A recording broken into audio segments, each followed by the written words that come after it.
I think what I want to do is... One of my nails got wrecked the other day, so I think I want to snippy snippy, choppy choppy the rest of them. Which is unlucky. Super duper unlucky.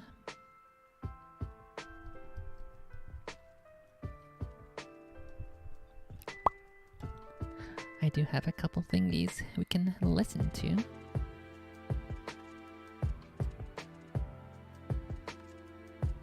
So let's get started with that.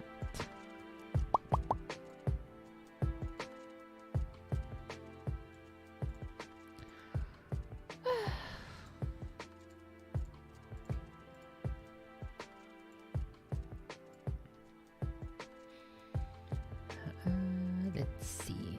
Grab this.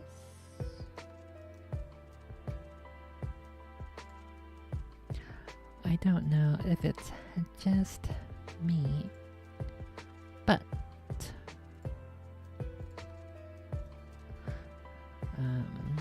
there's too many thingies on Discord when you right click on a link now. Kind of annoying. Kind of a little bit annoying.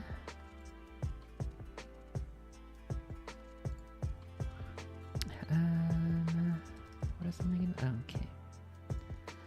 I guess I'll start. I don't need that. Now let me pull up. There were a couple of videos in my Unseen World channel that I want to check out.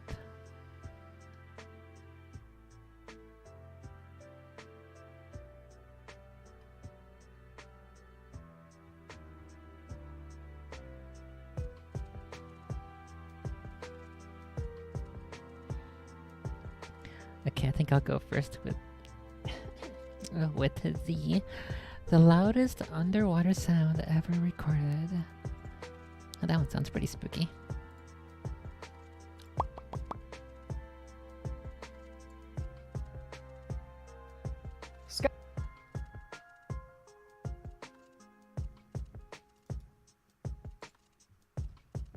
Let's pull that shit up here. And I guess let me prepare my nails. Although it might be a bit tricky because Patches might try to jump up here. She's always in a gamer mood.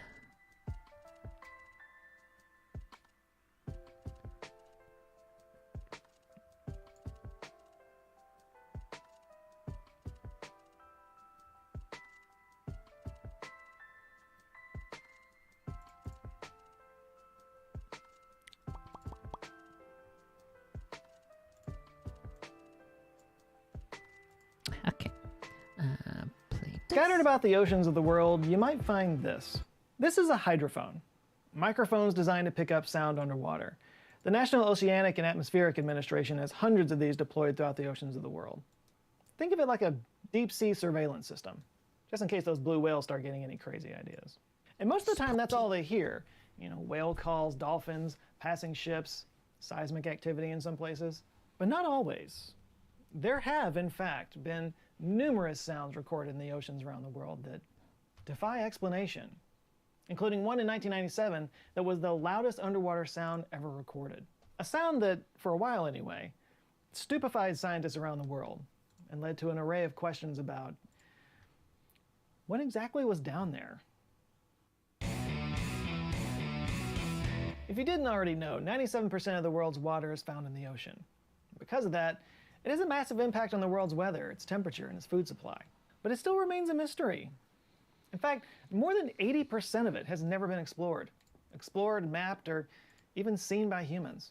While we currently know about 226,000 ocean species, there may well be up to more than 90% of the ocean species we still don't know about yet. Some scientists suggest that there could be between a few 100,000 to a few million more to be discovered. And there are a lot of species that we thought went extinct and then found out later that, nope, they're still out there. Maybe the most famous example is the coelacanth, a fish that was thought to have gone extinct 65 million years ago. But then one was caught off the South African coast in 1930. It's a relicanth, the super rare Pokemons that you have a very slim chance of catching when you're diving underwater in your Sutopolis city. I think I may have seen one of them at the museum at some point. Ogre 10 or so, Ogre 15 years ago. Pretty spooky. Imagine living that long. I wanna kill myself by then. 38. And scientists around the world went, whoa! That's what scientists do. And then there's a symbiotic relationship between two marine life forms that were thought to have been extinct for 273 million years. Yeah, scientists published a paper in 2021 that said that they found non-skeletal corals growing from the stalks of marine animals called crinoids, or sea lilies. They discovered these on the Pacific Ocean floor off the coast of Japan. And then there's everybody's favorite oversized cephalopod, the giant squid. For years, the only reason we knew they existed at all was because from time to time, the giant carcass would wash up on a beach somewhere. But scientists have never actually seen one in the wild. That changed in 2012 when a group of scientists from Japan's National Science Museum filmed a giant squid in its natural habitat for the first time. Although they almost caught one in 2006 when researchers suspended bait under a ship off the coast of Japan to try to hook one. And it managed to get the bait, but it did it without getting hooked. Because cephalopods are scary smart. I actually talked about cephalopods once before on this channel in one of the greatest scripts of the 21st century, written by one of the world's most thought-provoking script writers, playwrights, and rocket. Oh, this is Jason's script, isn't it? Ah, Jason got me. He got me. Little scamp. Wow, Anyway, so the ocean funny. is big and mysterious, which is why Noah built that humor hydrophone so funny. earlier. A little bit of how hydrophones work, in case you're wondering. Most are based on the piezoelectricity of certain ceramics that create tiny electrical currents when faced with pressure changes. After submerging them in the ocean, ceramic hydrophones produce small voltage signals over a wide frequency range when they're exposed to underwater sounds coming from any direction. And when we amplify and record those signals, the sea sounds can be measured precisely. And when we deploy several hydrophones in an array, we can kind of triangulate the sounds by when they hit each hydrophone to figure out what direction they came from and how far away they are. The US Navy used sonobuoys for decades to record the sounds of enemy submarines, usually deployed from an aircraft or a ship. They've also been used in the past to record marine mammal calls and listen for earthquake activity. But their short lifespan kind of keeps them from being a long-term monitoring solution for recording ocean sounds. But anyway, this is one of the best ways we have so far to monitor what's going on in this vast expanse of ocean, because sound waves do travel a lot further in water than they do in air. So there's a lot we can discern from listening to the sounds that we record. And over time, researchers have accumulated a vast library of sounds. So, what might just sound like a bunch of noise. I think that's also part of the reason for the basic principle in, what were they called? Acropolis? Those theaters back in the ancient days. I think they had like, it's kind of like an aqueduct, I think, where around the stage and going all throughout the stage, all around the seats and everything, it was like a canal of water, basically throughout everything, to help carry the voice of the actors or the presenters way further, on top of them, obviously projecting their voice to reach the back. Make sure that everybody in the back can hear them. I'm pretty sure that's the same basic principle as to why we use water, and also why you like singing in the shower, because your voice sounds more better and carries more better when it's submersed, when it's submersibled in water, when it is what was the meme? The submersible and breathable. Yeah, that one. That meme. To us is pretty recognizable to them. So when they record something that doesn't fit any of their models, it's something they pay attention to. Which brings us to the bloop. Researchers were listening for underwater volcanic activity in the southern Pacific Ocean in 1997 when they recorded an extremely loud, powerful, and strange sound. With hydrophones placed more than 3,219 kilometers apart across the Pacific Ocean, they were able to record the sound several times in several places. Scientists at NOAA's Pacific Marine Environment Lab wanted to discover where the sound came from, but the problem was, it was so loud, they didn't even know where to start.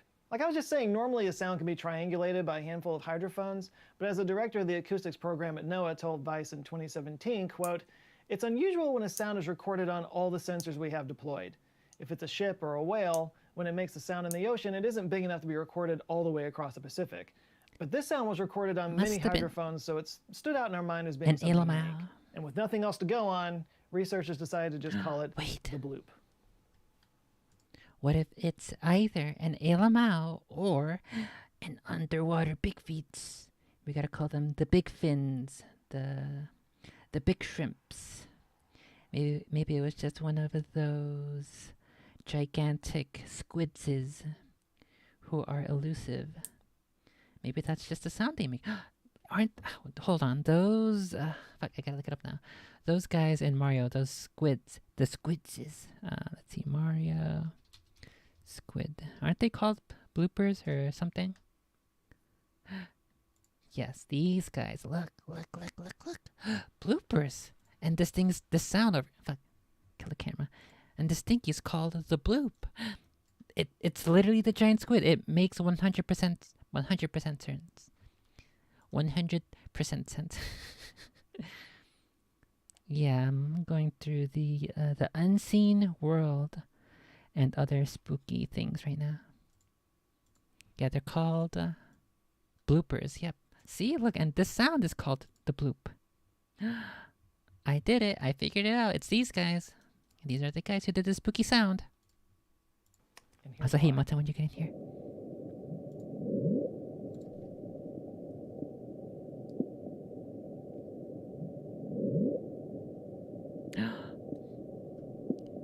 It's just Shrek burping. That's what it is. What the heck? They had me scared there for a second, making me think it was a gigantic monster. Silly scientists. They don't know nothing. I gotta say, you can't deny its bloopiness. So when word got out about this mysterious sound, it, of course, led to mountains of speculation. One theory was that it might be underwater military exercises, but none were reported to be going on that day. Of course, it wouldn't be reported if it was a secret military exercise or if it was some kind of secret military technology, huh? It was the underwater ogre wars. And they are trying to... fuck, which Shrek was it? The fourth one? With the ogre army? Spoilers, by the way. The underwater ogres were trying to recruit the big fins to join their coalition against what's that guy's name? Aquaman and his Atlantean forces to try to secure very rare resources in the fuck, what's that trench? The Meridian Trench? The Marianas Trench, right? That one. Yeah. Some people suggested it might be a giant squid, but squids and cephalopods don't really make sounds. Unless it's some kind of undiscovered species of squids. Or maybe it's Cthulhu. Seriously, some people think it might actually be Cthulhu. For those less literate in the audience, Cthulhu is a fictional... Pausing makes it funnier so you can get the joke. Because if you can't pick it up in 2 seconds, then you don't get the joke. You gotta get my joke, guys. I gotta pause so you get my joke. Creature imagined by H.P. Lovecraft in his story The Call of Cthulhu, which, to be fair, this sound was recorded about 1,500 kilometers from the spot where the creature first emerged in his story, so... oh my god. That is kind of weird. It's so fucking hot. What the heck? I gotta go turn on the AC. Give me a second. What the heck? Why is it gonna be so hot? I gotta check the temperature too when I get back, just so I have some idea what the heck the heat is like.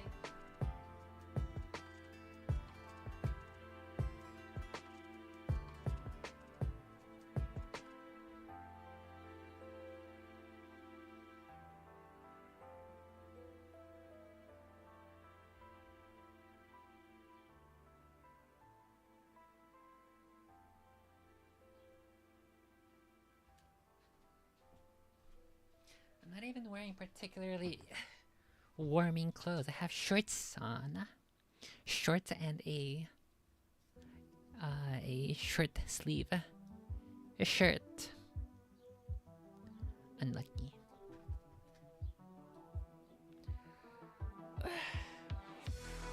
Go check the weather real quick. What's the temperature say? Oh wait. I got a message. I gotta go check out what that is real quick. So I gotta hide the screen because this is an adult woman's computer. You can't just go around clicking links and typing things into the URL bar. You might see things that you don't like. Right at YouTube, right at Twitch. Gotta be careful with an adult woman's computer.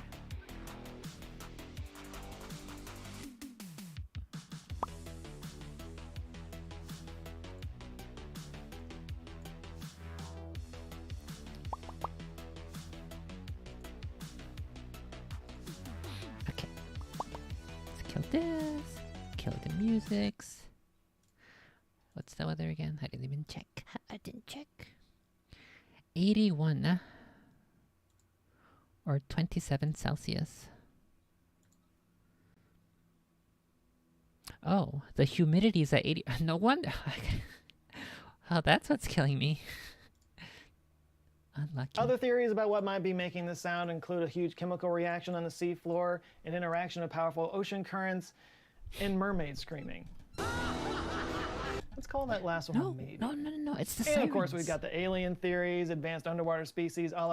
It's the sirens from the Odyssey. Oh yeah, this is the nail that got wrecked, right here. So what happened was that there was a mosquito. I was outside. I was gonna get into the car, and then there was a mosquito on my arm over here somewhere, further up, I think. And I slapped the fuck out of. I killed the mosquito, thankfully, but then this nail right here got fucking wrecked. It because my nail is pretty long, like more than halfway up on this finger. It got like halfway ripped off. I was so scared. I thought it was gonna hurt, but luckily it didn't get into the underneath the spooky, dangerous, painful part. So now I just gotta make the rest of my nails match up. So that's why I'm doing this. Of the Abyss, an Atlantean civilization. Basically, any movie Atlanteans, that I said involves it. the I called it. ocean has been used to explain it. But maybe the idea that's gained the most interest is the idea that it's some kind of giant undiscovered ocean creature, like a cryptid of some kind. And people have put a lot of thought into this, like even speculating on biologies based on the sound and you know what it would take to make that kind of vocalization. It's because they used to be claws. We gotta use them to protect ourselves from the snakes and the big feet. That's why. We just haven't, we have evolved to a point where having fingers that could hold tools, those cavemen survived and reproduced over the cavemen who had more claw-like hands, who were unable to use as many tools, or who were unable to use their tools as well as dexterously as our ancestors. And also for decoration, that's why we have nails. I'm kind of technically already a cryptid YouTuber. I think a lot of my,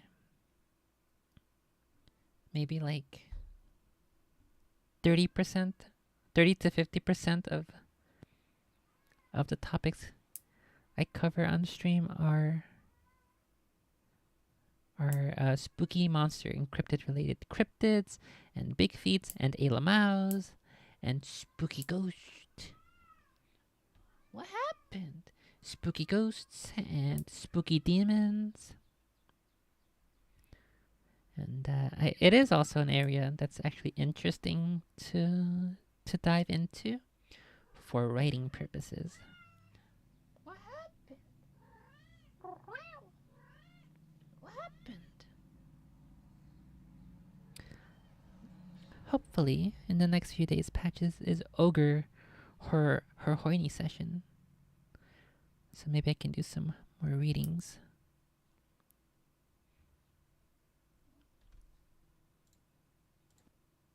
Some designs show it as being a gargantuan creature several times larger than a blue whale. Some speculate that it might be more like a regular whale size, but has some super efficient mechanism by which to create sound, like the pistol shrimp, which is only a couple inches long, but can create sound, loud enough to stun a prey. But then there's this write-up from Alphapedia, which...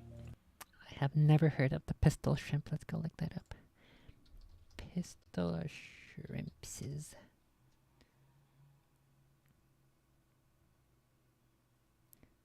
Pistol shrimp, also known as snapping shrimp, are a family of Caridian snapping shrimp characterized by their asymmetrical claws, with the larger claw capable of producing a loud snapping sound.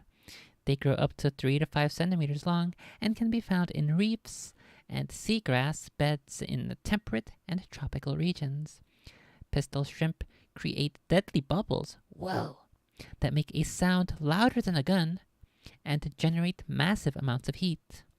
They use these bubbles to kill prey, jackhammer into rock to create burrows, or protect burrows from other shrimp. The sound alone from the pistol shrimp's claw is loud enough to knock nearby aminals unconscious. That seems pretty cool. Imagine having a built-in gun in your hands. Technically, if you think about it, there are a certain group of people in the US who may or may not have pistol-shaped guns, and they end up getting shot a lot, so... maybe this is just the underwater version of that. That's pretty cool. Pistol shrimp super cool. It creates a vacuum. That bubble literally boils off water and does massive damage. To the giant enemy crab, you mean? I'm just going to read to you. The bloop's frontal part of the body is large and similar in shape to a shark, but its behind tail part gets thinner like that of a stingray. Its limbs seem to be not fins, but rather large webbed tubes which propel it through the water with massive strides.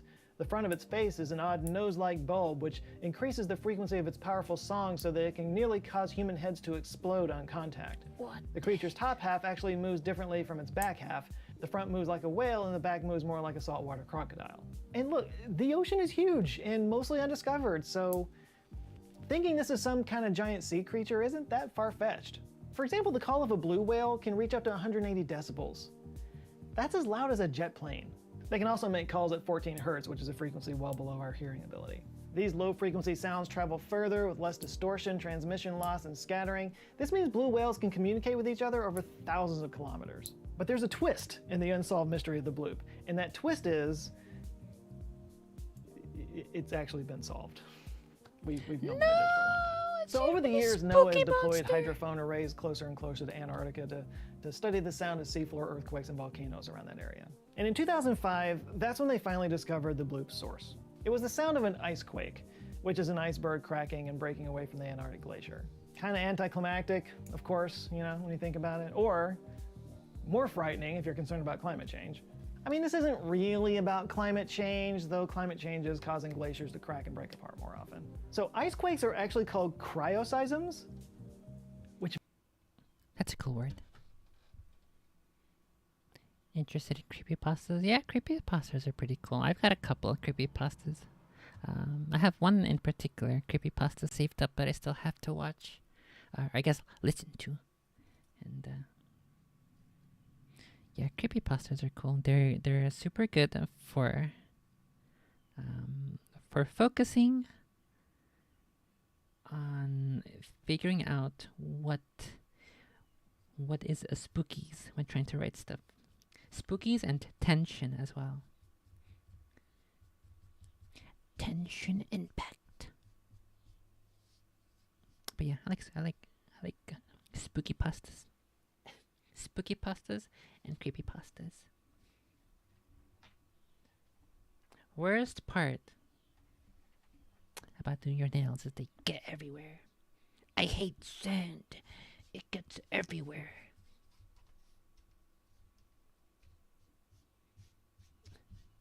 What kind of creepy pastas do you have in mind?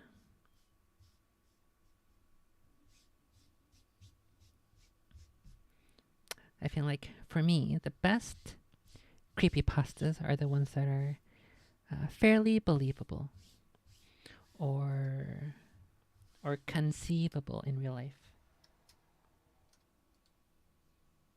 Because the ones that are clearly and obviously fake, those are pretty lame. It's like, yeah, okay, buddy, okay. If a story makes me go, yeah, sure thing, okay, buddy, then I think that's, from my perspective, makes it a fairly unlucky, unspooky creepypasta. Because then all of the tension is gone. I should technically also file my nails. Yeah, whatever, I'll do it. Which might be my new favorite word. And the way they work is that water in the ground often freezes really quickly, which makes it expand. And when it expands too much, it breaks up the soil surrounding it, creating cracks in the ground. So when temperatures drop at night, that top layer of slush freezes too quickly, and then the water underneath the slush requires more time to freeze. Once it freezes again, it expands, which causes the slush to crack, causing an ice quake. But like I said before, the bloop is not the only mysterious sea sound that we've recorded. There are actually several unexplained sounds from the ocean that we still don't know what's making them. Like there's the upsweep. It consists of a long train of sounds that sweep repeatedly upwards, creating a howl from low to high frequencies. NOAA first detected it in the Pacific Ocean in 1991.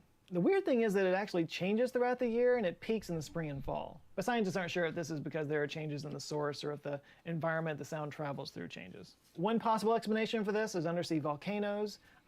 Maybe the sounds come from hot lava pouring out into the cold ocean water and solidifying. And while it's still detectable, its noise level has been slowly declining since its discovery. But here's what it sounds like.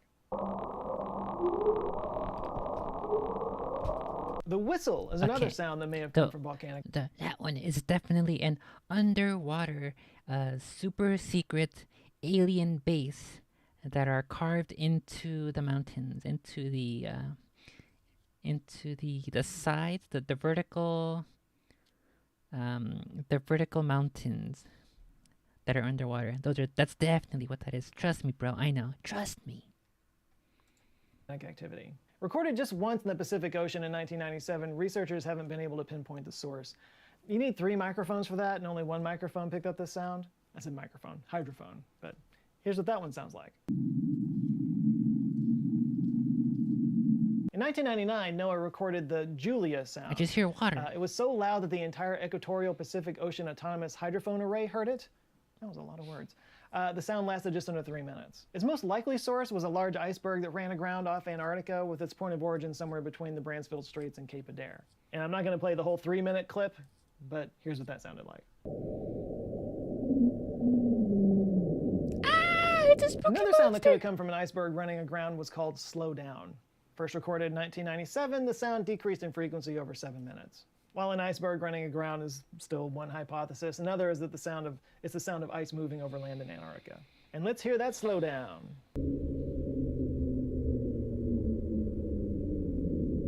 And then there's the train, which was recorded. That's just a car that's slowing down to a stop at the highway. What the heck? That's not an underwater sound. That one's fake.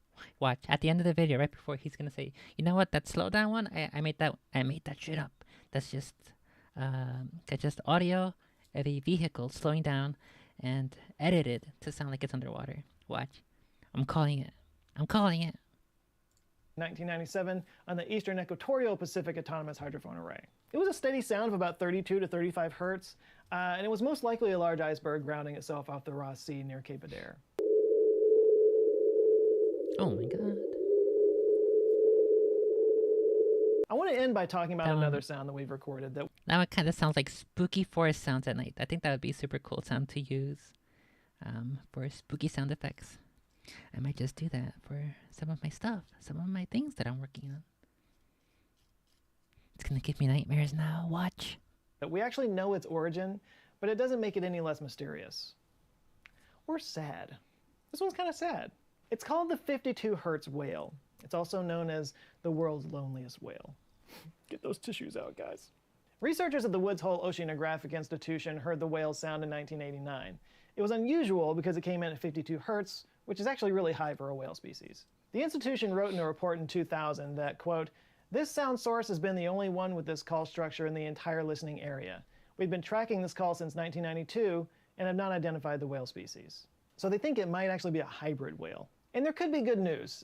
It may not actually be as lonely as we think. Whales in different areas have different dialects, so its sound may be recognized by other blue whales. Christopher Clark, director of bioacoustics research program at Cornell, told Smithsonian Magazine in 2015 that, quote, "The animal's singing with a lot of the same features of a typical blue whale song. Blue whales, fin whales, and humpback whales, all these whales can hear this guy. They're not deaf.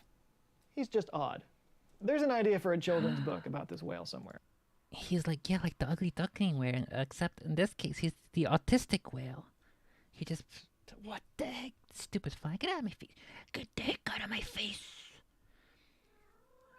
What was I saying? What happened? What, you wanna eat the fly? Yeah, well, if you see him, you get him, okay? Yeah, I know. What? What's the mattress? Yeah, he's like the ugly, not the ugly duckling, the lonely autistic whale. That's what this guy, the story for this guy should be called. What's not odd is our unique ability to turn toward wild theories when something is mysterious. You know, somebody doesn't like the sunlight, must be a vampire. Yep, that's Hear me. a weird sound in your attic, it must be a stranger living up there that you don't know about. No, it's When Elamo. I only see a straight line on the horizon, the world must be flat. And massive worldwide conspiracy. Top Gun Maverick got nominated for Best Picture Award. Scientologists are clearly tallying the votes. Mysteries are fun. They're exciting. That's why I talk about them on this channel all the time. You know, they engage both sides of our brains. But they can also be a bit of a letdown sometimes when they're solved. Because, like I always say...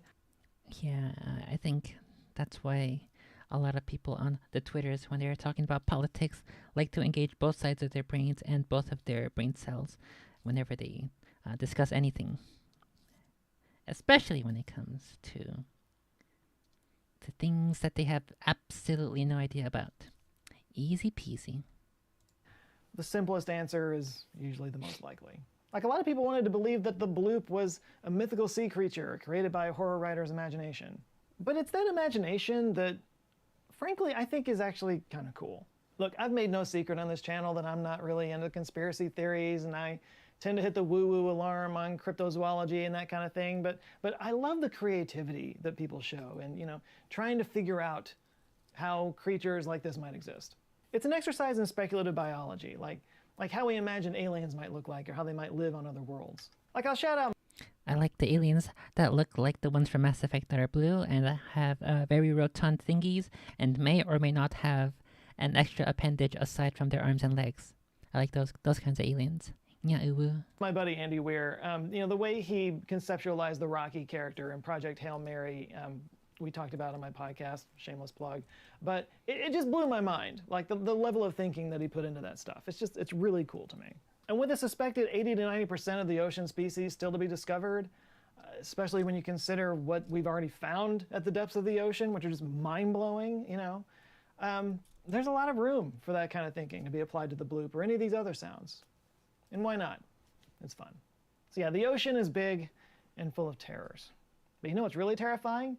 The money you're spending on shaving. There's a reason why a whole industry shifted to selling these cartridge razors, and it ain't because they're making less money off of it. Oops, sorry. Twitch said I can't have ads. Sorry, bro. Sorry, little bro. I'm gonna have to cut you off.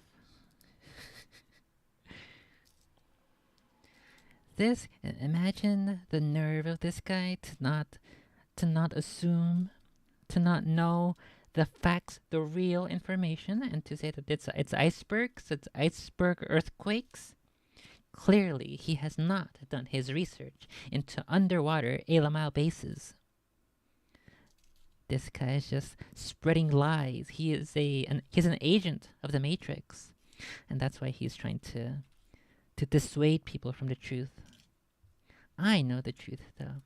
I actually find it a little strange, the reptilian alien thingy. Even when I was younger, looking into Mouse stories and stuff, like real, actual Mouse. And what? You don't want me to talk about Mouse? What? It's gonna give you nightmares? What happened? What is it? I was never really convinced about any sort of evidence revolving around reptilian-like aliens.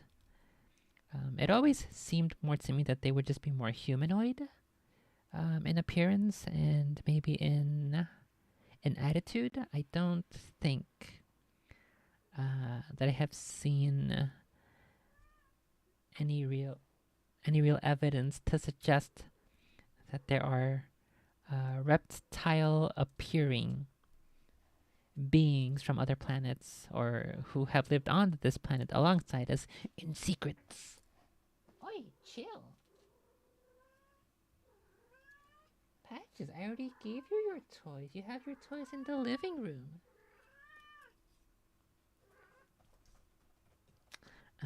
But yeah, I don't know if I am at all convinced about the Mark Zuckerberg being a reptilian or Clinton's being reptilians. I don't have any reason to suspect that those sorts of beings are actually real. I have no real idea what any Mouse, any real, actual Mouse might look like.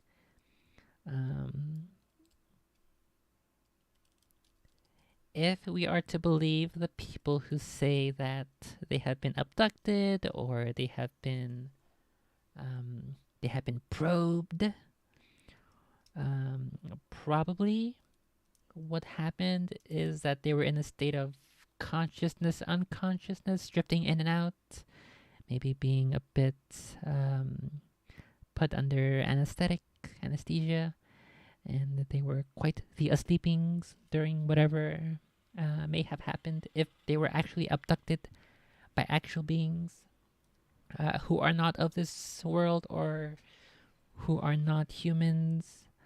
And so maybe if those stories are true, if those people are actually legitimate, then maybe Ayla Miles may be a little bit humanoid if there are similarities in how they describe a humanoid head, humanoid eyes, and maybe humanoid body shape, but body size and proportions and so on may be up in the air.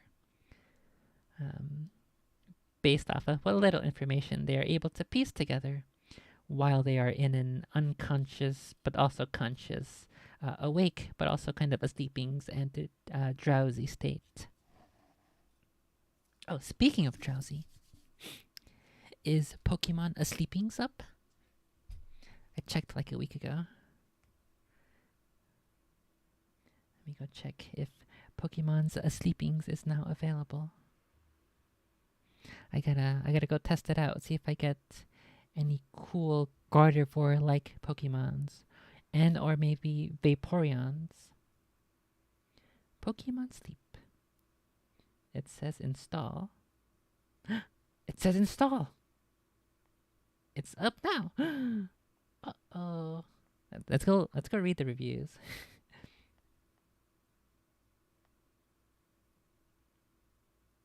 I can read these reviews on a website, right? The Play Store website. Jamie, pull that shit up.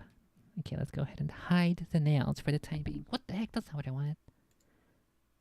Kill the camera. Move my nail stuff aside. Let's go see. Pokemon's Sleepings. Google Play Store, Pokemon Sleep. And then we should be able to see the reviews here. Okay, perfect. Here we go. Let's kill this video. Okay, Pokemon Sleepings. They have separate reviews for phone and tablet. There's no reviews under tablet yet. Okay, Pokemon Sleepings reviews for phone. The average is currently 4.2 from 133 reviews.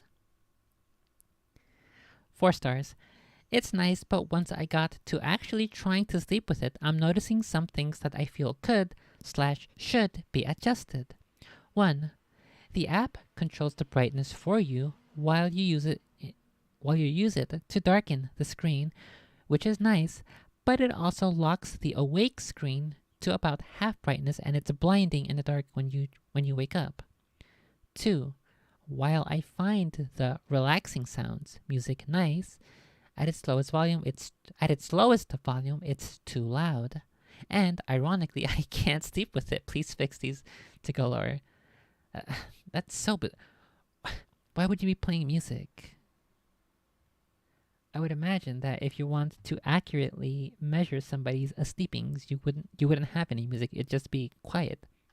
And if they want to play music, then they can play it on their own from another app, or they can choose to turn the music on. Although the way this is written, it's saying the music at its lowest volume, it's too loud. So I assume that means that you can't turn it off, or you can't set it to 0, but even at 1 out of whatever 10 or 100 different levels of volume, even at 1, it's still too loud. Spooky, spooky. Okay, this next reviewer gave it 2 stars. I really like the premise of the app, but I not being able to get past the tutorial. Oh no, it's a game journalist. The game journalist. Oh, gotta use the the Farquaad meme where he's pointing. The game journalist cannot get past the Pokemon Sleepings tutorial. Oh my god.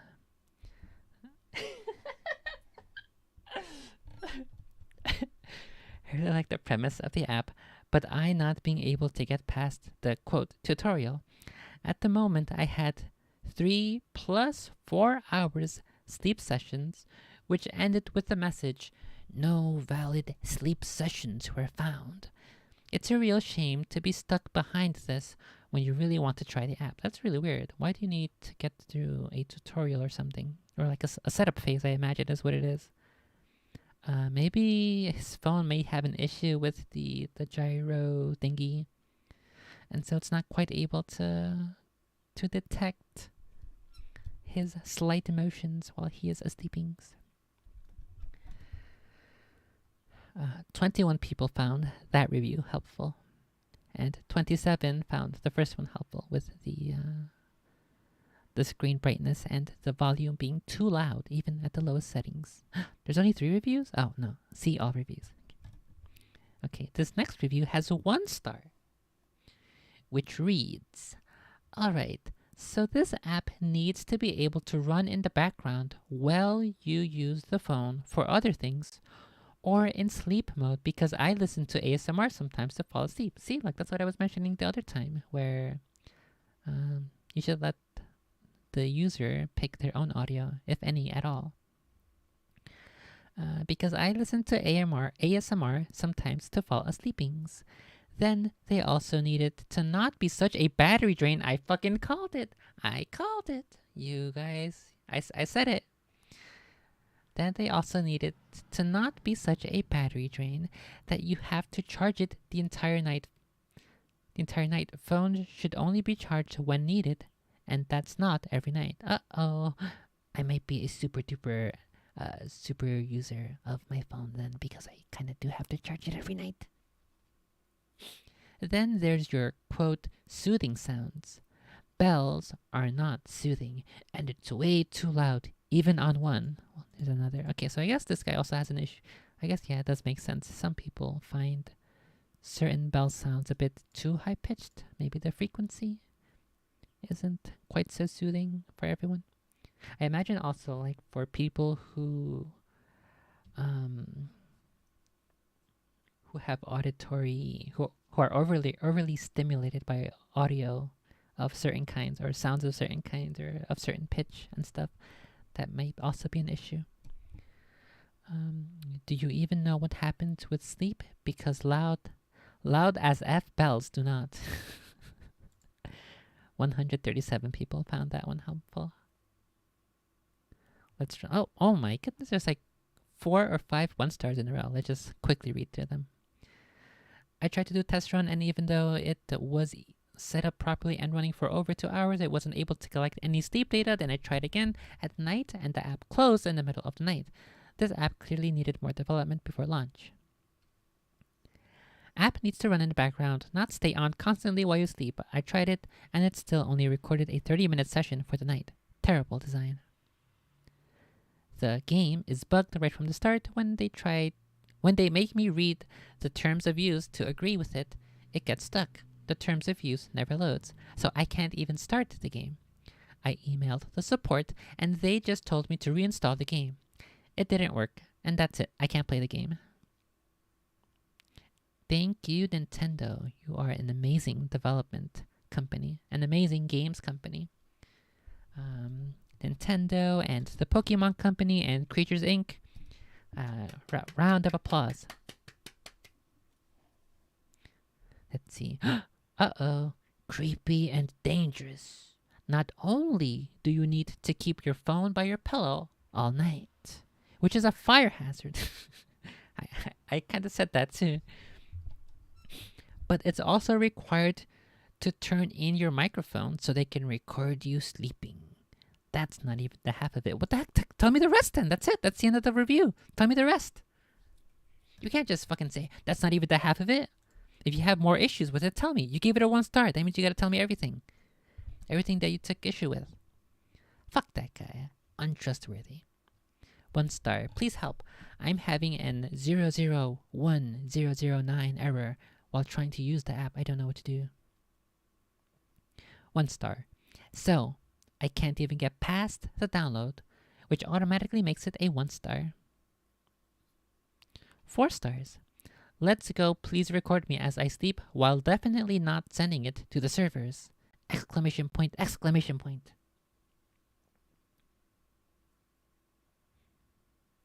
1 star.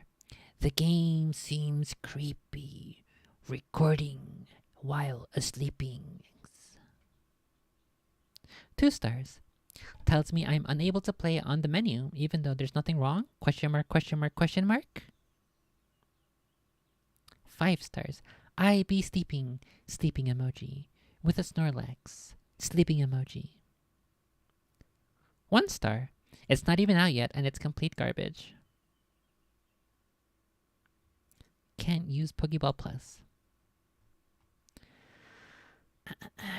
2 stars. Requiring your phone to be next to your head in bed while charging sounds like a horrible idea health-wise.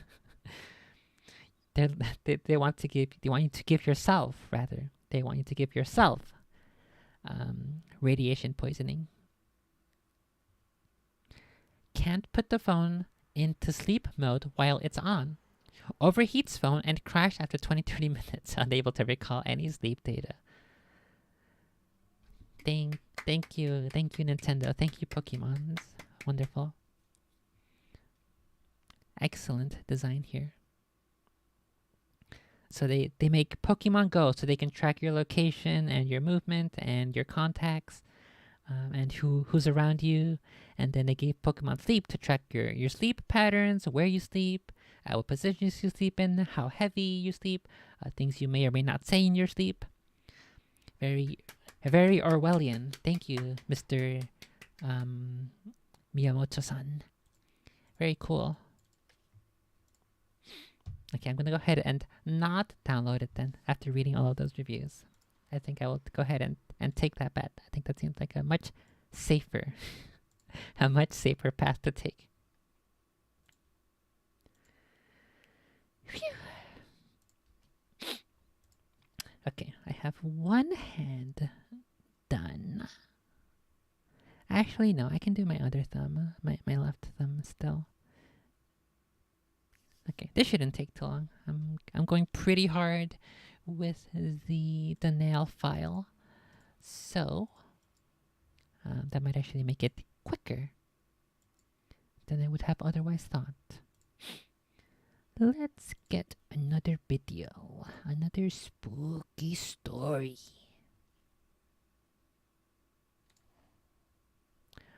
Unseen world. Let's grab the most convincing time traveler story. In 2006, in the city of Kyiv, Ukraine, police were called to deal with a confused man. When they arrived, they found a young man who was scared, didn't know where he was, and was dressed in strange anachronistic clothing, carrying a camera. Little did they know that they were possibly standing face to face with an actual time traveler. The man's name was Sergei Ponomarenko, and when the police asked him for his ID, he handed it to them, and the first thing they noticed was that it was issued from a country that didn't exist anymore, the Soviet Union. Ukraine was, of course, part of the Soviet Union in the past, but the Soviet Union had dissolved almost a couple of decades ago at that point. So let's just say the police didn't see those IDs much anymore, especially on young people, and this guy looked like he was in his 20s. And yet his ID stated that his birth date was in 1932, and he matched the picture in the IDs. The Soviets were creating time machines and they sent them to the future. What the heck? Maybe they went. Maybe they were trying to send people back in time to secure Wuppenheimer, as opposed to the Americans securing them, because they had their own Manhattan Project going on. Uh-oh. So something didn't add up. When they asked him what day he thought it was, he answered April 23rd, 1958. And that's when the police said, okay, we're going to take you to a little room where you can talk to the nice doctor. You're crazy! So Sergei winds up in a mental hospital in the care of Dr. Pavlo Kudrikov. So the doctor played along with this whole idea, and he asked him if he could figure out or if he could remember how he wound up in 2006, even though he... Wait, this is kind of like in Terminator 1, where the guy goes back in time, and then the doctors are trying to interview him and figure out. Well, they assume he's a crazy, and so they're trying to figure out what are his mental issues to come up with this elaborate story about a robot war and how he has to protect the women. Imagine being a guy and thinking your only duty is to protect the women's. What the heck? Go read a book, bro. Stop lifting only heavy things. I thought it was 1958. And as recorded by the doctor, Sergei said, quote, "It was daytime, and I wanted to go for a walk in the city.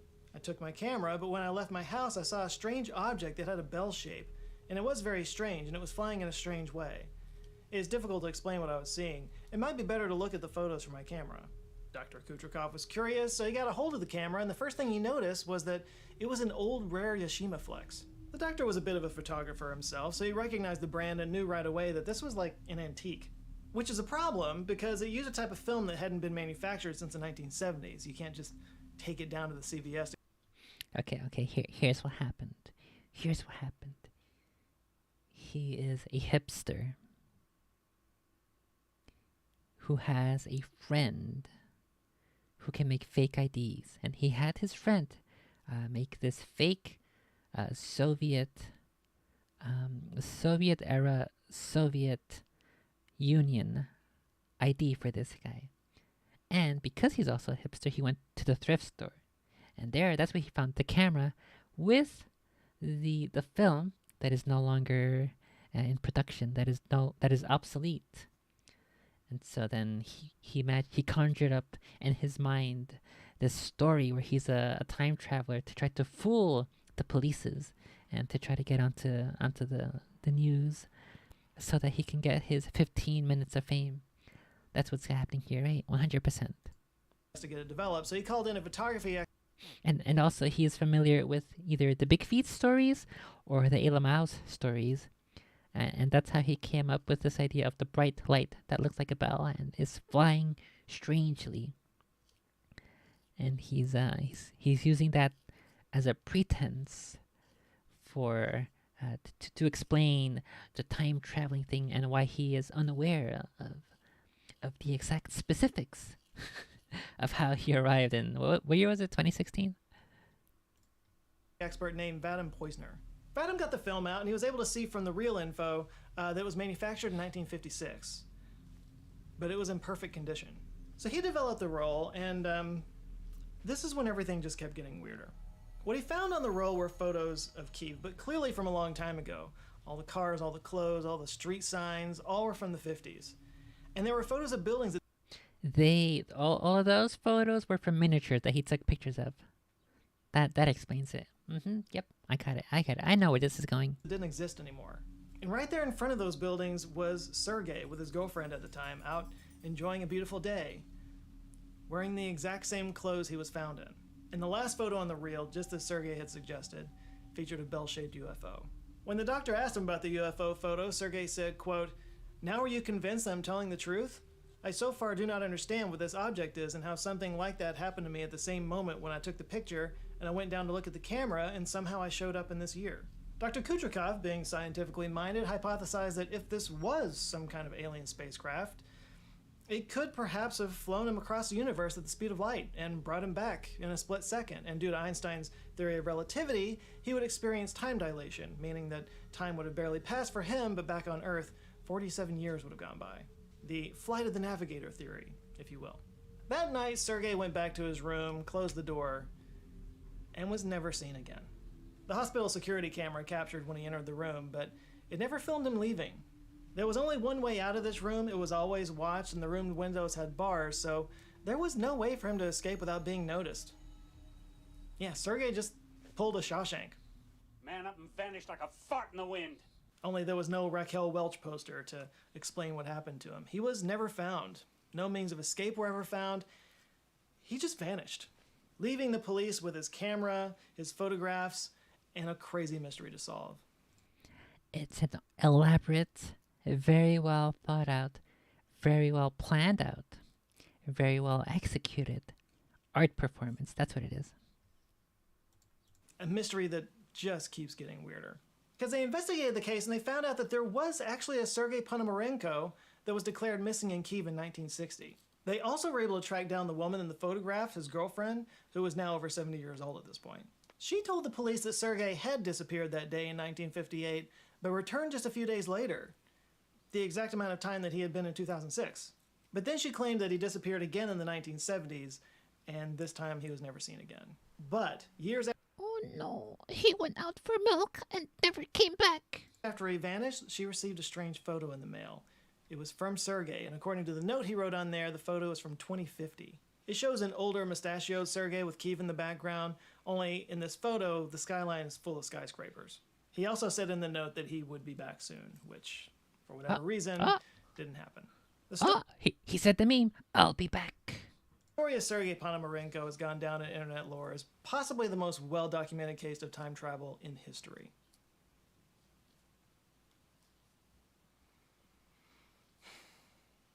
You know, now might be a good time to introduce you guys to Woo Woo Alarm 2.0. Quick shout out to the video where I put on the Woo Woo Alarm for almost a full minute and people went ape in the comments. Yeah, okay. That's enough of that. Look, it's a great story, okay? I totally get why it became such an urban legend. The problem is, everything that I could find on this... Oh hey, Ed, Kira, when did you get in here? Also, have you found a handful of muscular, strong women to cosplay as Juri and or Chun-Li and or Cammy so that I can do that thing that I requested? Because that'd be pretty cool if you could find a couple of strong women like that. All the images that you've seen throughout this video, they all tie back to one TV show. It was a show called Aliens that aired on a Ukrainian channel called It's Ale Mouse! 1+1 in 2012. There were 10 episodes total. The episode that tells this story is the third episode. It's titled Time Traveler. It's an entire series about different stories of alien abductions and stuff. Other titles include Alien Abductions, Levitation Effect, Phantoms. I wish I was Elama abducted by the blue alien, the blue Elama women. And crop circles. And the show actually featured a disclaimer at the beginning that translates to, quote, "The Alien series aims to restore scenes of controversial topics. Any theory or hypothesis proposed cannot be considered to be correct and further scientific research is required. All scene restorations are based on the statements of witnesses. There's no conclusive evidence to prove the existence of aliens. Your opinion on this issue is up to you." So yeah, the show itself says any theory proposed cannot be considered to be correct, which is more than you ever get from the History Channel. And it's also careful to point out that these are scene restorations. So all these images of Sergei that keep showing up on every website and every video that talks about this story, those are all recreations. This is not real interview footage, which kind of feels obvious to me, but I guess I spend more time around cameras than most people. And besides, there's a few pretty glaring details that are wrong in this episode. For example, the security camera footage displays the time as Tuesday, April 23rd, 2006. But if you pull up a calendar app on your phone, you'll see that April 23rd, 2006 was actually a Sunday. Others have pointed out that the ID card that you see on the show has the seal of the... That's just because it took place in a different universe where we have a different calendar. So that date falls on a different day of the week. What the heck? This guy's so small-brained, he doesn't even know what the fuck he's talking about. Communist Youth League stamped on it, but it's not the actual seal from that time period. Like, I'm sure the art director was good, but you can never beat the internet. And then there's that picture from 2050. It has buildings copied and pasted all over it, and I'm pretty sure that's the Empire State Building? So, minor Photoshop. But the point is, those are recreations. Again, the show says it right up at the beginning. Fine. But according to the story, there was an ID, there were photos, there was a recorded interview. So where are the real ones if they exist? All I can say is that my writer Jason and I, we searched all over the place and we couldn't find them anywhere. Nor could we find any actual police records, no other media reports, and I couldn't find anything on any of the key figures like Dr. Pablo Kutrikov or Vadim Poizner. Granted, some people don't have much of a web presence and there's definitely a language barrier here, but yeah, I couldn't find anything. Now, I don't know anything about this show. If you're in Ukraine and you know something about it, please feel free to educate me and everybody else in the comments, but it comes across like one of those History Channel type shows where they take some urban legend and then dramatize it. Like, I feel like this is just basically a good piece of creepypasta that the producers ran across and decided to run with, and they did a great job. Let's face it, they did a great job. It has taken on a life of its own. The credits list the scriptwriter as Konstantin Kovrigan, the director is Vladimir Rybis, and the producer is Alexei Labak, and the executive producer is Oleg Rogozna, who owned the station. Any of whom I would love to ask directly about this, but I wasn't able to find a way to contact them. So for me, the overwhelming evidence here is that this is just a work of fiction. And a great story. It is a great story. But like, don't take it any more seriously than you did that mermaid. I called it. It's a performance piece. It's all in the name of art. Imagine if we had good writers and good artists these days who could make TV shows, who could write them, who could act them, who could direct them. Instead of having Master Chief have sex with a human Covenant simp, whatever the heck she's supposed to be. Cringe. These guys could make a much better story. And they would probably also play the games and acknowledge the lore that is available in the game. Cringe. Imagine being Paramount. Okay, I think I'm basically done with my nails. Made show on Animal Planet, which was actually a thing that happened. I hate this timeline. But I get it. I totally get it. Time travel is a fascinating subject, and a lot of thought's been put into how it would actually work. For example, a paper published in Classical and Quantum Gravity in September 2020 suggested there's actually a way to travel backwards in time. They looked at Einstein's theory of relativity, specifically his calculations that show that it should be possible for an object in the universe to travel through space and time in a circular direction and end up back at the starting point. Einstein called it a closed time-like curve. But of course, physicists, when talking about time travel, they deal with paradoxes like the grandfather paradox, That's the idea that a time traveler goes back in the past and kills a younger version of her grandfather. This, of course, means the time traveler's parents weren't born, along with the time traveler herself, and if the time traveler didn't get born, then how would she have gone back to kill her grandfather? That whole thing. So the writers of this paper used what they called the... That was answered by Futurama, where Fry is his own grandfather. This guy doesn't even know the actual grandfather. The grandfather time-traveling meme. What's his name? Professor Farnsworth? He actually makes fun of Fry. He says, "Mr. I'm my own grandfather." This guy don't know nothing. The Halo show should be about Sarah Palmer and her wild and wacky CBT adventures. I think that would probably be much better than what we did get. But you're gonna have to be the one to carry that torch, Kiro. You're the one for whom this cross is to bear. We need to hire a couple of writers, and then some more animators to help you diligently, frame by frame, animate the adventures of Sarah Palmer and her CBT adventures.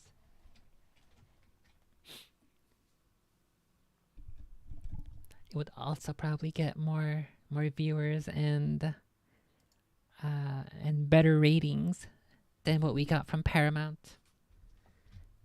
Those guys messed up big time. The billiard ball model to tackle this paradox. They say imagine several billiard balls across a circular table. So when you push one ball away from position X, it goes around the table and hits the other balls in a particular pattern. But the researchers calculated that even if the ball's pattern is messed with at some point during its journey, future interactions with the other balls can actually correct its path. The ball will come back to position X at the same speed that it would have if it hadn't been interfered with. Basically, the ball will fall into the same place. So they used this model to explain how if you did travel back in time, you could change events, but not significantly enough to really change the future. So like with the grandfather paradox, it would basically mean that something would always get in the way of you trying to kill him. As researcher Germaine Trabar said, quote, no matter what you did, the salient events would just recalibrate around you. Try as you might to create a paradox, the events will always adjust themselves to avoid any inconsistency. Now I think this paper is mostly just sort of an interesting thought experiment, but this does sound a bit like determinism, you know? Like the idea that the world will just recalibrate around any changes you make in the timeline, kind of like a car navigation when you miss your exit. The big question though is what causes this recalibration? What holds this reality together? Is it a fundamental quantum force? The Matrix? The power of Zoe? Unfortunately, it'll be a long time until we can test something like this and actually send an instrument or a person on a closed time-like curve. Until then, we'll just have to imagine it, which we've kind of been doing this whole time. I mean, one of the earliest ancient... Okay, well, that video is basically done. Do I have any other cool thingies I want to get through?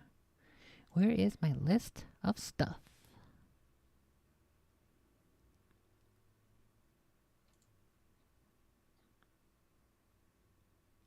There are a couple of Big Feats episodes I could get through. Maybe we'll do that.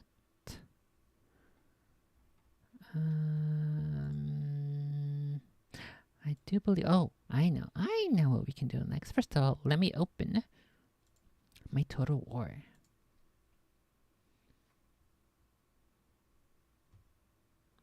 I hate it. I hate it when games do this. Why do you need to give me another launcher? Another launcher? I already pressed to run it through Steam. Just fucking run it. Okay.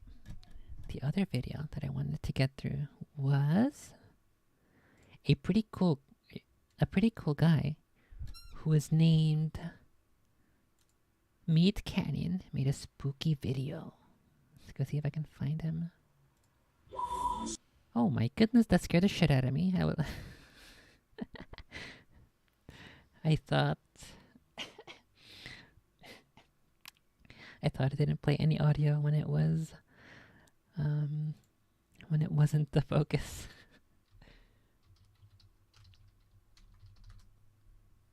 What? No, I can't look it up. Because I'm in streamer mode.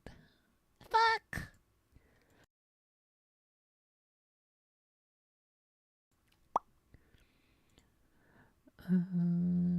I think it's under the spooky ghosts channel. Here we go. My traumatizing camping story. Let's check this one out.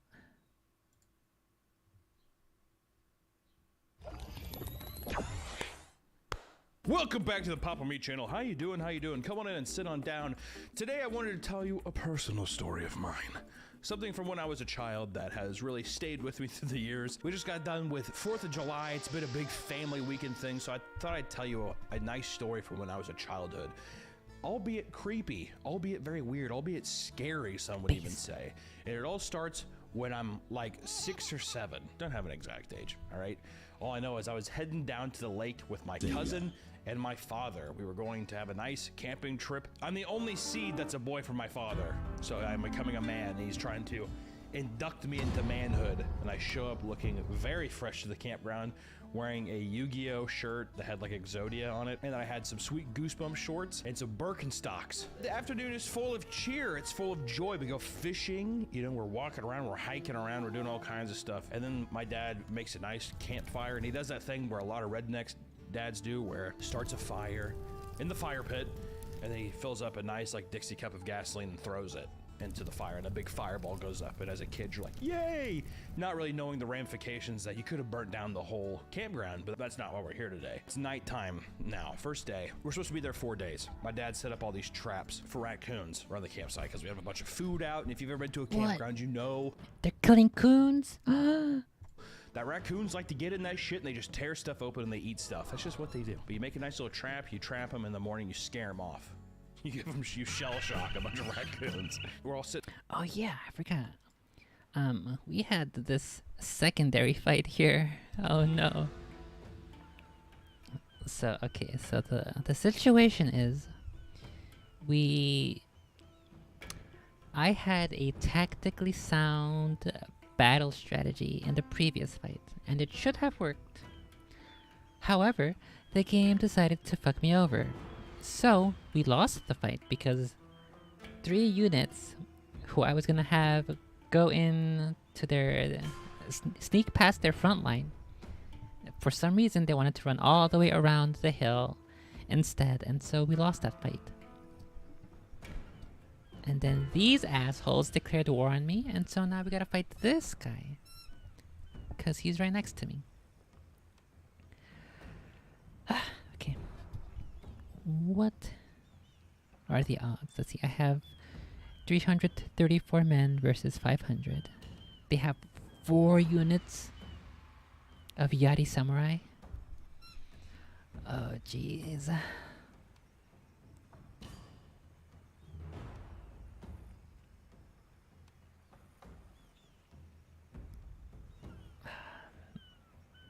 I only have 2 units in the general's bodyguard.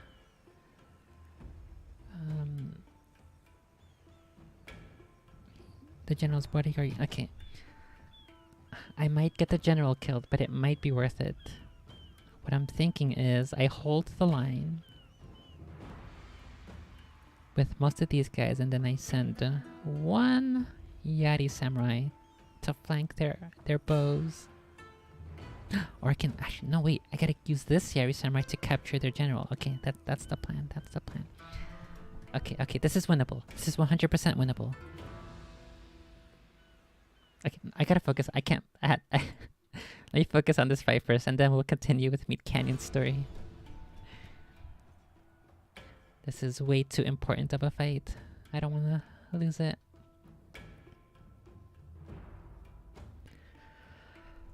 Oh no, our back is to the ocean over here.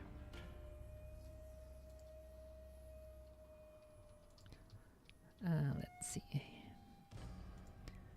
Let me really quickly run this at full resolution. Okay, I'm fairly confident here. The game doesn't think our odds are good, but I have a brain, and so I know that my odds are actually pretty good. This is a pretty good hill here.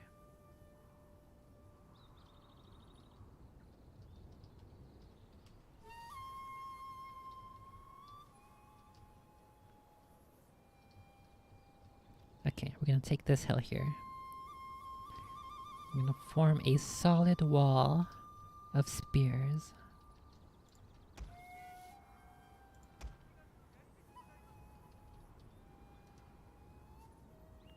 We're gonna do this.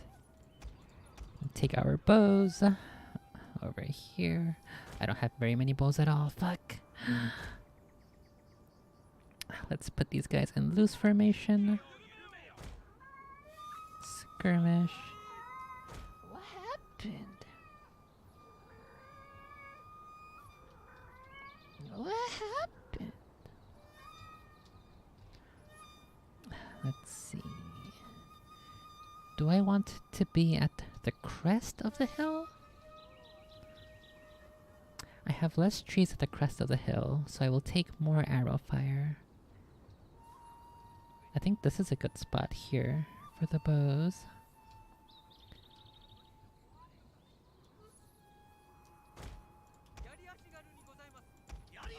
Okay.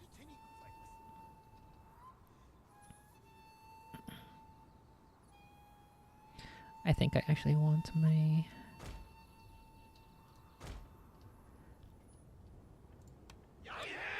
I want a tight formation here, super good.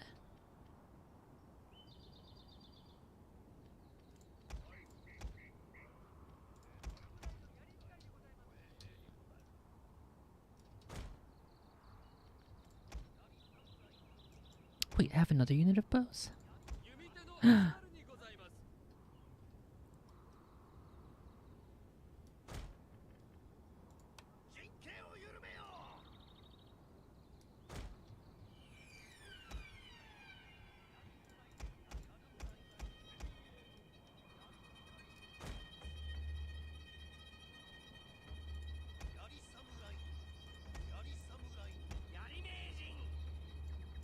Okay, and then I think this will be my flanking unit.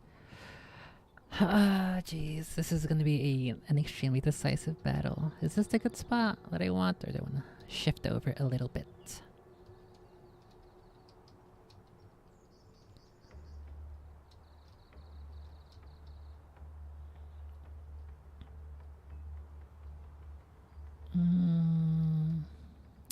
Maybe I want to pull back a bit. If I pull back a bit, I can give my Yari Samurai even more altitude incline to charge downhill with great speed and great strength behind their spears.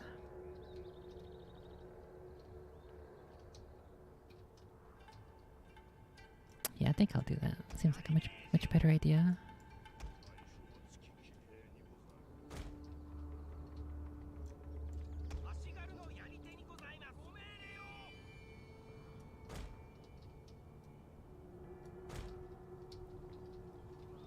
Okay, I think this is good enough.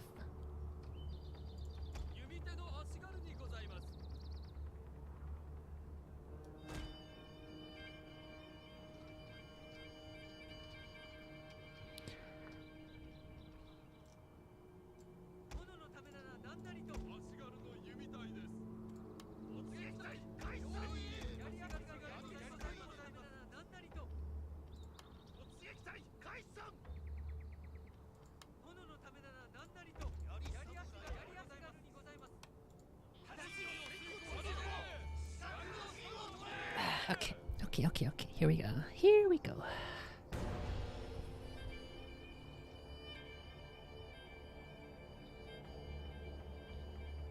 The general looks like he's by himself over there.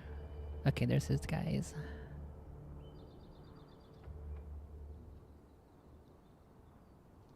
I don't think my general's gonna live. He only has 2 dudes.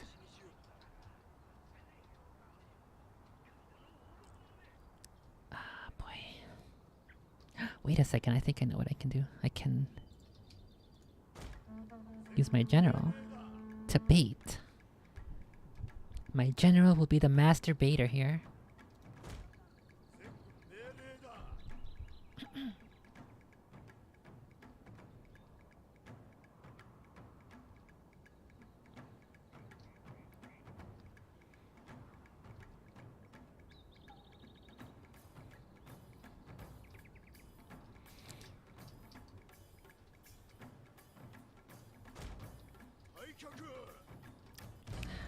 The music's too good. I gotta turn up the audio. It's too good. I love it. I love it too much. Oh my god. I love it too much.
I don't know. I don't know about this.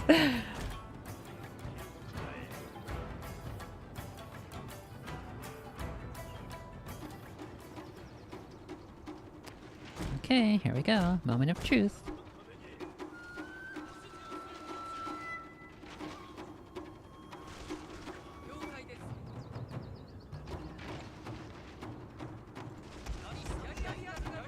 Okay, we got a spread eye here. That's no good.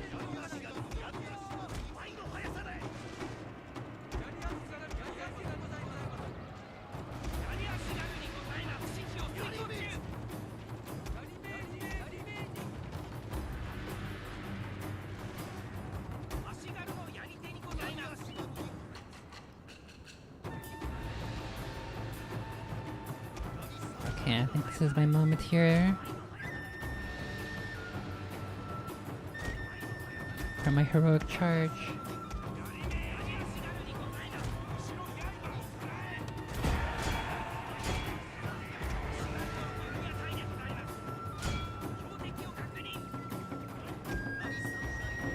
Fuck him up!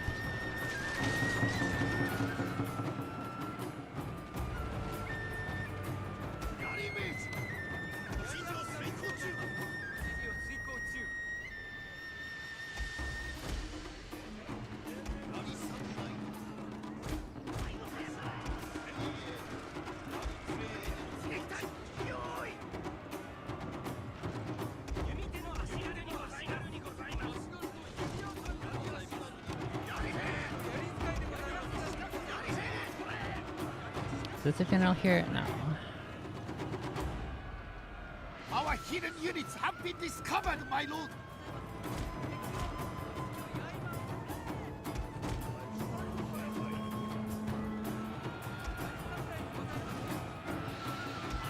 What the heck? These guys didn't fucking. Oh my goodness.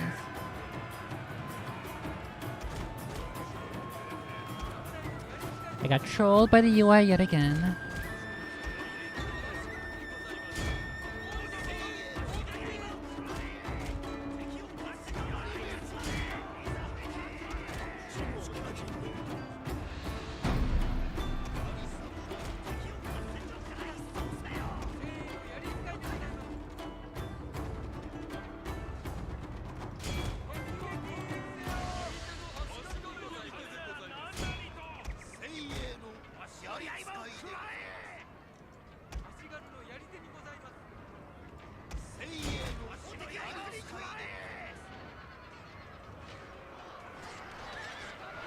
If I can get their general, this might. Their general's broken!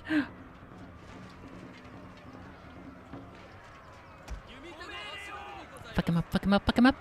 Fuck him up!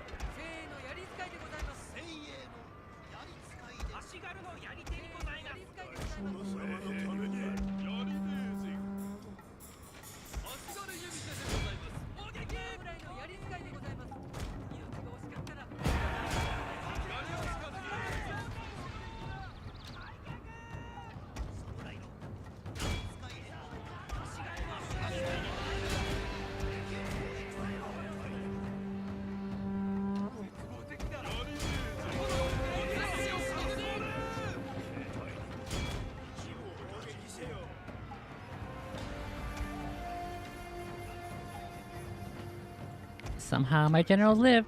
Our general is in grave danger, my lord! My lord!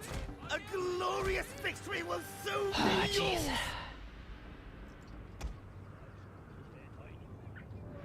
That should be it, right? Okay. Whew.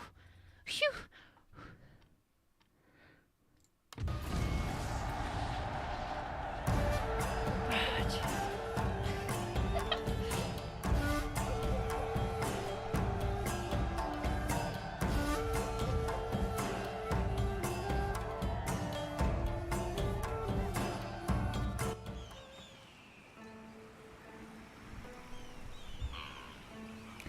If I were a little bit quicker.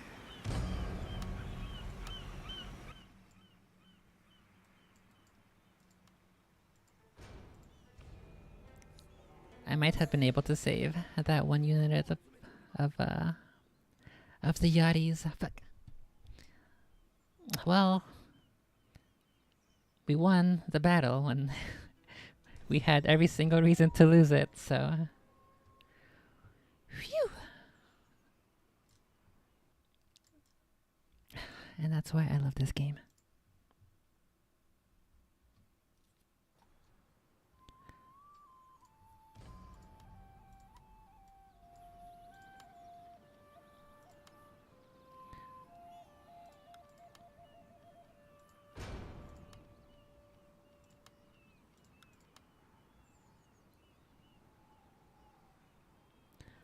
Now, if I can just figure out why it doesn't want...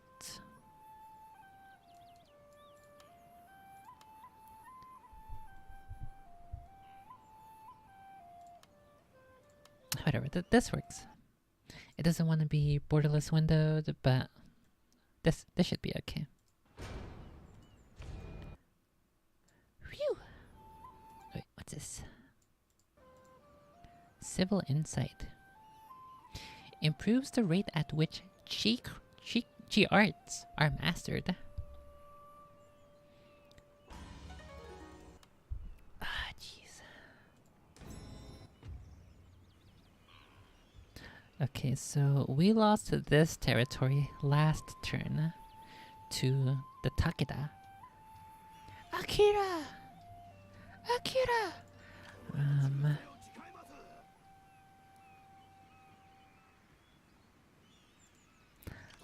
Oh my goodness, I am so... Okay, let's get back. Let's get back to the castle. To the fortress. Oh no. And then we have this massive armor over here. This massive army. Did I say armor? I think so.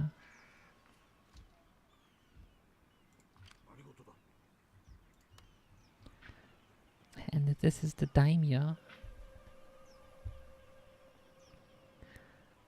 Okay, they have 1, 2, 3, 4, 5, 6, 7, 8, 9, 10, 11, 12, 13, 14, 15, 16, 17, 18, 19, 20. They have a full stack of 20. Coming toward my daimyo, who has 1, 2, 3, 4, 5, 6, 7, 8, 9. We have less than half strength.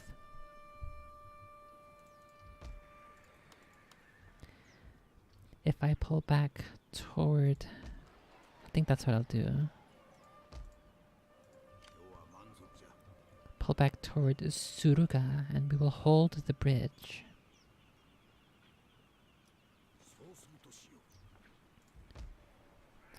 Hold that bridge, bring in these 2 reinforcements. So now we have... Was it 9? We had 9, so this should be 12. 3, 6, 9...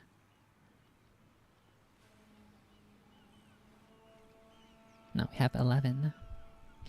11 against their 20. But I have the bridge.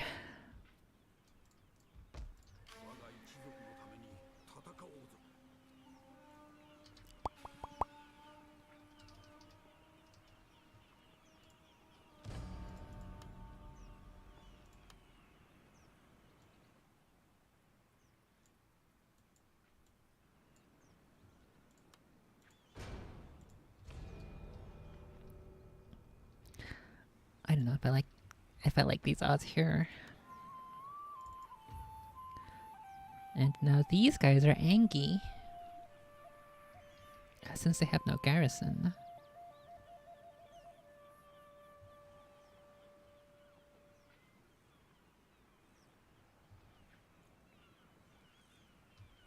Wait a second. I can just fight them on this side of the bridge too.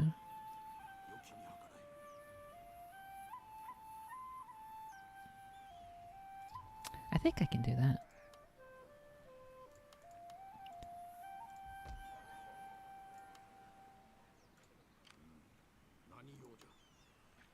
Wait, these guys can train cavalry? Oh no, that's... Wait, what the heck?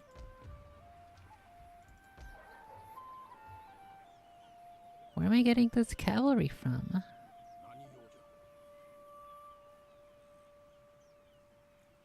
I am so confused right now. Where's this cavalry coming from? It's not from here. Suruga. Suruga does not have any cavalry stuff. I'm so confused. Why am I able to train cavalry here? What in the world? My mind is broken. My mind is shattered. But it will take one turn, so I guess I'll take that. Why not?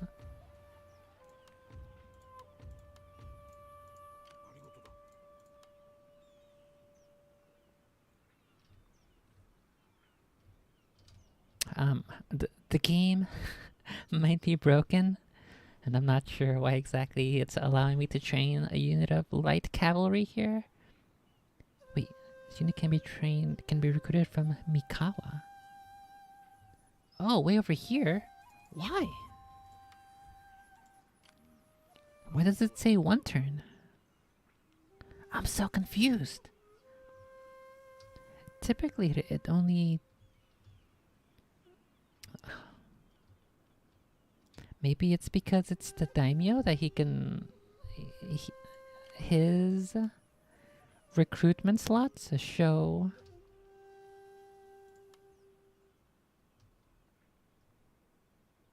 It shows all the possible settlements. I don't know. What the heck is going on? Literally, actually, so confused. Well, let's see if that works. Okay.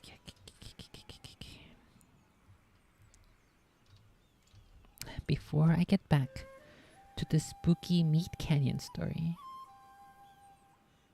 I want to get all of my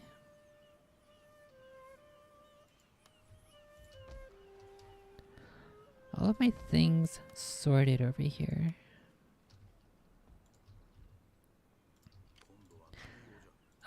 My odds do not look particularly good in this fight at the south.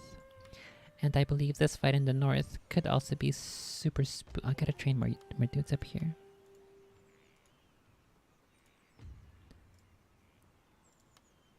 Okay, what does this guy have? Wait, did my son die last battle?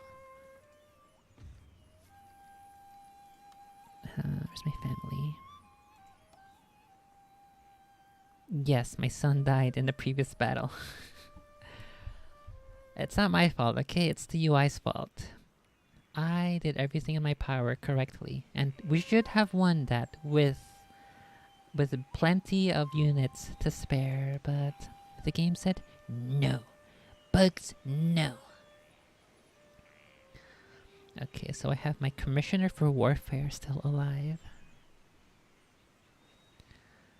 Let's see, campaign movement, melee defense, +2 morale for this general and his bodyguard, +1 command during ambushes, +1 command when attacking at sea, enables wedge formation, or improves the rate at which Bushido arts are mastered. I think we'll go for the warrior. +2 melee defense for this general and his bodyguard. I'll max that out.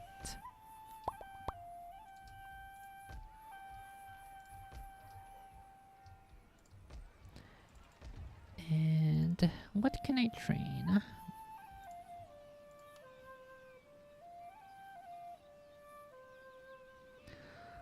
Oh no. I have no healthy units. Everything's so weak.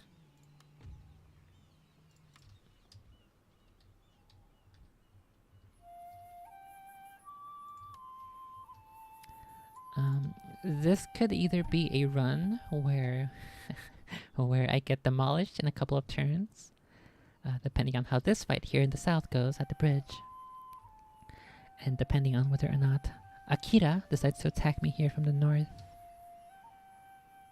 which I suspect they will. But we'll have to see how it plays out. Sitting by the fire, my dad is telling a story. And basically, it goes like this. When he was younger, when he was about my age, coincidence, he was out in the woods with his brother. They're mushroom hunting in Illinois out in the forest. They come across this old shack, dilapidated, but there was like strings of... Dilapidated? Did he say dilapidated? fish. He was about my age, coincidence. He was out in the woods with his brother. They're mushroom hunting in Illinois out in the forest. They come across this old shack, dilapidated, but there was like strings of fishing. Dilapidated. He's just thinking about taters. He wants his taters. Wire. There was birds hanging up in the trees from ropes and stuff. Mind you, this was also around the time where Blair Witch came out, so I think that he did that for dramatic effect. I'm not entirely sure. But him and his brother, Ty, walk up. My dad's name's Chad. I know. They walk up to the shack. Chad. And they peek in. Hello? What's in there? And there's just an old piss-stained mattress with a sheet, a bunch of bottles on the floor, and an old shotgun's leaning up against the wall. And my dad talks to his brother. He says, "What do you think this place is?" And his brother's like, "Probably something crazy, I'd imagine. I think we shouldn't be out here." and as he says that, a twig snaps behind them. They turn around quickly and look, and they're looking through, and they don't see anything amongst the trees, and they go and they hide around the shack, and they're peeking around the corner. And out from behind a tree, and mind you, when he's telling this, it's a theatrical event. He is acting it all out. My dad stands behind a tree and he pokes his leg out like a lady of the night showing her leg for a cab. And a dwarf peeked his leg out, and he was wearing clothes from the 1800s, 1700s even. And he come around and he had a big sack with him that was dripping some kind of liquid, he couldn't tell. This dwarven creature was walking around the forest, making all kinds of weird cackling noises. At this point as a child, I'm horrified. Just his performance is earth-shattering. He's giving old DDL a run for his money. The performance is so fantastic. And as he sits there and he says that they come up to the dwarf, and the dwarf kind of runs beyond the trees. My dad looks to his brother and says, "Let's get out of here." And as they go, the dwarf bites him on the back of his leg. My dad's screaming, "Ah!" What I didn't realize, my dad was bit by a dog when he was younger, so he flashes that, fucking lifts up the back of his leg, and he's like, "The dwarf bit me right here." He has It was a gremlin. a scar on the back of his leg. It bit me right here and it wouldn't let go, and it crawled around. And next thing you know, I started seeing him everywhere I went, and I still think he follows me to this day. Today's video is sponsored by Factor. Factor is a meal delivery service that couldn't be easier. It helps with meal prepping, but this like were-dwarf, whatever the fuck that means. Obviously he's doing it because we're in a forest now, and he's trying to scare me. I don't have that rationalization as a child. I'm very afraid. I was eating a bunch of Star Crunches. I'm an overweight, obese child. Look at me now. Okay? Imagine me without a beard. That's what I look like. Oh my goodness. Takeda left his daimyo here at Mino. Uh-oh. Can my ninja fuck this guy over? Ogre?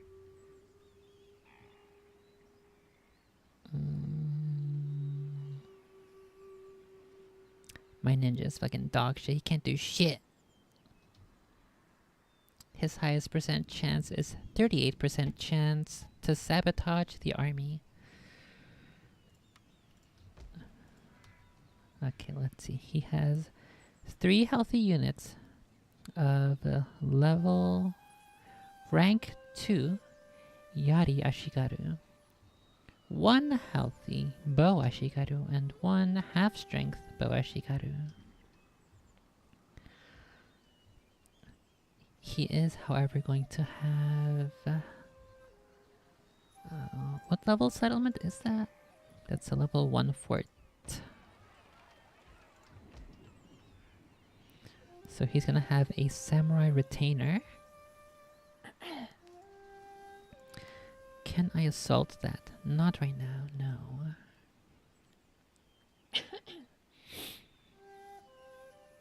If I keep building forces here at Owari, we can reach there in 1 turn. Let's do this.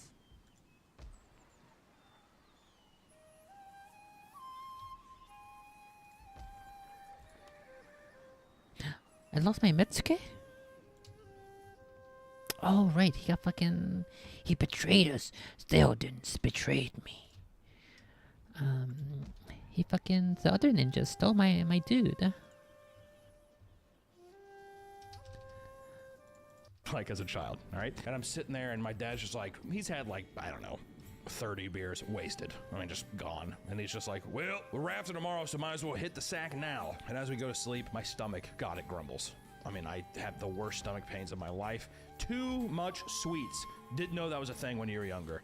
You kind of just have candy until you throw up, but I never had this transitional pain where you go where the sugar's really digesting and you're like, oh fuck, I've made a horrible life mistake. I'm sitting here in the cold, cold darkness of this campground. The shadows of bats fly ahead. I'm panting, I'm in a cold sweat, stomach aching. I'm scared to high hell. There's critters going around. One of the traps goes off. I look to my cousin AJ. What is that? He's probably just a raccoon. Why don't you just shut the fuck up and go to bed? He didn't really see me. He was like, you know, he was like 9. He's like, it's just a raccoon hunter. God. And I lay back down, and just once again, my mind is racing. As the moonlight's casting onto the tent, I see all these dwarven people dancing around the tent. I can't tell if I'm sleeping or if I'm awake. I'm truly astral projecting at this point. I don't even know where I'm at. I'm in a different world. But my God, does my stomach hurt. So I'm coming to the quick realization that I have to take a shit. Like, I don't think I've ever gotten this far down. What happened? Down the spear technology tree. Enables spear square. Almost any village idiot can hold a spear, but it takes skill to realize the true potential of the weapon. 3 years of practice, study, and careful contemplation, a warrior can learn the spear's secrets and unleash its power. It is also unusual in that the spear's true value is not to be found in the hand of a single warrior, but only when many are so armed. Spear expertise trains many to use the impenetrable and deadly pike square formation, a formidable defensive maneuver. The 7 spears of Shizukatake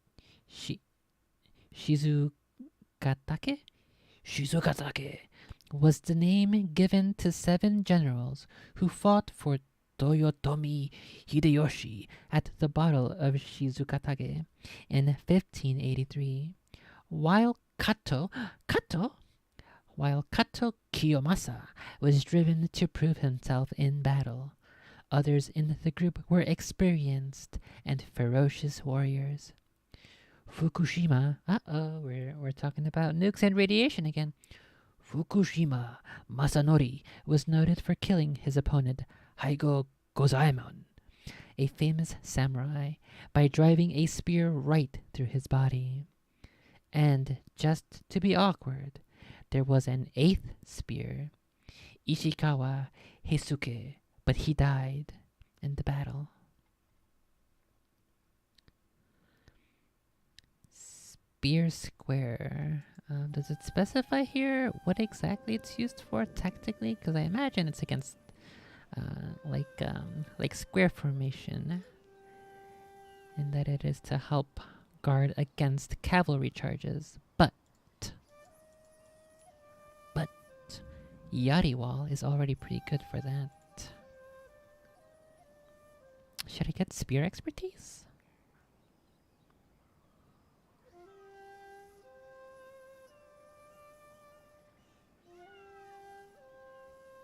What happened? Or could I also get way up the ball? It's gonna take 6 turns for this? really bad. Like, to a point where I'm like, oh God. Like, it's doing a little prairie dog thing where it peeks out a little bit and you can, like a little piece of spaghetti, you just suck it right back in. Like that. Yeah, I was doing that a lot. That's not spaghetti, that's a tapeworm! So what happens? You kind of do like the little thing where you're holding it, you're pinching real tight and stuff, but little seeps of like farty gas that are blocked by the turd are just kind of sitting there, and they're seeping out. And my cousin is, oh God, are you farting? I'm like, no, I'm not farting, I didn't fart. He's like, God, it reeks Chad. He does. I'm like, don't wake him up. And my dad, who has horrible sleep apnea, is just like sleeping. He couldn't be bothered. And my cousin kind of drifts back to sleep, luckily. But the tent is just, I mean, it smells horrible. It's just a putrid, candy fart kind of thing. It's sweet, but it's also tangy. It's the worst kind of like sensory fucking overload you could ever have. And I know that if I could do something right now, I would have to do something that I've never done before, which is wake up my father and inconvenience him. I don't know if this is for everybody else, but I am deathly afraid of my father, even before the story. It's one of those things where it's just, you don't even, it's like a giant bear that you just kind of like, you're like, hi dad, all right, bye. And you like kind of go around. And I know that one, if I woke up my father, he's gonna be mad. Two, he's gonna make fun of me. He's gonna make a big ordeal about it, and my cousin's gonna give me shit for the next like 3 days that I'm there, right? So what do? I say, well, I'll go to the restroom myself. I'm trying to fiddle with the tent thing. It's too dark, so I'm fiddling around, whatever, and they're kind of tossing and turning because I'm making so much noise because the fucking bottom of tents are made out of like plastic tarps. So just when I thought that I could take this settlement to these motherfuckers, Iko Iki decide to show up. Oh no, what is this fucking army? He's got bow ronin and lone swords? What the heck?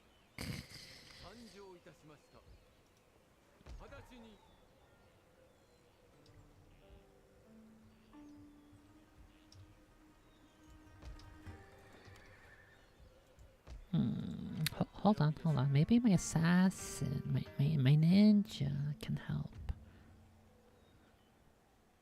I can sabotage, but that won't really do much.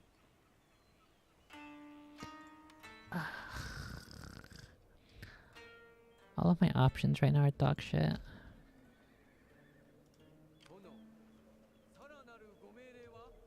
Oh, here's the Hojo army. It's got more fire bombers. Wait! Fuck! I thought I was moving the ninja! Oh my goodness. I'm actually gonna kill myself. Oh no! Oh no, I done goofed big time. I did the big oopsie. Oh wait, he's got a fucking general over here by himself. I got one of his sons here. I can kill his son.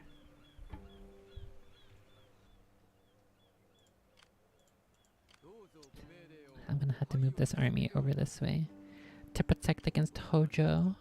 Tojo the Hojo. I don't know where this Takeda army went. I assume he is traveling north, so hopefully I have a little bit of time. Maybe.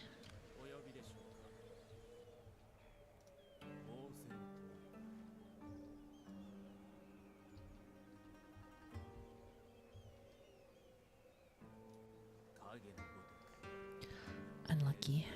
So it's like, I'm trying to get the little zipper thing. It's clinging around like a bunch of change. And my dad's like, what are you doing? I'm like, nothing. I'm looking outside. I saw a bird. And he was like, go back to bed, dude. I'm like, fine. So as I'm laying there, it's becoming very, very apparent that I'm going to shit my pants. There's no way around it. This is just kind of the fate I'm in. And I thought to myself, okay, well, if I shit my pants, maybe they won't wake up. And in the morning, I'll be able to see the zipper and I'll be able to get out and just kind of like plop it onto the ground before anybody notices. Clever thinking from a 6 to 7 year old child. As this happens, I kind of just let it slowly kind of come out, but it lands in my pants like, I mean, it felt like it had the weight and girth of like a Mountain Dew can. I mean, it just thumped. What was even crazier is I'm on my back and still like, you can almost hear it like a big meatloaf just dropping on the ground. Didn't realize how stinky shit actually is. You know, you don't, I mean, like in the grand scheme of things. Yeah, that's why we kind of use water. It's like you flush it, you don't smell it that much. It reeks. I mean, it could not. I mean, it was unbelievable because I was like, it's not gonna. That's why everybody, when you're out camping or you're on deployment, you gotta take your ET so you can dig a hole. You know, set the dirt aside, and then you do the thingy, and then you put the dirt back on top. You don't wanna do it on flat land and then have to shovel your chocolates, because then you're gonna get chocolate on your shovel. That's no good. I can smell it bad. It's fine. It already smells kind of farty in here. We'll be okay. As soon as it dropped, the whole tent was horrible. My cousin he's sleeping, and I think I caused a nightmare because he's like, he kind of wakes up and his eyes are watering. He like leans up and there's like the moonlight here. He's like, did you just shit your pants? And I was like, no, no, didn't happen. Chad, my dad immediately this time, boom, wakes up immediately. He does, oh my God, who shit their pants? And my cousin's like, it wasn't me, it was Hunter. And I was like, I didn't do it. Immediately, he grabs my wrist and goes outside, and you can see like a giant diaper butt from like my really fucking sweet, I had this really sweet, it was like Buddha's sweatpants. Okay, so it looks like I am at war with, let's see, one, 2, 3, 4. 4 different clans, and the good thing is there's only one that I can see. One fairly substantial army right next to me. But there could be another in this fog of war over here. Things are looking pretty dangerous. Pretty dangerous over here in the northwest. Right, Patches? What happened? What? Why's your butt wet? Did you put your butt in the water? Oh man, I gotta... Give me a second, I gotta go check on something.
Okay, well, I don't know how her...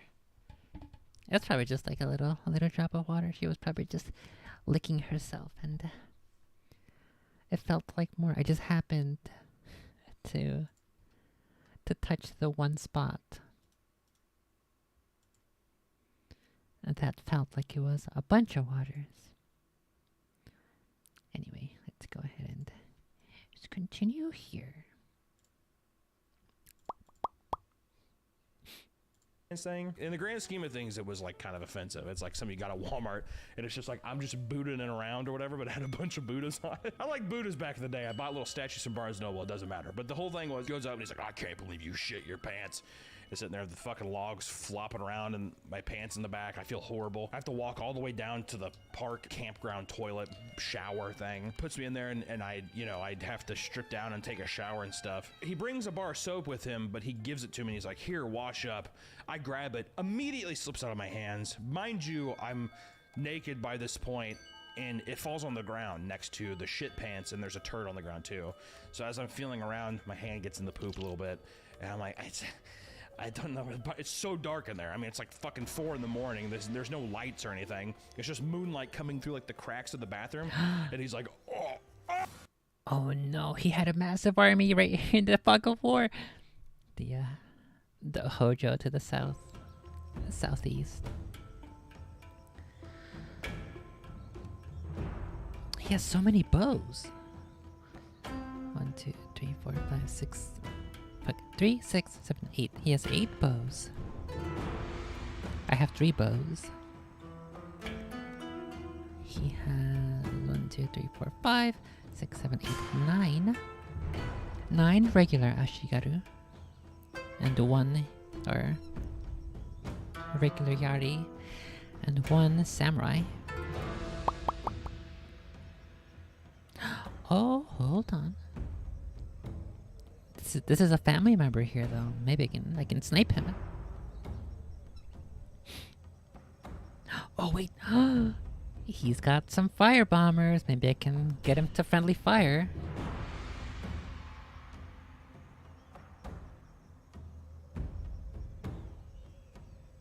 Fuck. I gotta pee though. Okay, I'll be right back. I'll pee, then we'll do this fight.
He freaks out again, and he's like, just grab your stuff. So I'm like naked going back to my campground, and he lights up a quick fire when we get back. And I remember this part was especially devastating. He lit up a fire, and it was just like gagging the whole time. And just like driving. And you could see all of the lanterns from other people's tents turning on because he's making so much noise about it. And people are like, what the hell's going on? And he's like, don't worry about it. He's just fucking dry heaving. Throws all of my clothes in the fire. Even back then, I was like, what about a plastic bag? Just throw it in a plastic bag. It'll be fine. And I remember it was especially devastating because as the light was dancing in the night sky, and you know, you could see the fabric going up there into ash. Flames were trickling off my glistening eyes because I was in borderline tears from embarrassment. I just watched my really, really dope Yu-Gi-Oh shirt get burned in the fire. And I was like, I swore to myself, I said, one day I am going to get revenge on my father. I don't know how I'm gonna do it. I guess me going to art school is kind of revenge in a way. I know he was really upset about that, but needless to say, the morning came, still kind of smelled a little poopy. My dad was so mad because it just like fumigated the tent, and we were supposed to be there for 4 days and we left that morning. I caused the trip to end early, which as a kid, I didn't really understand how upset he was, because in my mind I was like, nice, I get to go back home and play PS2. That's immediately where my mind went. I was like, okay, sweet, I get to go home and play MLB Slugfest on the PS2. That's where my mind was at. All in all, I don't know. It has the drama, the anticipation with everything. As I was sitting there on the 4th and I just thought of the story and I just had to share it with somebody. So I hope that in the future, if you have any children and they shit their pants, just discreetly and privately tell them it's okay. Don't scare your children before bed, especially whenever you've been eating nothing but Cosmic Brownie and Star Crunches for the whole time, because they're gonna shit them pants. But especially if they have a really dope shirt that they love, don't burn it. That's my story for you today. Thanks for listening, and I will catch you the next one. Bye-bye.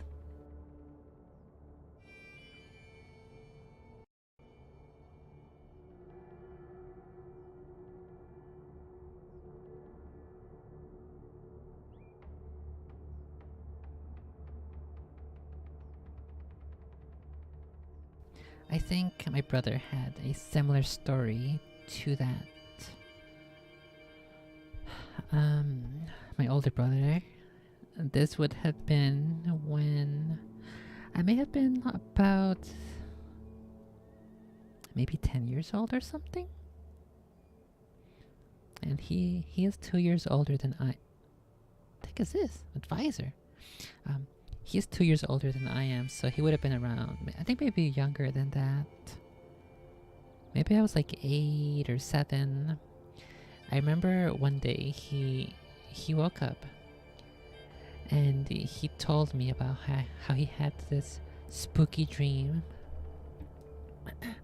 I don't remember exactly what was said by this spooky dude in his dream. I don't know why I was so interested in it, because I maybe back then, even as a kid, I was already into the spooky occult nightmare stuff. And so what I recall specifically is that he said he was like in the woods. There was like a campfire. It may have been only him, but I suspect if I think back hard enough, I think he may have said there were other people there, including me. This was back when we shared a bed too, because we lived in New York, so we couldn't afford separate rooms or separate beds.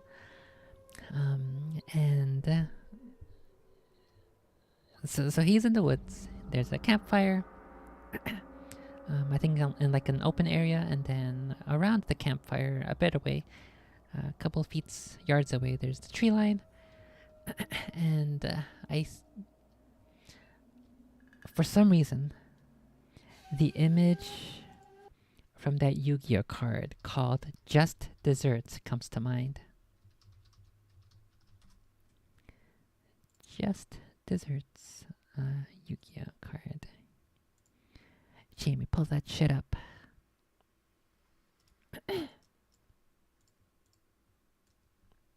This card here.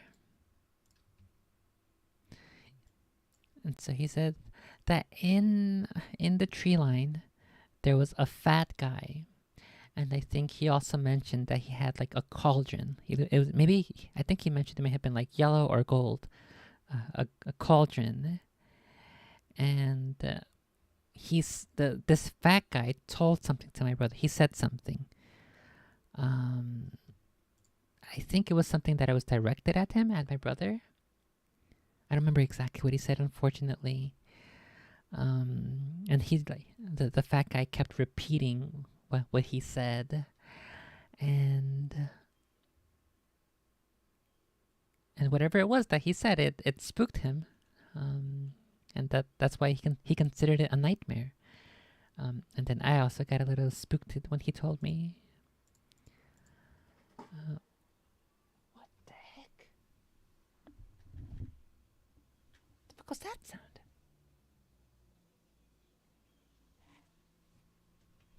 It sounded like a box or something.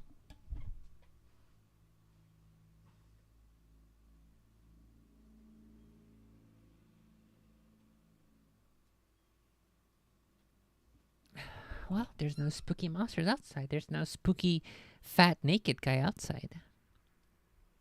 So I don't know what it was. Okay. Yeah. So whatever this fat guy said, this fat naked guy told my brother in the dream, was spooky enough to happen a nightmare. And I guess just Meat Canyon's video here, his story about his dad telling him that spooky story about the forest gremlin, the forest dwarf,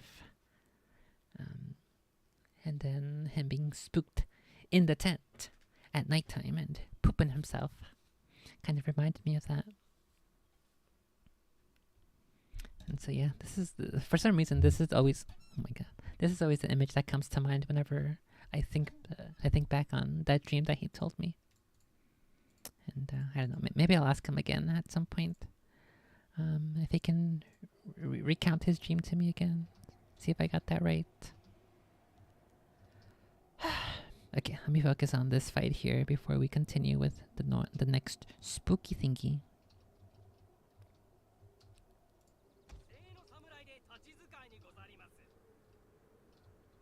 Okay, so these are katana samurai, and they have super strong charge bonus. So I think what I want to do is I want to grab... I want to make my line sort of be at an angle or so that I can charge downhill straight into their lines and just keep running straight downhill. Keep routing each unit. That's the plan, but but your strategy does not survive first contact with the enemy, unfortunately.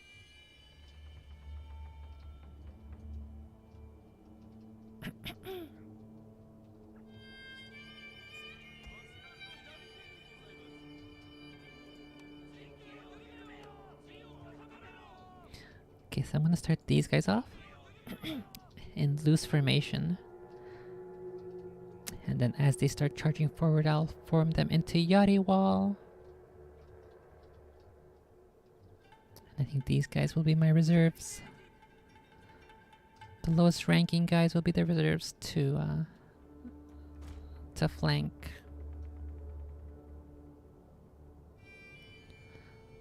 I hate having to fight in forested hills though, it's so difficult to keep track of all the units. Okay, let's see.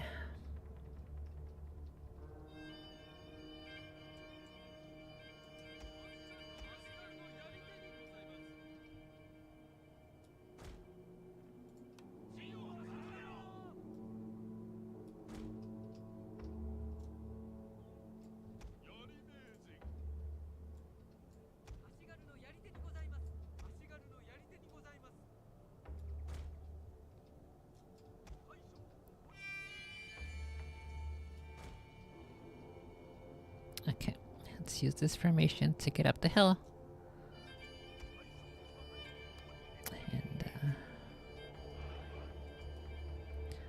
And we'll take it from there.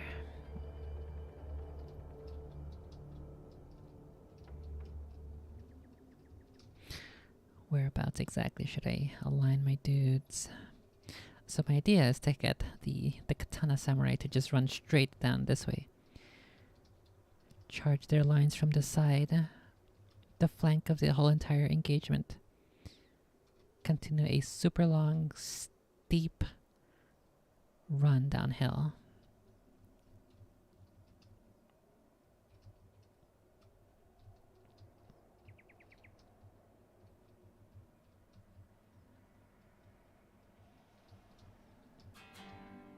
I think this corner here, this should be the center of this little white snowy part. the center of my line.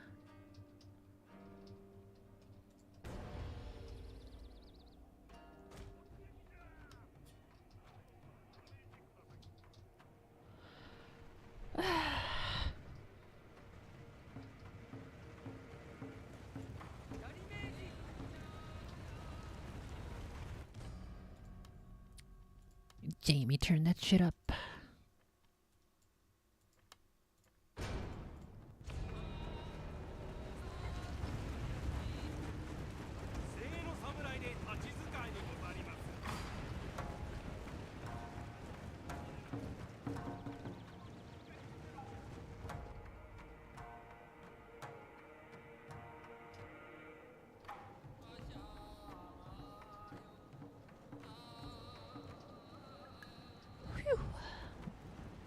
It looks so pretty with the snow falling.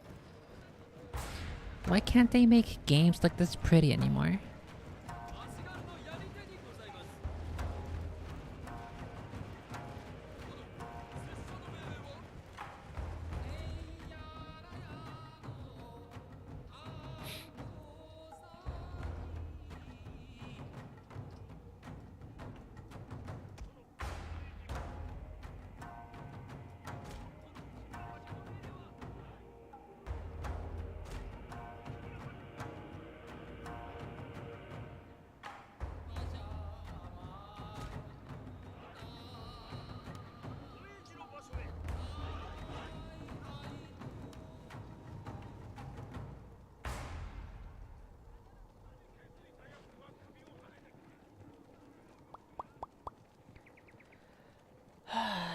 This is always the most tense part.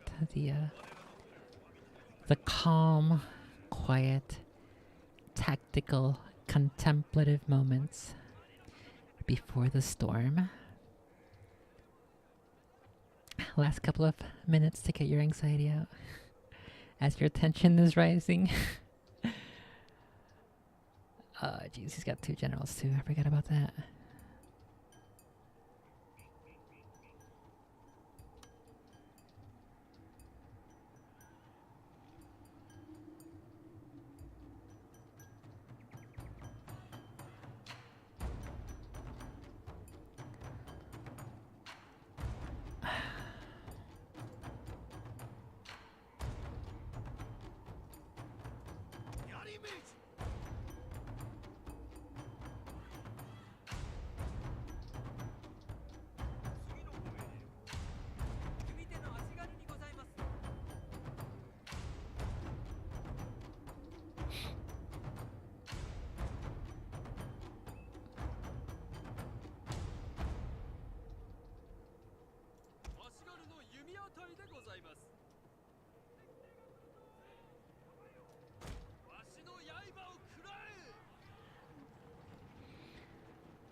Oh my god, so difficult to see the units themselves.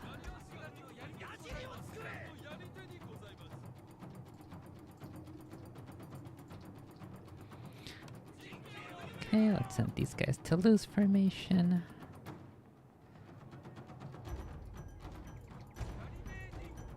Let's move my katana samurai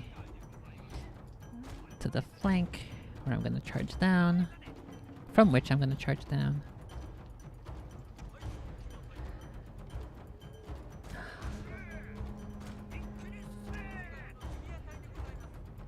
Okay, here we go. Arrow's gonna be let loose in 2 seconds. Fuck him up!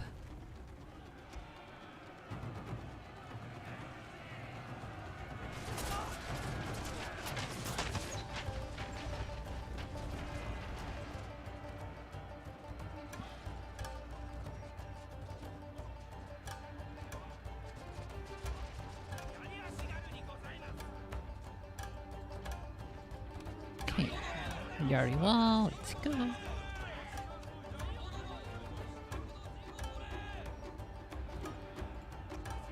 Our hidden units have been discovered, my lord!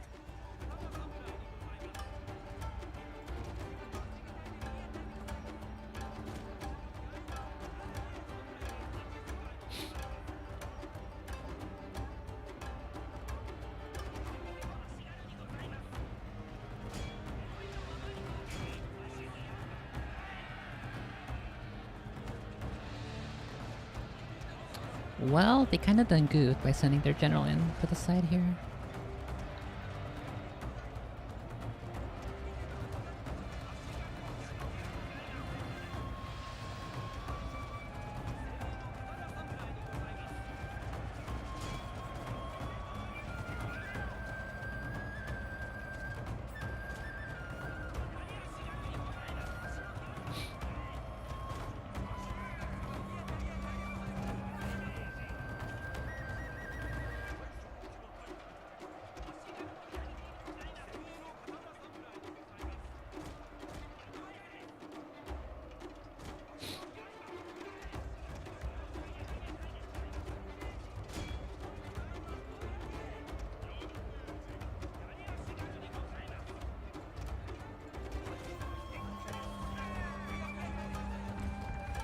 Oh fuck, I heard they're fire bombers.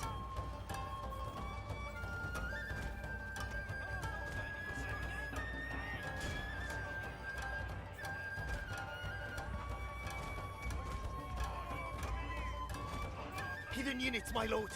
Treacherously meant to ambush us.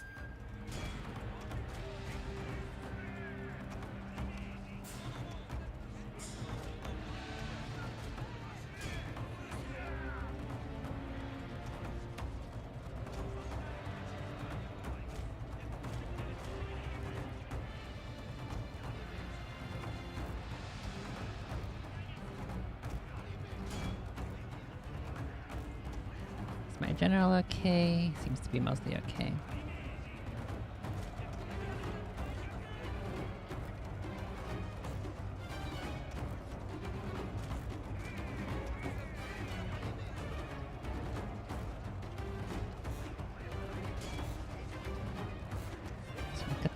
My katanas seem okay.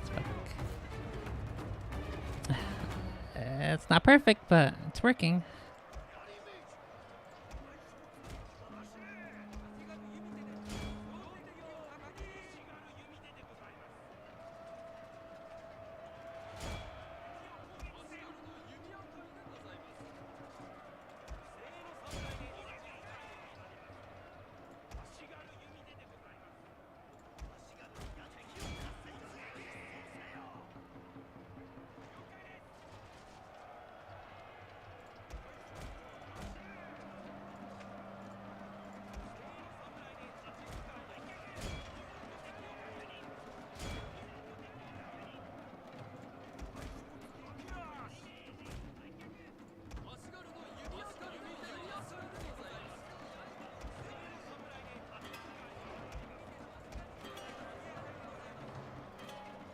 Ah, fuck, where's your other general? Did he leave?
My lord, their general has fallen. Okay.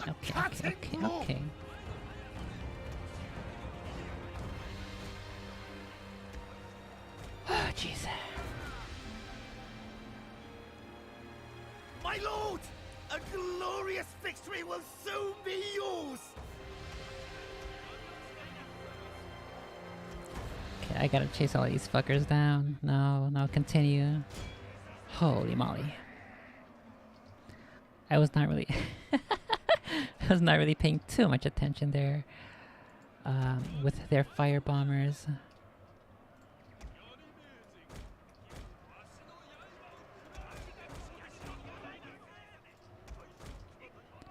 Oh jeez, okay. As stressful as this game is, it's fun stress. Super duper fun stress.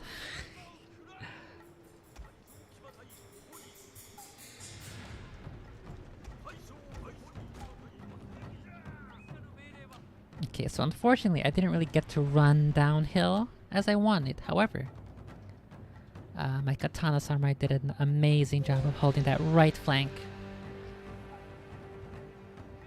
And my reserves also did a wonderful job of keeping their general at bay. You wanted to get my fucking general, but no. I got some spears for you. You gotta get through first. The men are fatigued, my lord, and some must rest.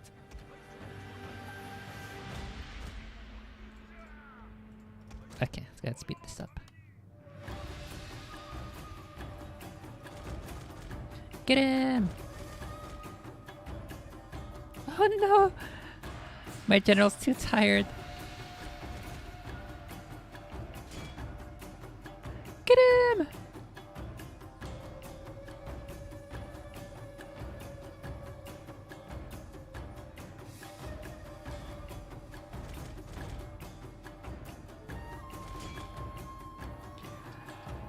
Ah, jeez.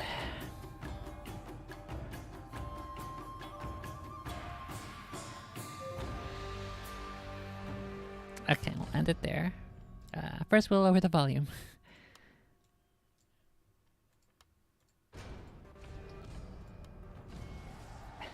Close victory? I mean, I guess.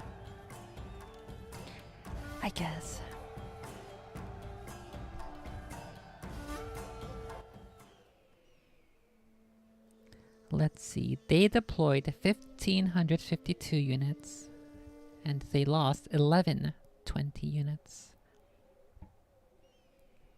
They have 430 remaining. I deployed 1,234 units. I lost 324. Have 910 remaining.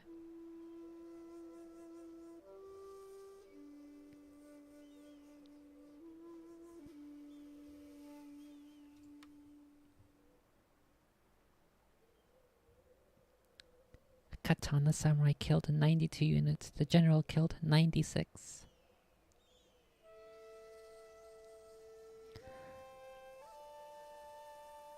One of my Yari killed 69 units. Fuck him up! Yeah, get the fuck back to where you came from, you fucker. This is my Japan. Uh-oh. The Iko-Iki have some reinforcements, but they didn't attack this turn. Sus.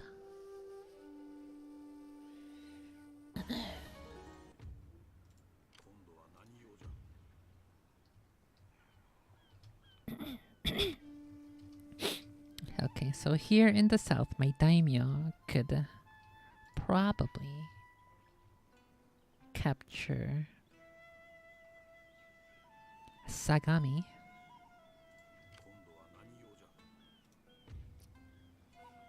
He has a new retainer. Let's see. We can pick Haiku Poet. Cherry Blossom Falls. Poetry on the spring breeze. Swords cease their clashing. +1 to the daimyo's honor. Or we can get Merchant. I never presume, my lord, but I do keep correct tally. +1 happiness in provinces where this man is present.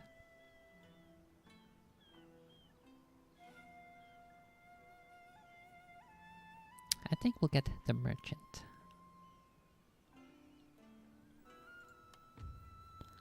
Okay, then his skill tree.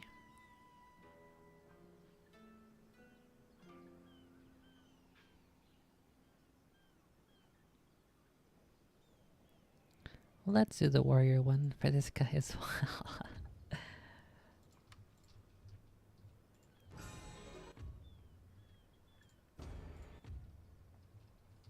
Oh fuck, I'm getting kinda hunky. That's no good.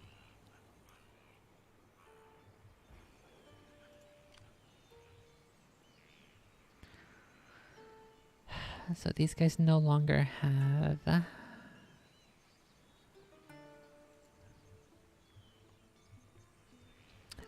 they're no longer receiving attrition from winter.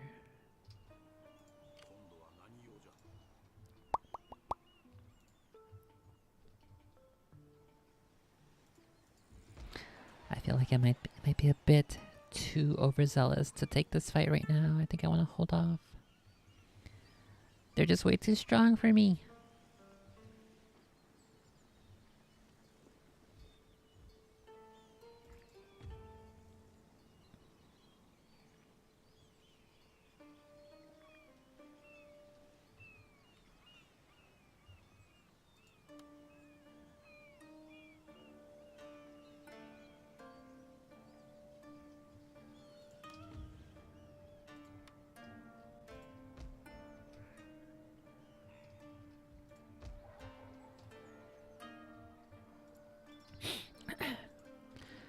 Okay, so I did just defeat a fairly sizable Hojo army, so I should definitely press the advantage here.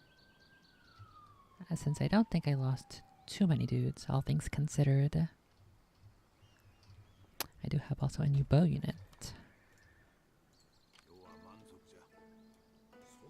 Oh fuck, he's actually still got quite a bit. Oh, it's the stronghold. He has a leveled up fort.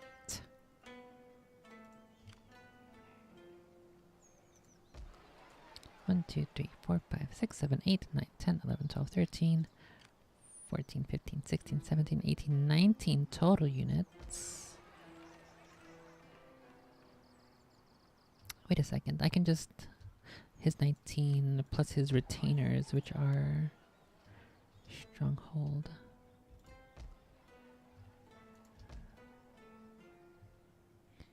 His retainers are a samurai retainer and a garrison, a yari garrison. So that's 19, 20, 21 total units versus my 1, 2, 3, 4, 5, 6, 7, 8, 9, 10, 11, 12, 13, 14, 15. His 19 versus my 15, but my units are mostly healthy. His units are fairly shattered. The most difficult thing will, and also I can draw him out of his stronghold, which will negate his defenses. I think I'll go for that. It's kind of a gamble, but why play Total War if you're not going to gamble on risky fights? Oh, he fucked off. Oh, he fucked off into the castle. That's not good.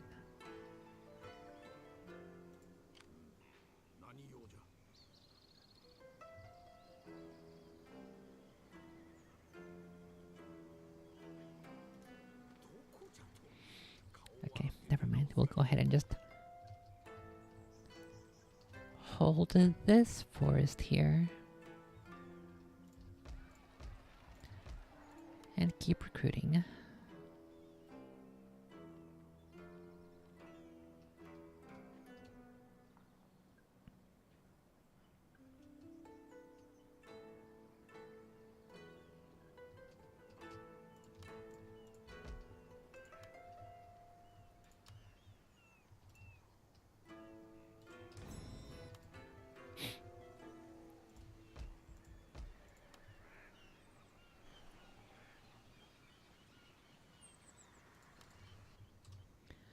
Phew.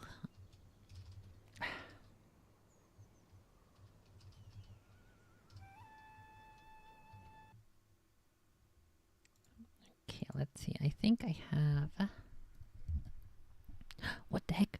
Barbie is trending.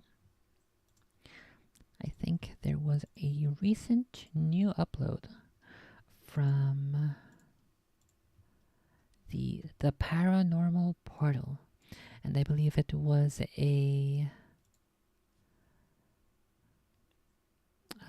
spooky ghost episode. So let's try to find that one.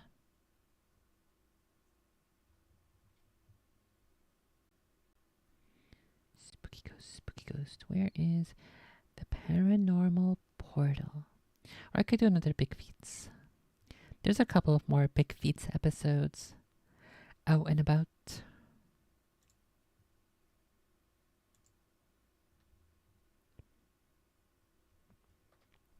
Okay, this one. Paranormal Portal Season 5, Episode 3, The Haunted Child. Andrea from Illinois.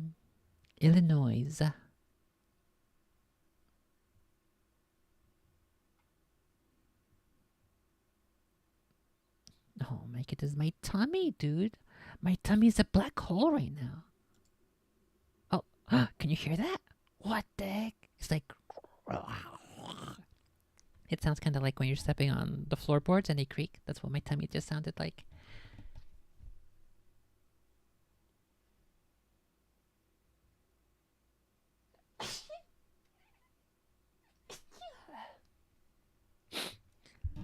And I'm also sneezing.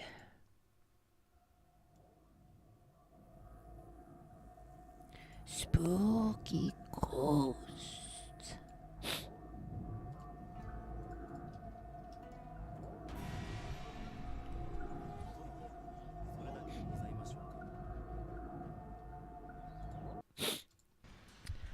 Okay, so these guys are gonna... The Hojo in the south want to re-engage.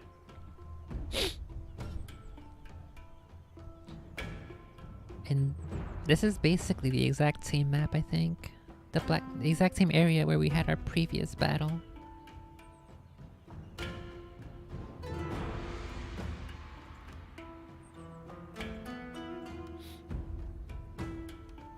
He has Bow Samurai. Bow Samurai, 2 bombers.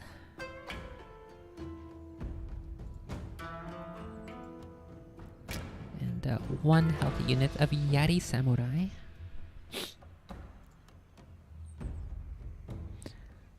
Okay, this fight should basically play out almost identical as the last fight. But we will have to see if the terrain is suitable. It does look like there's a hill again to my north that we can take advantage of.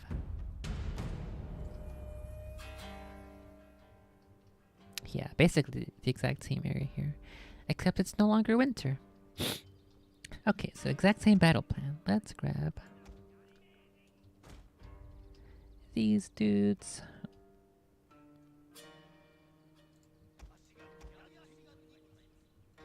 These 2 will be my reserves.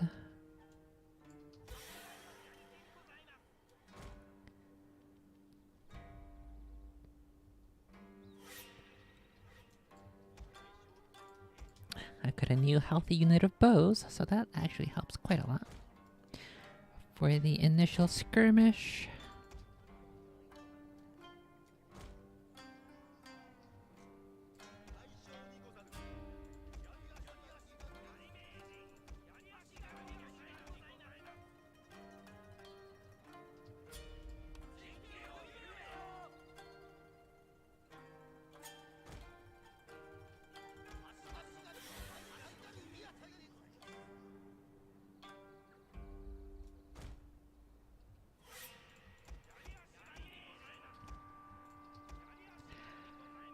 Okay, so my Yariwa will be group 1. My bows will be group 2. Well, they'll be first on loose formation. They'll be group 2. My reserves, group 3.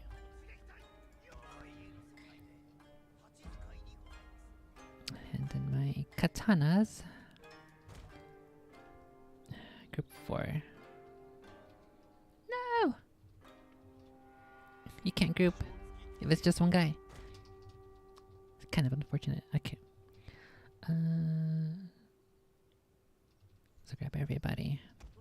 And prepare to go uphill yet again. Okay, let's see if I can find that spot again. I think it was over here. Try to just replicate exactly what we had before.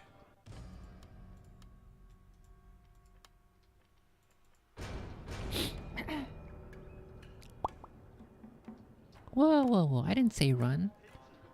Conserve your energy, dummies.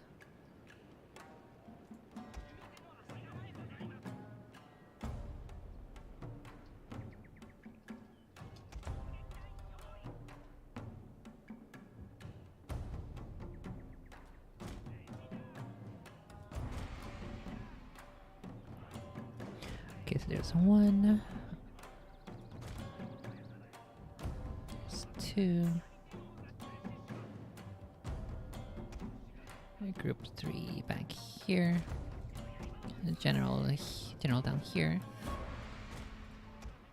Katana samurai up top of the hill.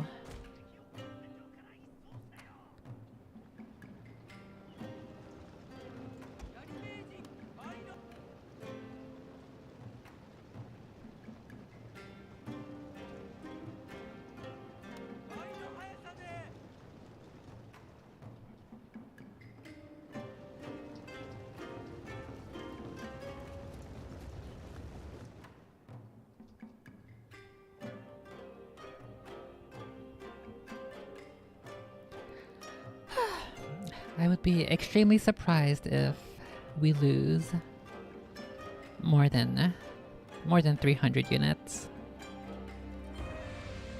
More than 300 men.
Okay, fire at the well, and the skirmish mode enabled for the archers.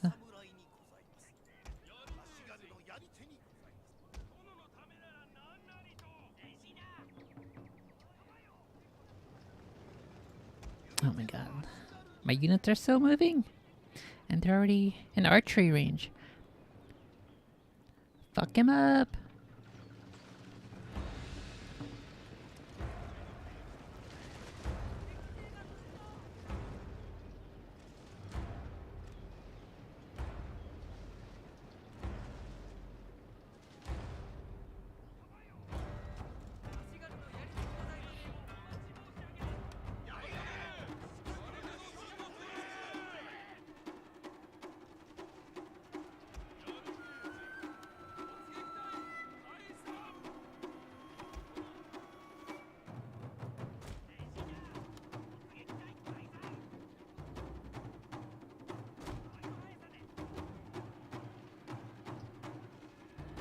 Our hidden units have been discovered, my lord!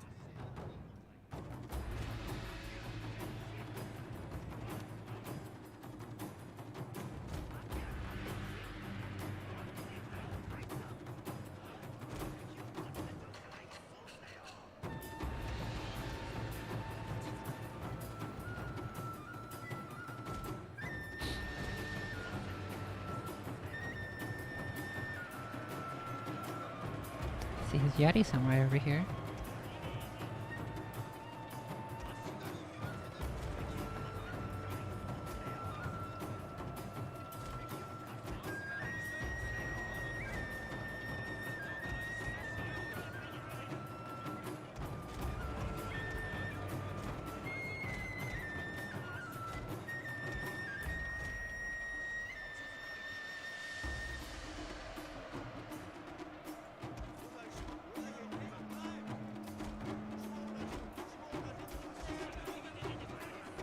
Where's the general? Gotta fuck that guy up. General? Enemy general?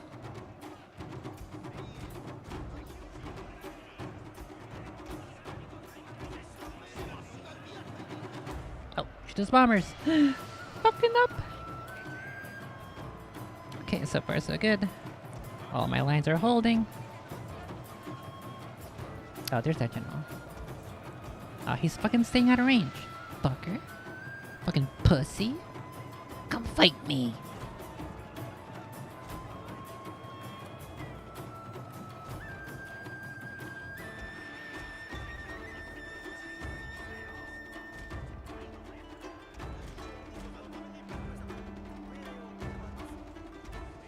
Our general is in grave danger, my lord!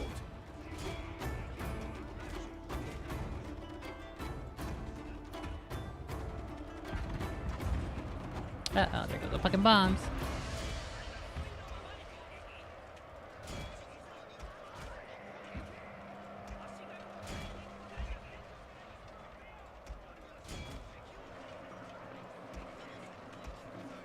Oh my goodness. My fucking... my katanas fucked up their shit.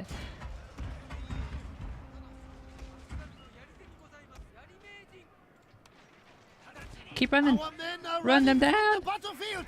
A shameful display! Run those fuckers down. And also start shooting. I gotta get my bows to fuck up their general. Uh-oh, time to charge. Fuck them all up. A glorious victory will Fuck 'em soon all be up. yours. Okay, there we go. Easy peasy.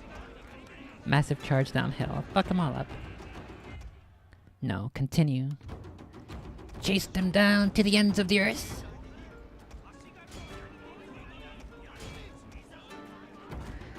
I am become the Shinigami. Fuck this guy up and where's their general? You. My general has to hunt down their general. That's gonna be the key here.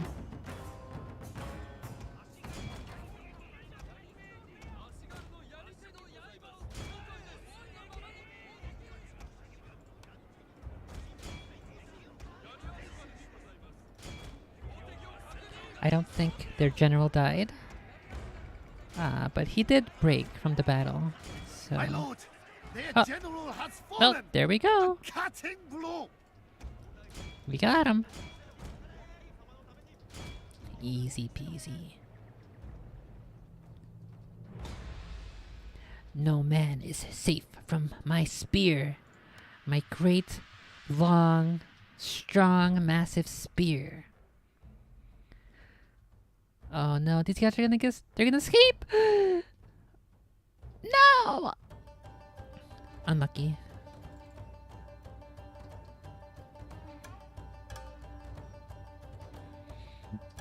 Okay, if I can get as many of these as possible, we can ensure that decisive victory.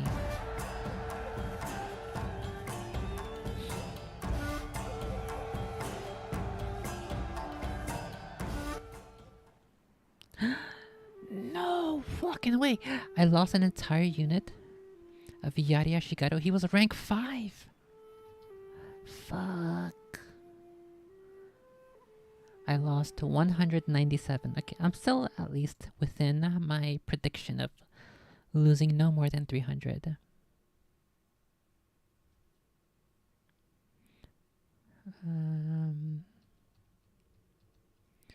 I lost 197. He lost 590.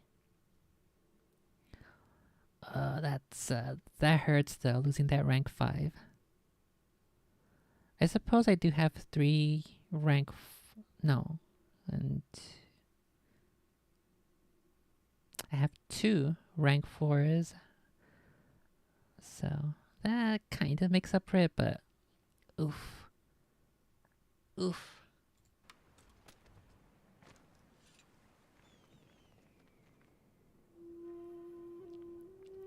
Qué lástima. And this guy over here is still too spooked. Uh-oh. They have 2 full stack armies. Uh-oh. This no good.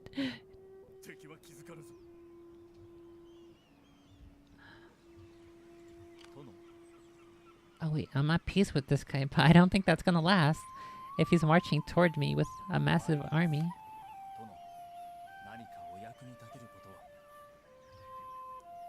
A huge stack of Sakai army.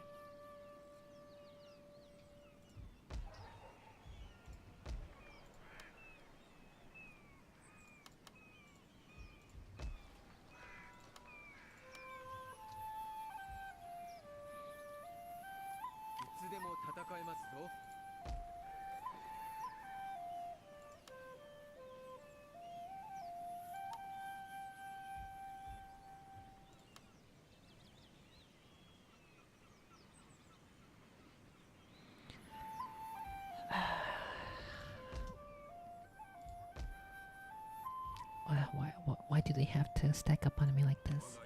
Why they gotta do this to me? I didn't do nothing. I'm just a peaceful Shinigami.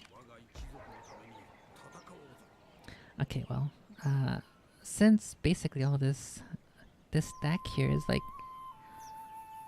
a quarter to 1/3 health, this one's half health. This should be easy pickings. I'll just auto-resolve. So loud!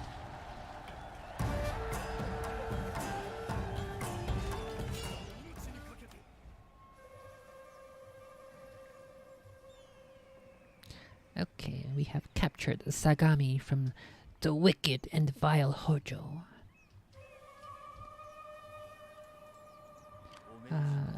This Takeda capital is undefended. Why is that? Fuck. I'm just out of range to see this.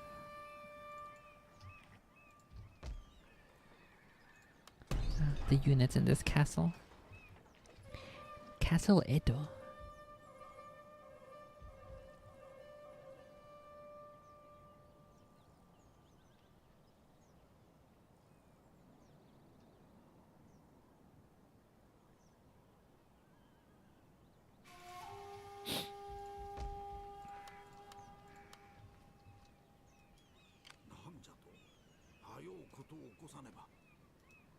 Fuck, I'm not gonna be able to see what's in there. Unfortunate.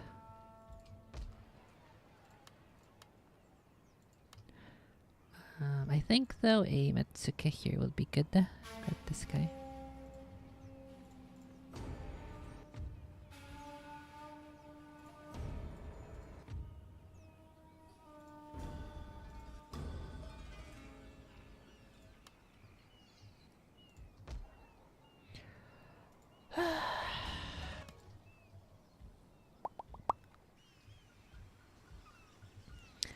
Okay, this over here will probably be a major battle.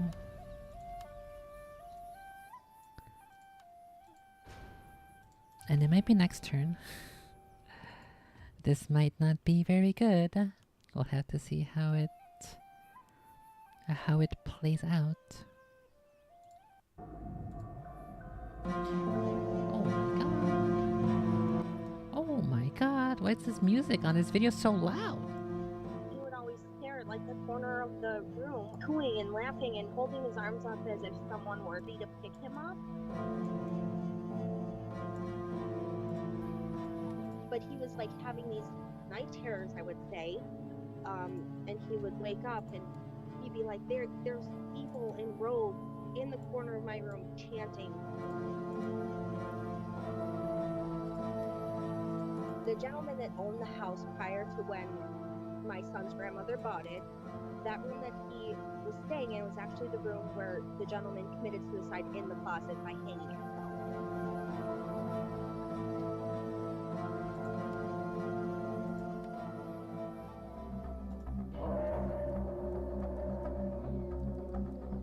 Hey everybody, and welcome to the Paranormal Portal. I'm your host, Brent Thomas. Thank you so much for joining us today. We've got an epic show ahead, but just remember, if any of you have experiences you'd like to share, I'd love to hear from you.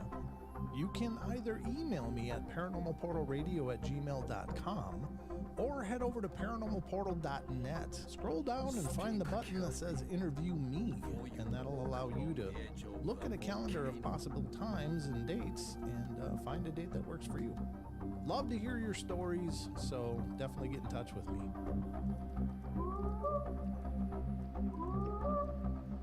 Yahoo!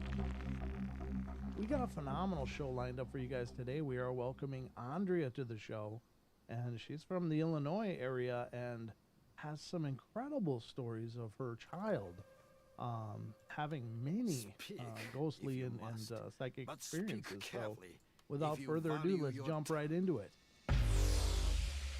Oh my goodness. This guy Welcome got to the show, Andrea. so much Thank you for music. coming on. Thank you so much. I appreciate it. Oh, the pleasure's all mine. So I guess probably the best place to start is, where did this all begin? How did this all start? Your presence is not Okay, entirely welcome. so I had my child, well, my son. I had him in 2010, and so around, like, everything obviously was normal when he was like a newborn, a little, like, maybe 3 months old. But then as he started getting like in the age where they like do tummy time, or they start laying on their back and looking at the ceiling, Tummy time? What the fuck is tummy time? Did you say born a little, like maybe 3 months old. But then as he started getting like in the age where they like do tummy time, or they start tummy time? What? Does she mean like he's laying on his tummy? Tummy time. Tummy time for parents. Tummy time is laying babies on their stomachs, for brief periods while they're awake. Huh. It is an important way to help babies strengthen their neck and shoulders. Okay. Tummy time is a colloquialism for placing infants in the prone position while awake and supervised to encourage development of the neck and trunk muscles and prevent skull deformations. Oh.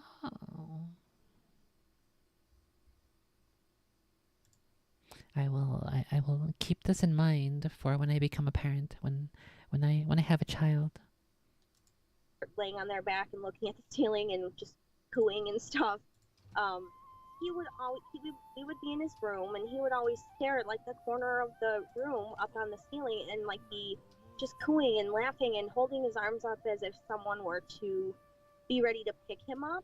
And at that time my mother was around, so she would always be like, oh, it's probably like the loved one that passed away, so and so, like a family member or something like that. And I was like, oh, okay, that's interesting. But then when I would bring him, since I was a younger mom at that point, I had no friendships and stuff and places to go. So of course he would tag along with me. And it would happen at a lot of my friends' houses too, where he would just be staring at like the corners of the ceilings and just, I mean, like staring. It wasn't like one of those things where they're looking around the room. No, he would. Baby stare. Hi. Where does this Mitsuke go? Would be like dead set on like one of the corners of the rooms and just staring at the ceiling and doing his little babbles and putting his arms up and stuff. And I'd always wonder, I'd be like, well, that's crazy, you know, like it's just different. Right. It wasn't yes, in my mind I was thinking, yeah, that's not, I don't know about that. And then as time went on and he got a little bit older, I mean, it was kind of the same thing. He would be, even when like I think it was maybe around, I want to say like 1, because we had moved in. I had actually got my own apartment with him, and we had moved in there, and I got his room all ready for him and everything, so I was excited about that. But yeah, so when I would put him to sleep at night at our new apartment, and it was him and I would hear him just babbling in his room, laughing as if someone was like making him laugh. And I would go in there and check on him, and he'd just be sitting there, and I would be like, well, why are you like laughing? There's no one in here to be. No, no laughing allowed, baby. No laughing, no fun allowed. I'm gonna have to put up a sign outside the crib that says, no fun allowed, no laughings allowed. Laughing at. So it was just different. I just didn't. Okay, so these guys, Satake, they captured this settlement, this castle from Hojo.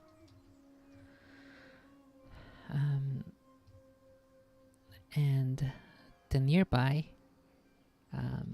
Takeda Castle, their capital, it is unguarded, so I think I will maneuver north. And hopefully we can be peaceful here with the Satake. I don't know if I want to make peace with Hojo and then set up trade as a demonstration of my goodwill and my good nature, to demonstrate that I will not continue to attack them.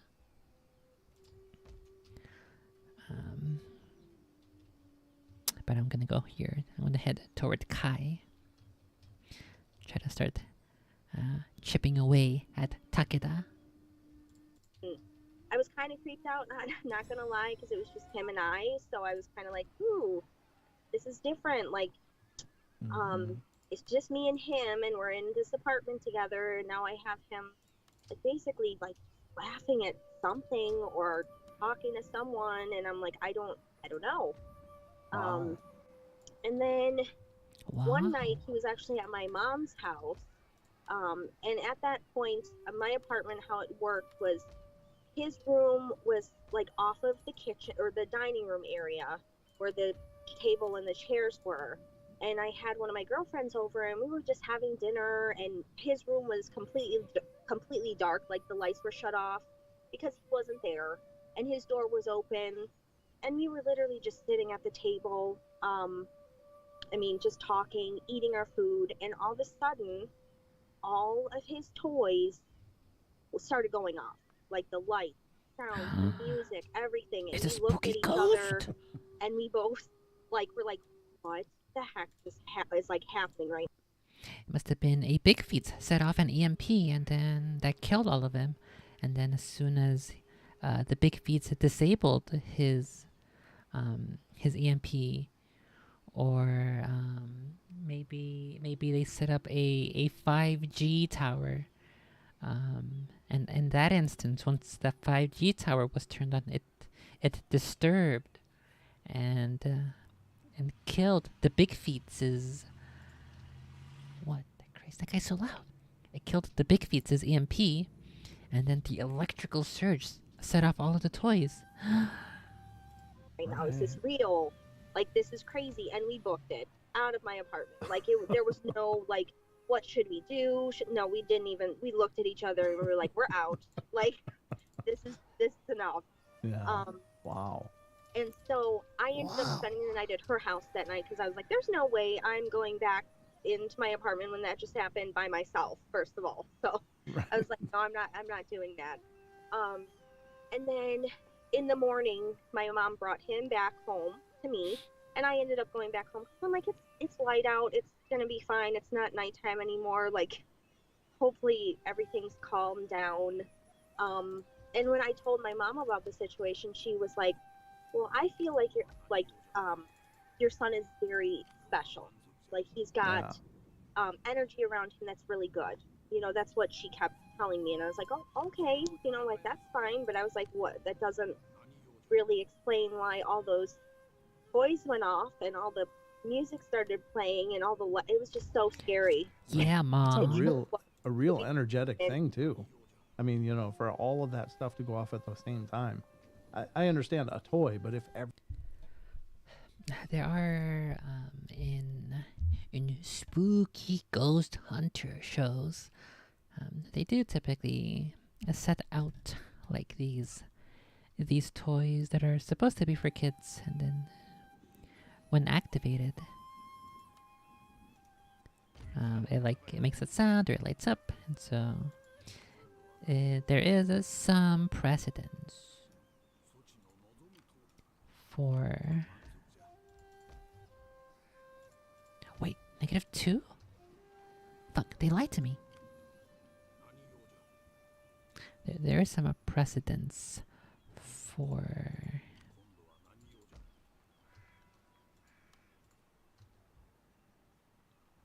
I should not have set up this Metsuke here. I should have put him here. Fuck, I'll do that next turn then. There's some precedence for spooky ghosts and other sort of spiritual and demonic entities to interact with whatever electromagnetic thing they may or may not have, depending on what you believe. They may be capable of interacting with certain electronic devices. And I guess that's also the trope, where the spooky ghost who is the poltergeist can turn on or off the TV and all that good stuffs. Oh, I have buddies over here too. Let's send these guys up on the offensive toward Takeda. Okay, I've got a fairly sizable force here.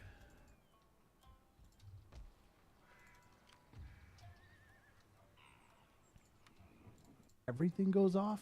That's incredible. I mean, everything. Yeah, it was nuts. I mean, he had so many toys because he was an only child at that point, so people bought him so many electronic toys that lit up or made sounds and everything. So I mean, his room was filled to the brim with them, and I mean, literally, even his mobile was going off. So I was like, okay, what the heck is a cell yeah, phone? we're gonna leave now. That's like a Hollywood moment, isn't it? I mean, it's like from a movie. Exactly. Wow. And like I said previous to you before we started this, that I mean, me and my mother were avid horror movie watchers, so when I saw that happened, I was like, yeah, okay, I am. Fuck. The Satake just declared war on me. And they're allies with Takeda? Well, hold on a second. No, that's not fair. The Takeda were allied with the Hojo, and then the Takeda got angry that I attacked the Hojo. And then the Satake were at war with the Hojo too, but they're still allies with the Takeda. What the heck? It's the JQ, the Japanese question. Oh my goodness. Not staying. I don't even think I remember locking my door, to be honest, because we literally ran out of there so fast. That's incredible. Wow. Yeah. That's a heck of a beginning. And so was this it didn't seem that this activity was really stressing him out though. So it was just kind of his world, right? Pretty much, yeah. He did not seem like anything was really bothering him until he got a little older. And it was around, I want to say 2.5 to 3 maybe, because he was able to communicate with me, and so he started talking pretty early. But yeah, I mean, maybe about 2.5, 3 years old. It was nighttime, and I remember this because it scared me half to death, but we were driving home from my mom's house after visiting her all day, and all of a sudden he's just in the back of the seat laughing, and I'm like, what are you laughing at, little guy? Uh-oh, this is starting to sound like it's gonna be that one kid from the Baba Spook. What? No, fuck. Oh, fuck. I done goofed. This guy was blocking the way. This guy was blocking the path. My ninja couldn't sneak through. Oh no. Okay, well, looks like this guy's got 2 armies over here trying to fuck with me. Why they gotta do this to me? I didn't do nothing. I am a peaceful nation. you doing back there? And he goes, oh, I'm just playing. I'm playing with my friend. And I'm like, oh, okay. And I You don't have any friends. That's what I was hoping she would say. Like a Gollum when he's talking to Smeagol. You don't have any friends. was like, well, who's your friend? And he was like, oh, his name is Boots. And I was like, okay. So I thought maybe, like at that time there was Dora the Explorer, Boots. I was like, okay, whatever. Maybe that's what it was. But then he started like crying hysterically back there. And I was like, well, what's going on now? Like, why are you crying? He's like, well, there's a boy in the sky. Like, he said in the sky, but I figured, well, I don't know what he's talking about, but he was like, there's a boy in the sky with no eyes, and he's just staring at me, and I'm scared. And I was like, no. okay, that freaked me out. Yeah. Good God. So I was like, all right. And mind you, I'm driving in the dark, and I don't even want to look in the rearview mirror. So I'm like, okay. He saw the spooky Elmo. And he thought he didn't have any eyes because he just had like black eyes. And so it like blended into the darkness of the night sky. Whatever. At this point, I'm like, oh, you're gonna be fine. There's no boy in the sky. You're okay. And then he starts crying even more. And he's like, Mom. And I'm like, what? He's like, the boy's next to me, and he's got no eyes and no mouth, and he's just staring at me, and I just want him to go away. Can you get him away? And I was like, all right. Like, literally, I did not know what to do at that point, because I'm like, like I said, I didn't even want to look in the rearview mirror, because I'm like, what if I see something, or I, like, freak out, or something happens? Sure. But I did end up saying, like, all right, Boots, go away, trying to, I don't know, just help him. And my son was very distraught. Let's just put it that way. He was not okay the rest of the ride home. Either was I, to be honest, because I was taken back by everything. I'm like, what? I just thought in my head, like, what 2.5-year-old or 3-year-old would say they see that? Right. And he wasn't exposed to anything that would make him think of those things. So that's why I was like, okay, this is crazy.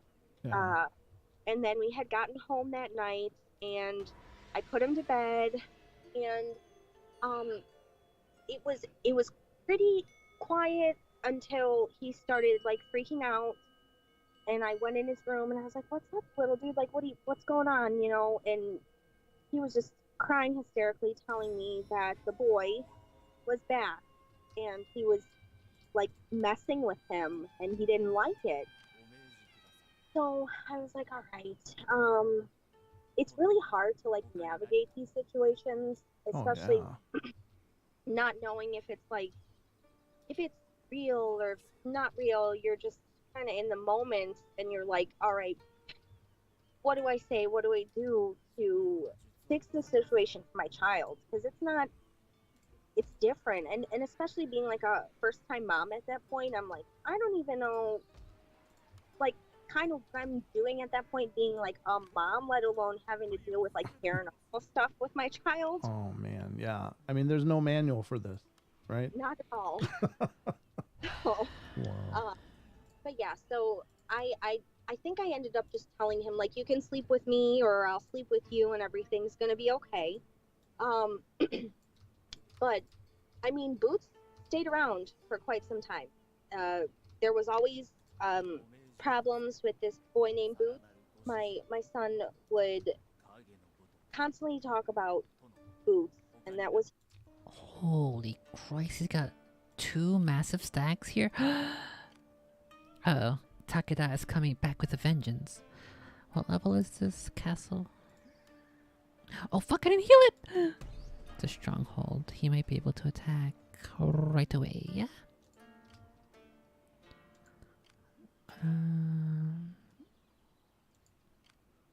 I think I would definitely prefer to fight this.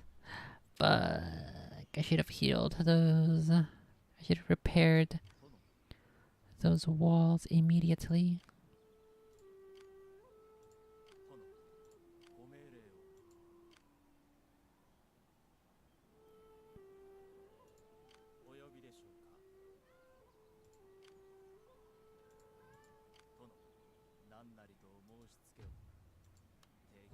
Fuck. The game just trolled. I wanted to check what my odds were for sabotaging, but it went through with a sabotage and I just lost $1,000. 1,000, what's it called? 1,000 treasury. I lost 1,000 gold. Oh, fuck.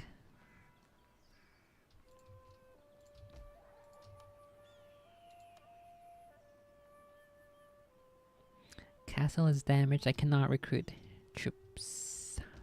Fuck. Bucky Wucky.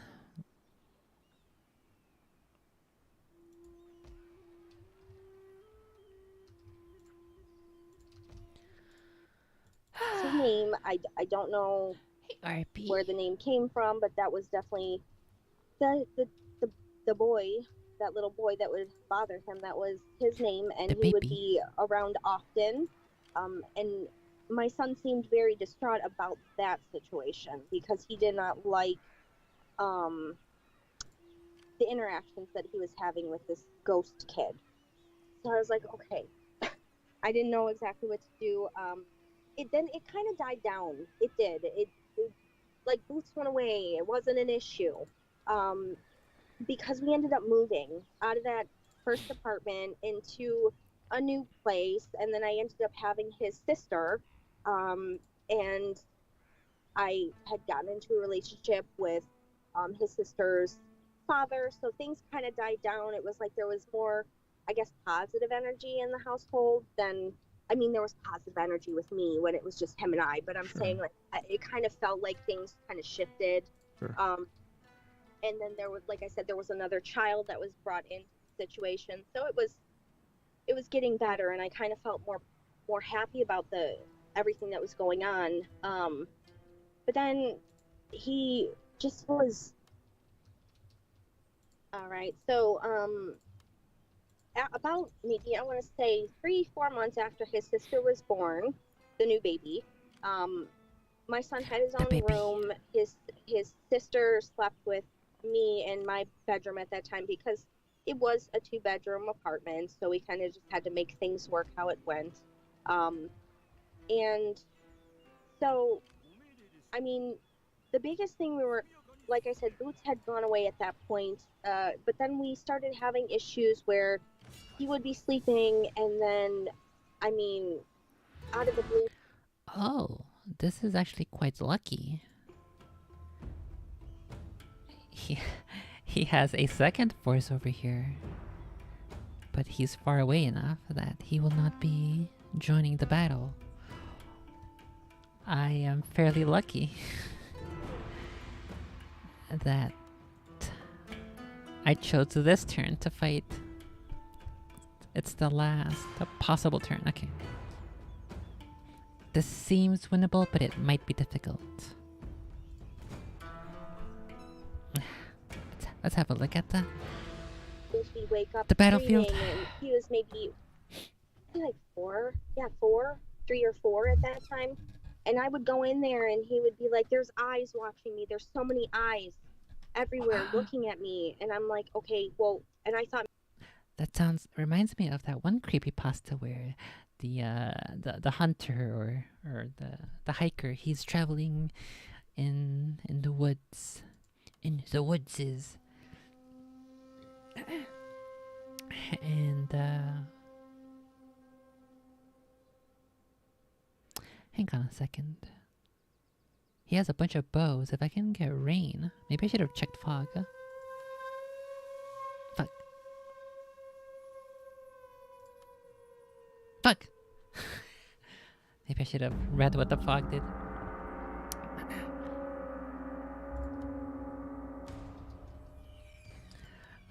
What is he saying?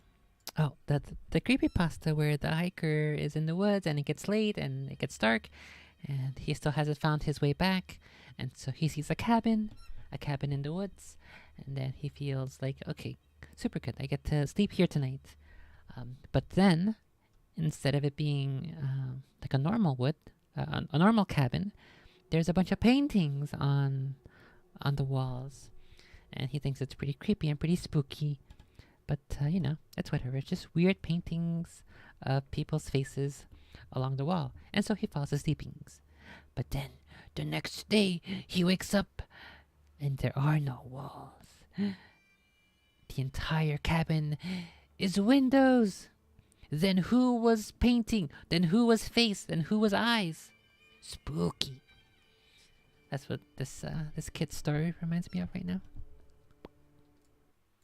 Maybe stuffed animals, because there was a lot of stuffies in his room. So I thought, okay, let's get rid of these stuffed animals then, and there's going to be no eyes in your room. And it just continued.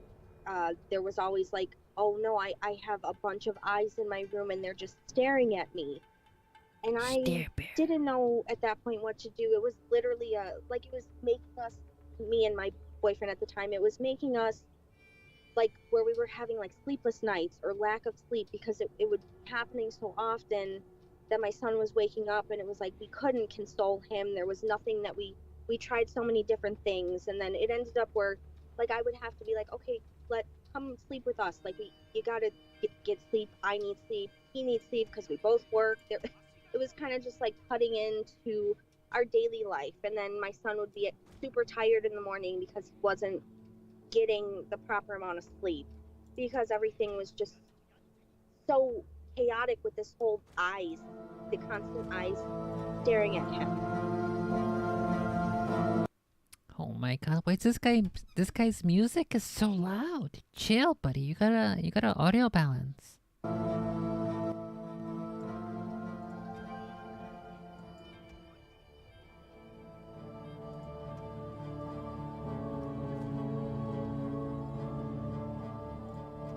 So we had to deal with that for probably about like quite a bit of, I would say maybe like at least 2-3 months. I mean, it went on for a while, and it was really, really concerning, because we were thinking like, okay, at that point his room was, it was really weird how the apartment was set up, but his bedroom had a sliding glass door to go to the patio type of thing, but he had blinds and curtains.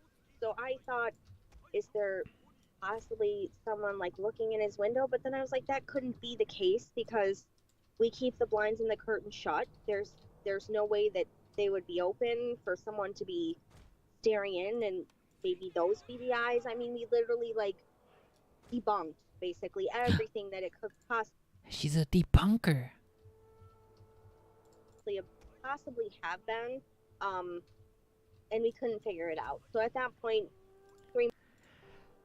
Okay, let's do this battle, and then I think I'll go take my break. And I'll go get my munchies. My yummy yummies.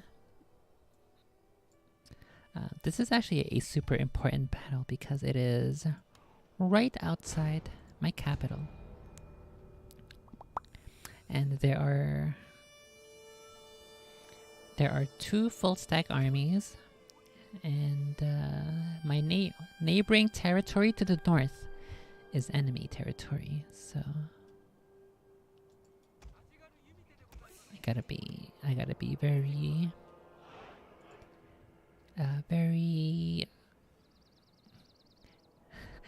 very correct in my ability to win.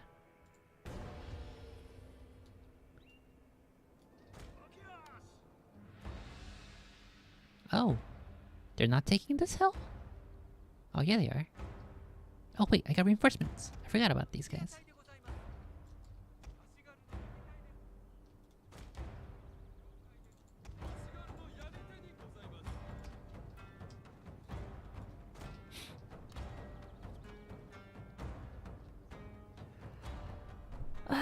Okay. Okay.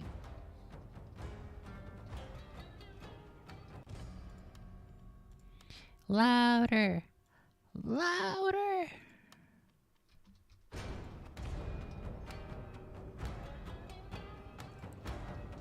Is having any horse? Yee.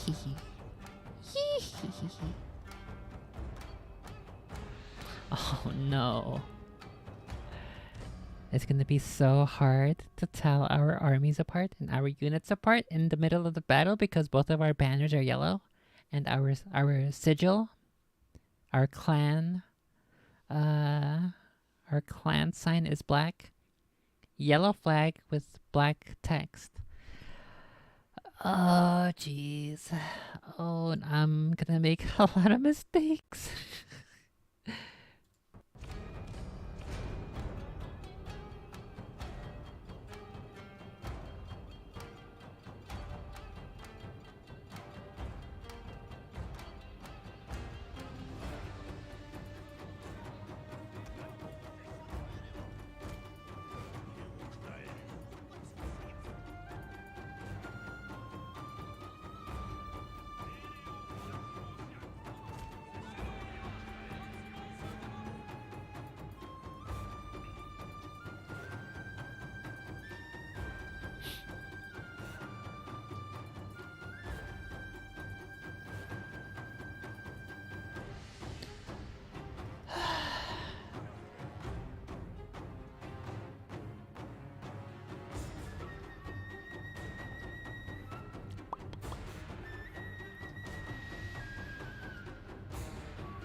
Let's see if I can waste a couple of their arrows here.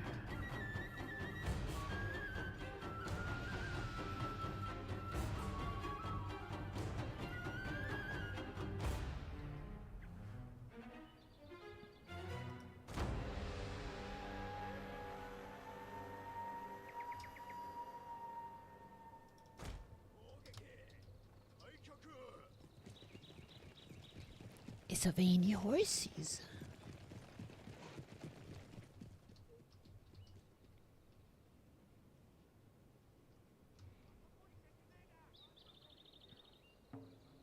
Oh, these bows are moving up.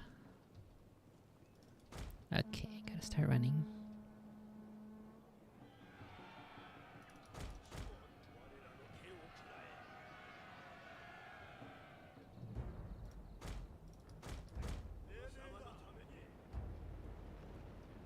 Oh, okay, hold on.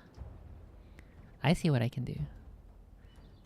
If I get close enough, their lines get a little wonky. They get spooked of my false charge. Okay, so that's what we're gonna do. We're gonna push up and get into position, and right before we get into position, I'm gonna have my cav spook them so that their entire formation is wrecked, so I get a couple extra, maybe like 2 or 3 volleys. Okay, that's a good plan. Let's go for that. Easy peasy. We gotta do a false charge like a big feats.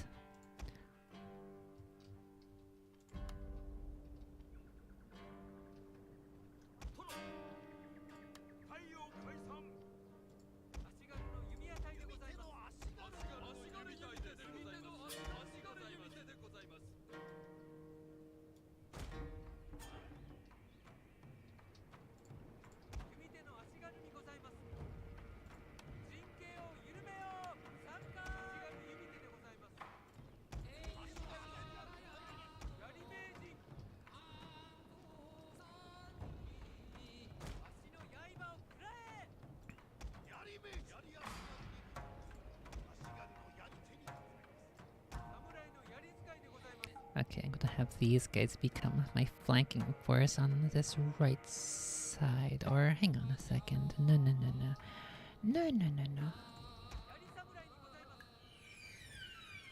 We need... bring this guy along.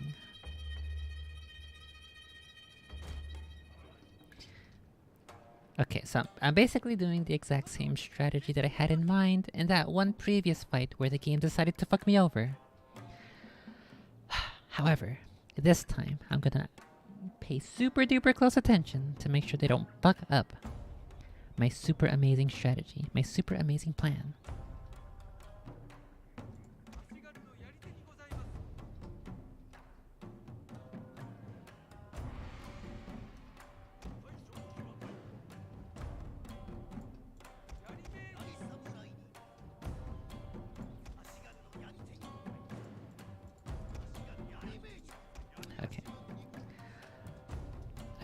this time I will pay extra close attention. Extra close attention. To make sure that the game doesn't fuck me over.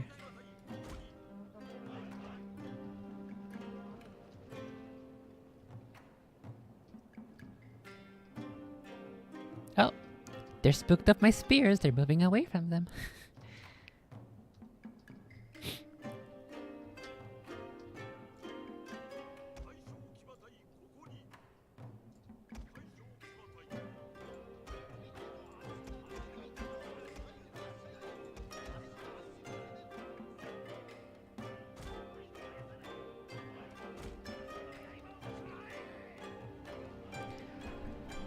Okay.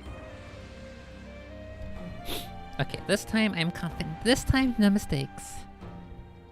No UI, no pathfinding is gonna fuck me over in this fight. This time I got it. What the heck?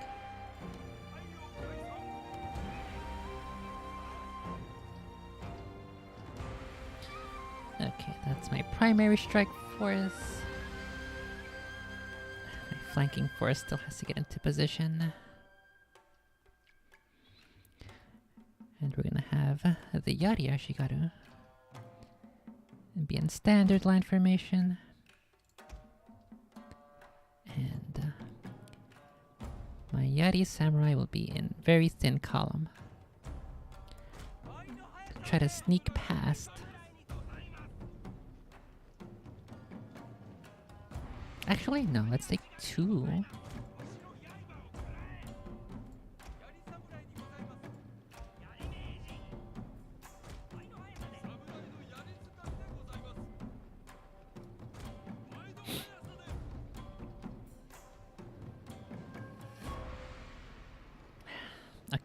Okay. Phew.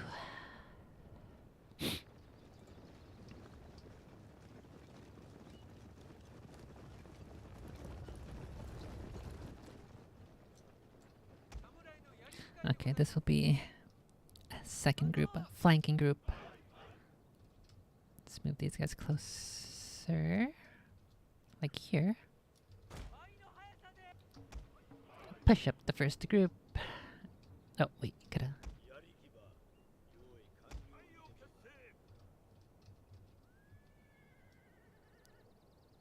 Wait, that's not my formation, is it? What is this formation?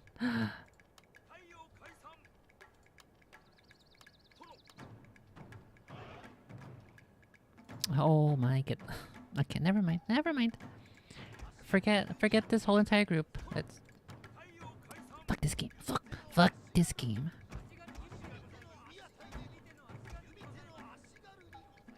Okay, group 1.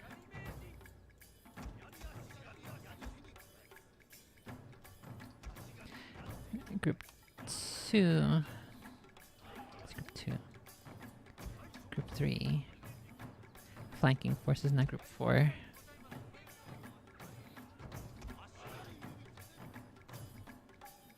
Okay. 1.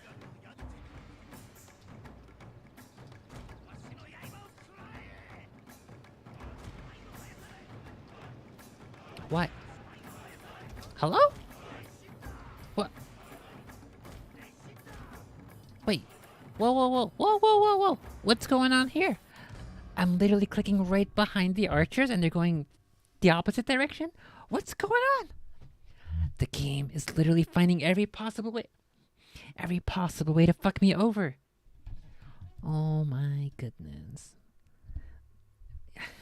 This is the second instance, the second time in which they are clearly doing something that I did not tell them to do. Oh my god. Looks like his units are charging downhill.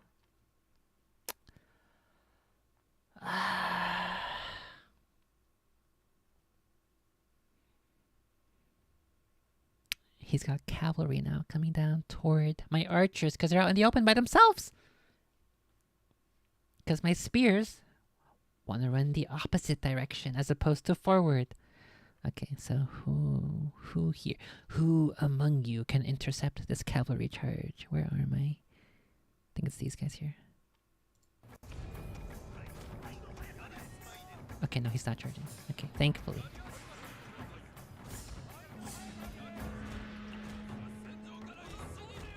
I don't. Where are they going? I'm clicking to go over here. Why are they going that way? Why are they going this way? I'm not clicking here. I'm clicking here.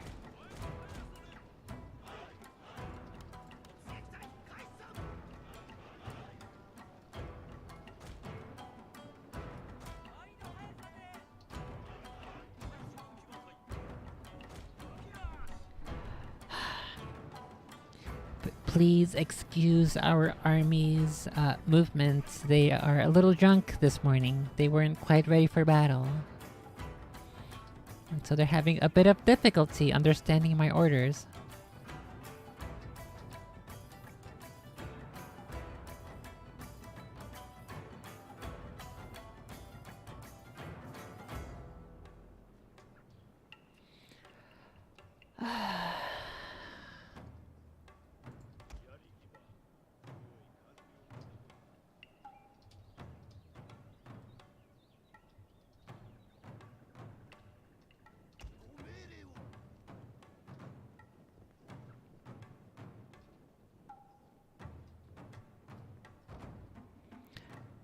Okay, can I please, very please, pretty please, have my units move the way I want them to?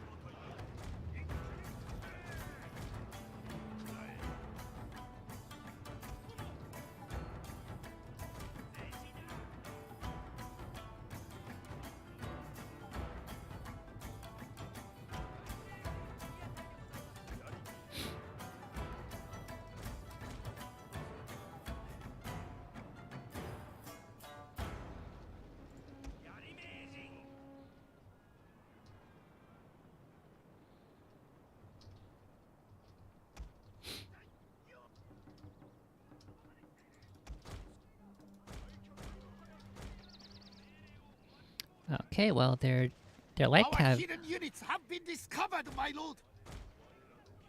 It's running straight for me for some reason.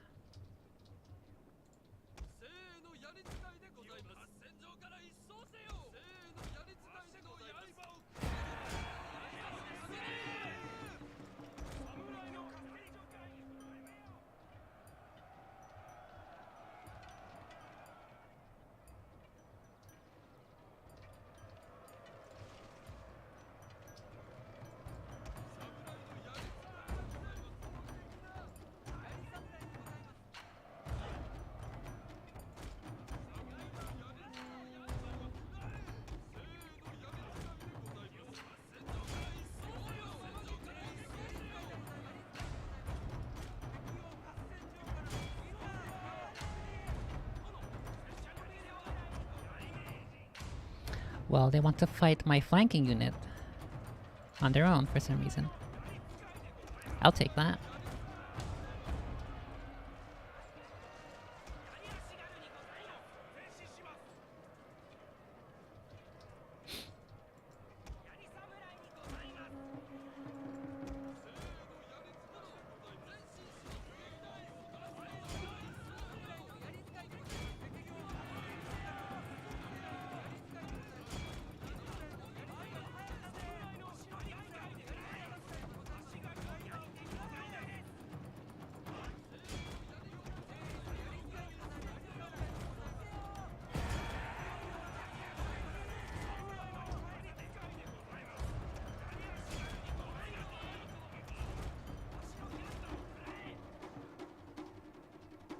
Okay, time for the main force to engage here.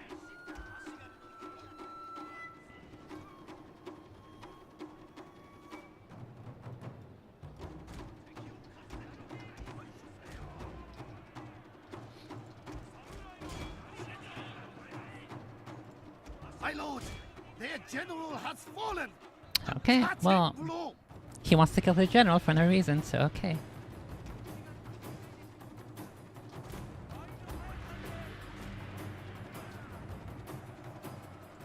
He charged in like a retard, who knows why.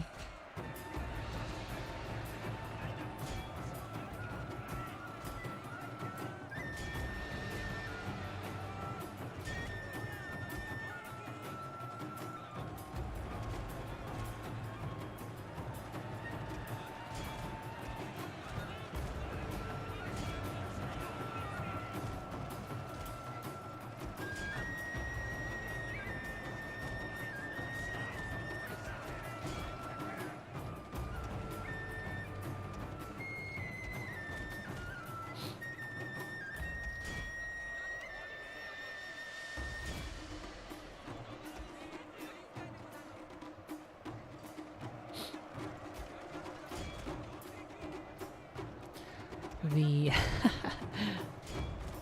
the colors are definitely super confusing. Our general is in grave danger, my lord!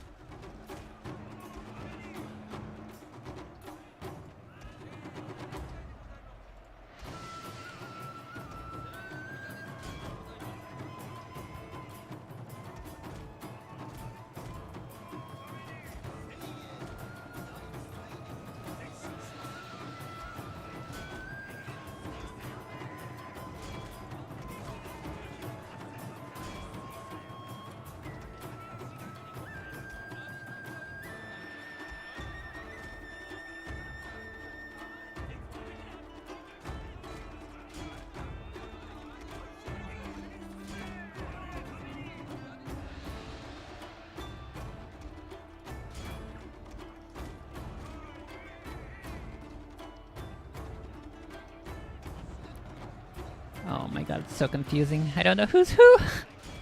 The colors are too similar.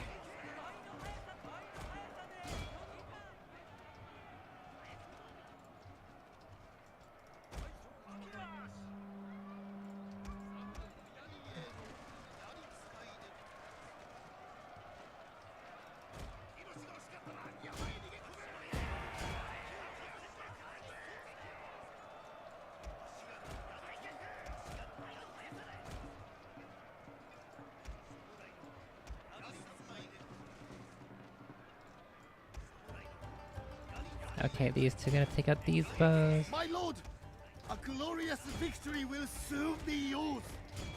Thanks, my general. Oh my goodness.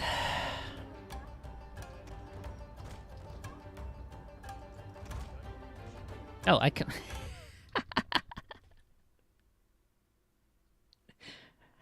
I completely forgot about my decoy cavalry. My decoy cavalry decoyed me as well. I could have been using them to charge those archers uphill. Oh my goodness. Okay, so the good and the bad. The good, I still have a lot of my archers left. I won the battle. A lot of their line was pointless because they charged my 4 units of flanking group. The bad side, I lost 2 of my Yari Samurai units. That's no good. And also the bad is he still has a second army right after. So what I have to do right now, really quickly, let's get as many of these guys as we can so they don't join the next fight. Okay, I got a cav here. And I have a cav to the left. Where are they retreating? They're retreating down that way. I don't think I have any samurai charges left. Whew. Okay.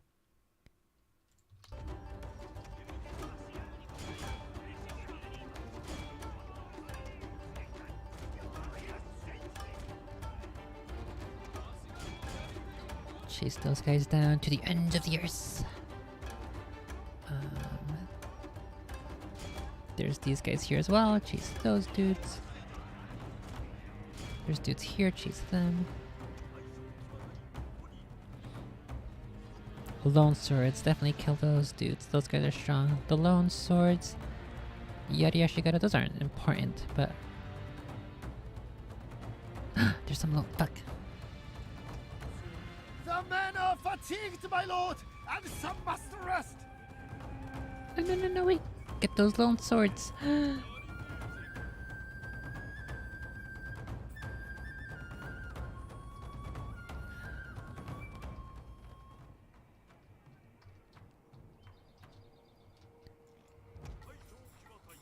What's left over here? What are you chasing?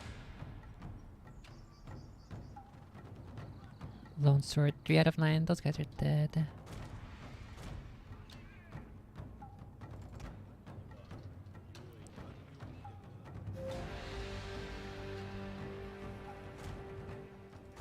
Okay, Okay, grab these bow ronin as well.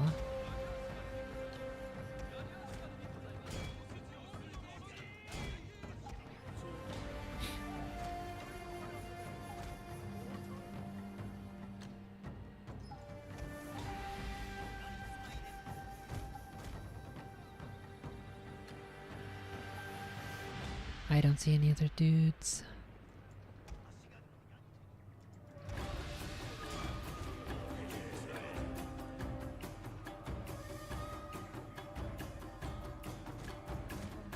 Ah, jeez.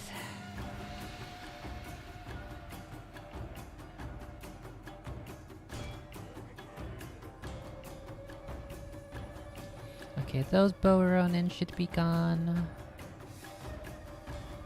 I don't know where the rest of the guys are. Oh, wait. No, those were not dudes. Where's the rest of their dudes?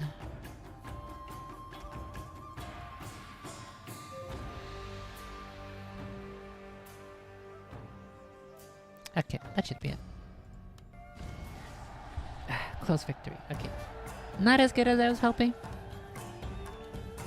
But still a reasonable enough victory. I can still work with this.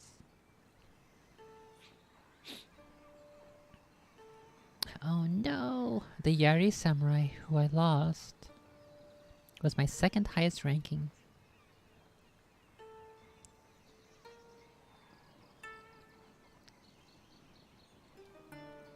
They really wanted to kill those guys.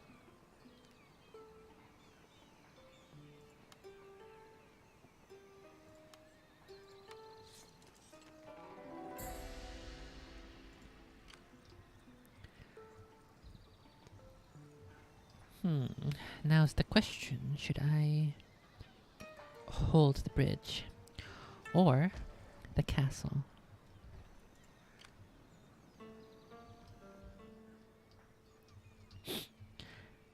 They love their bow ronin, so sitting in a castle will be like sitting down range. Whereas being across the bridge gives me the opportunity to funnel their infantry.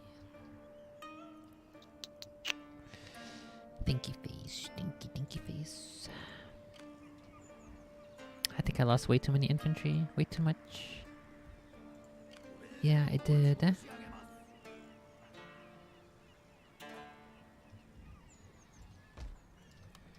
I did lose too much infantry.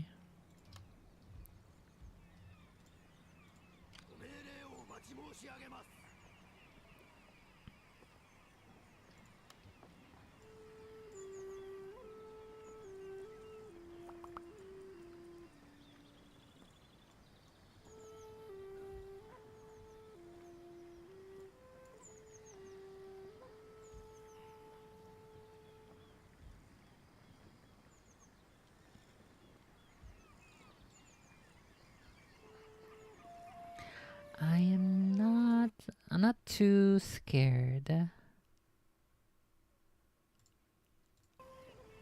of the following fight. I just have to make sure I make all the right moves.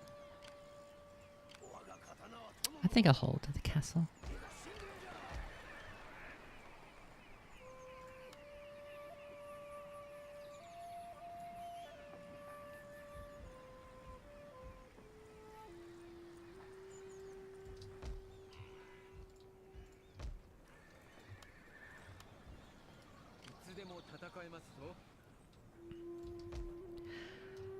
Okay, I gotta go take my breaks. Get my breaks.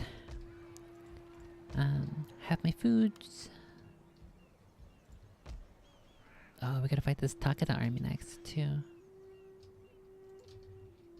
Okay, I think what we'll do is I'll have my foods, I'll have my breaks. We will finish listening to this spooky ghost story with the ghost seeing baby. And let me check real quick if I can.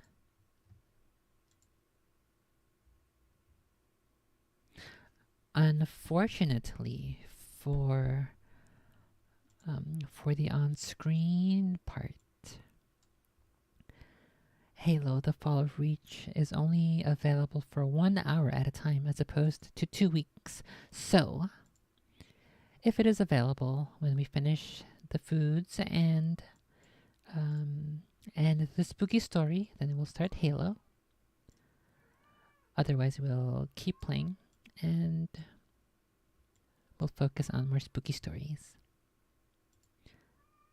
I guess I could listen to the spooky story. Yeah, I'll listen to the spooky story while I do my foodstuffs. Which means I will not be at the computer, which means the music might be super loud, so I'll try to not make it too super duper loud because the audio mixing on this guy's videos is not the best. But we'll see if it spooks you too much. Okay, I will be right back. Try not to encounter any spooky ghosts while I am away. 3 months pass, everything's kind of slightly better. He hadn't had any like weird different experiences for quite some time. I ended up having another child, so he had a brother. So at that point I had 3 children, and then I ended up leaving my boyfriend at the time, or fiance, whatever. I left him, and we ended up moving into where we currently live. So there was, like I said, there was a couple of moves and things kind of were a little crazy in each location, but then he was older. I can't remember, I can't put my like finger on how old he was because it's kind of all a little bit of a blur because it happened quite some time ago. But he was definitely older. He shared, when we moved into the new location that we currently live in, he shared a room with his brother, and my daughter had her own room, and then I had my bedroom. So it was kind of nice. Everybody had their space, but then it was just weird because he would be like sleeping, and I kept hearing like weird noises coming from the boys' room, and I'd be like, I don't understand. I don't know what those are. And then it would get louder, and I would be wondering, okay, so what are those noises? I would go into the room and try and check on what the noises were, but it's like as soon as I got to the threshold of the doorway to the boys' room, the noises would stop. And I was like, all right, this is weird. You know, I don't know. They're sleeping. They're not waking up. I don't know. Maybe it's our neighbors. At that point, I was like, I don't know what's going on. But then it started to affect my son, my oldest son's sleeping again, because then he started waking up screaming and crying. And mind you, he's older at this point, so not one that's going to be crying and screaming like a baby would, you know. So he's older. But he was like having these night terrors, I would say. And he would wake up and he'd be like, there's people in robes in the corner of my room chanting, and I don't know what they're saying. And I'm thinking, okay, that kind of makes sense to me because that's kind of what I heard coming from his room, like in the beginning when I would hear these weird, quote unquote weird noises. So that went on for quite some time, and my younger son was never affected by anything. It was just my oldest son that was hearing these things, seeing these things, waking up and freaking out. And that's when I decided, okay, I don't like this because we just moved into this place. Like, this is supposed to be our sanctuary. There should be no like negative energy, negative stuff. And especially when he told me like these people were in robes and they're chanting, and we can't understand what they're saying. So I'm like, okay, this is not good, because at this moment it's just me and my children. So I'm like, I don't like this. It made me feel super uncomfortable. I mean, not gonna lie, I was scared out of my mind at that point. And there was also another incident that happened that involved my oldest and my daughter, in her room actually, because he ended up going into her bedroom without me knowing, to sleep with her because he wanted to be next to someone.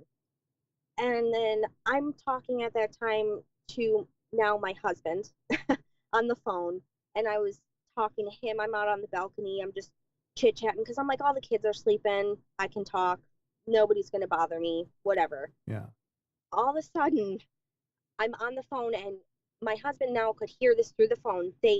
Both my daughter and my oldest son start running down the hallway screaming bloody murder. Oh Like my there God. was, like someone must have been killed or something. I was just like, oh my gosh, what's going on?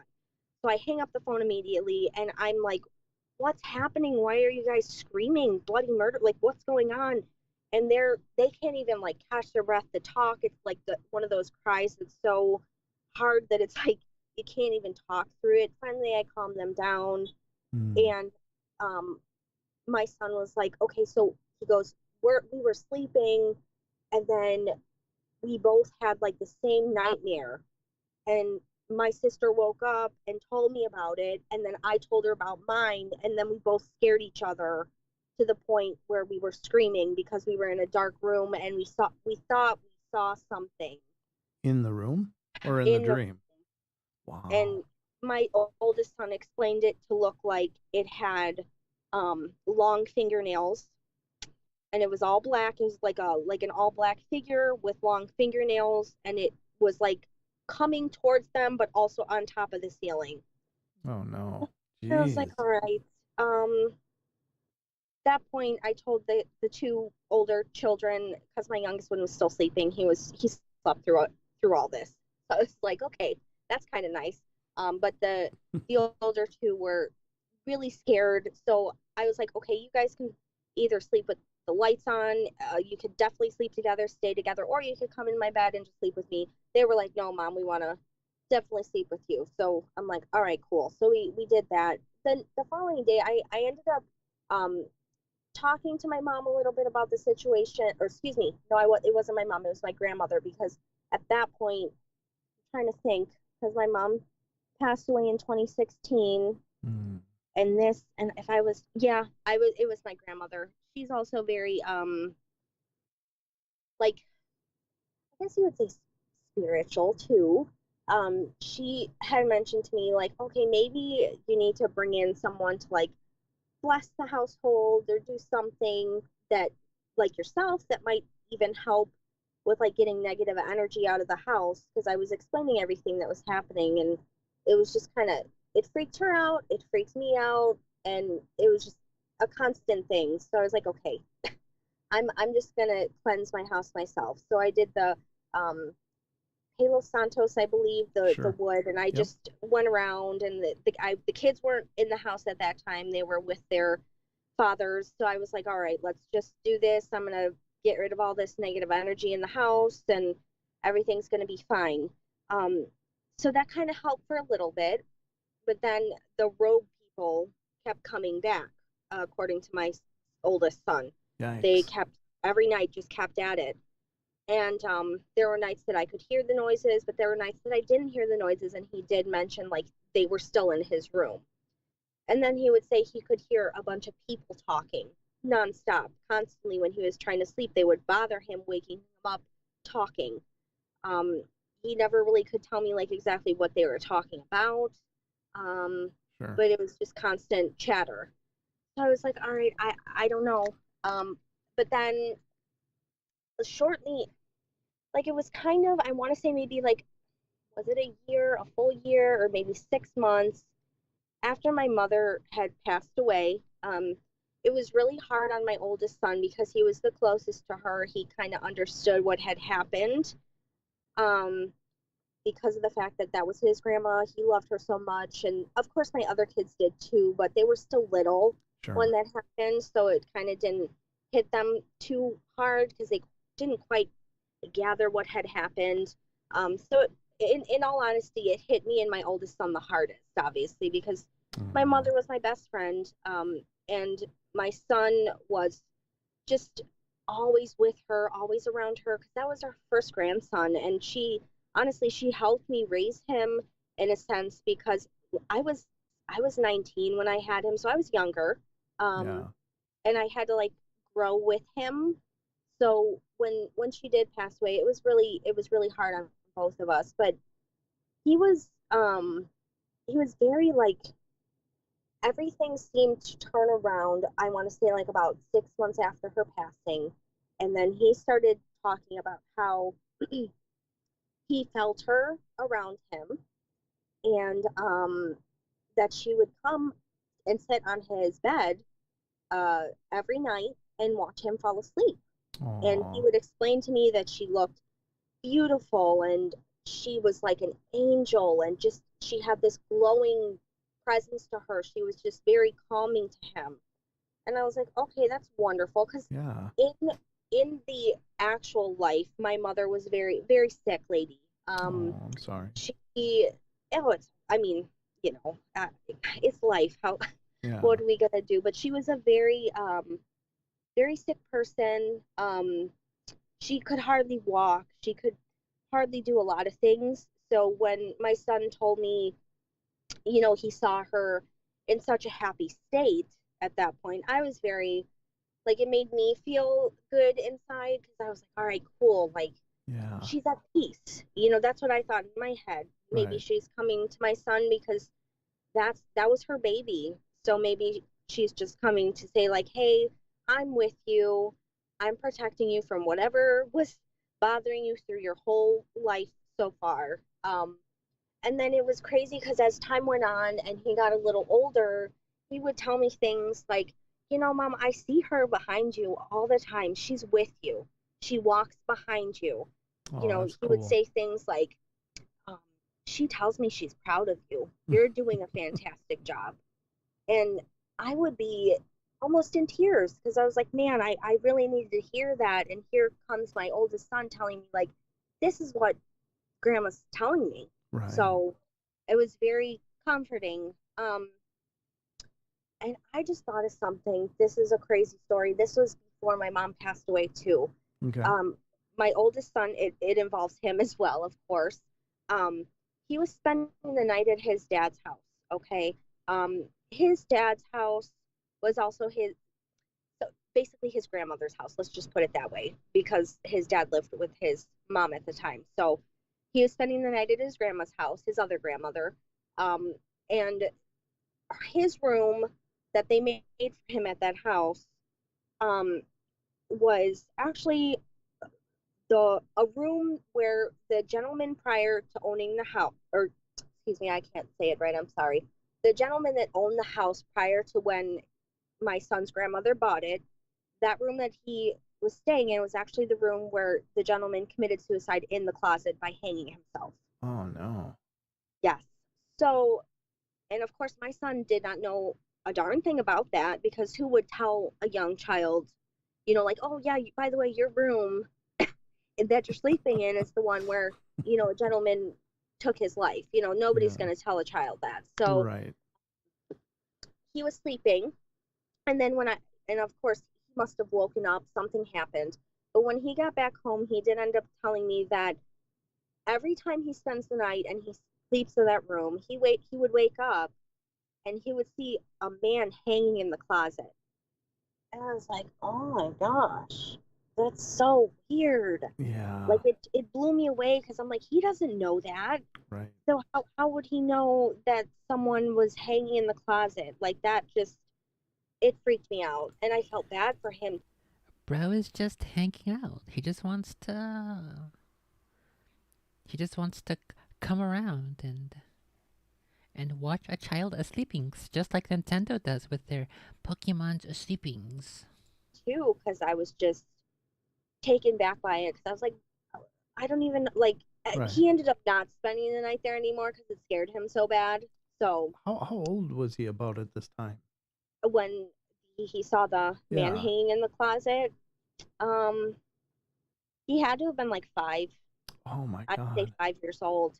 And it scared him half to death. So he did not Wow. want to sleep there anymore. So it stopped very abruptly. It wasn't like, you know, he just basically said, I'm not doing that anymore. I'm not Yeah. going there to spend the night. I'll go there for the day and hang out with my grandma and stuff. But he's like, I'm not spending the night again. And he even said, like, unless basically my grandma puts me with her or in a different room or somewhere, Right. but he's like, I don't like that room. Yeah. And what, even to this day, when he does, very rarely when he does go to that house. Mhm. He does not like that room still to Oh, this day. He's like, I just don't get good vibes in that room. I hate it. I don't want to yeah. sleep in there. I don't even want to go in there. I'm like, Wow. all right. I never like he remembers certain things. Like he remembered Boots. He remembered the guys in the robes or whoever it might have been in the robes. I Sure. don't know. Yeah. But till this day, he will remember that stuff. Um, Oof. but it's not talked about as much as the positives. Oof. Maybe the robed dudes are just the monsters coming in from Monsters Inc. And the same with the guy who hung himself in the closet. It's like the door is opening because it's a portal to the Monsters Inc. world, the Monsters Inc. universe. And so that's just where the demons and the spooky looking monsters are coming from. They literally predicted it in the movie itself. Stuff now Good. that like surrounding him, Yeah. which makes me feel better. And I feel like as he matured, of course he's 13 now, so he's older. Uh-huh.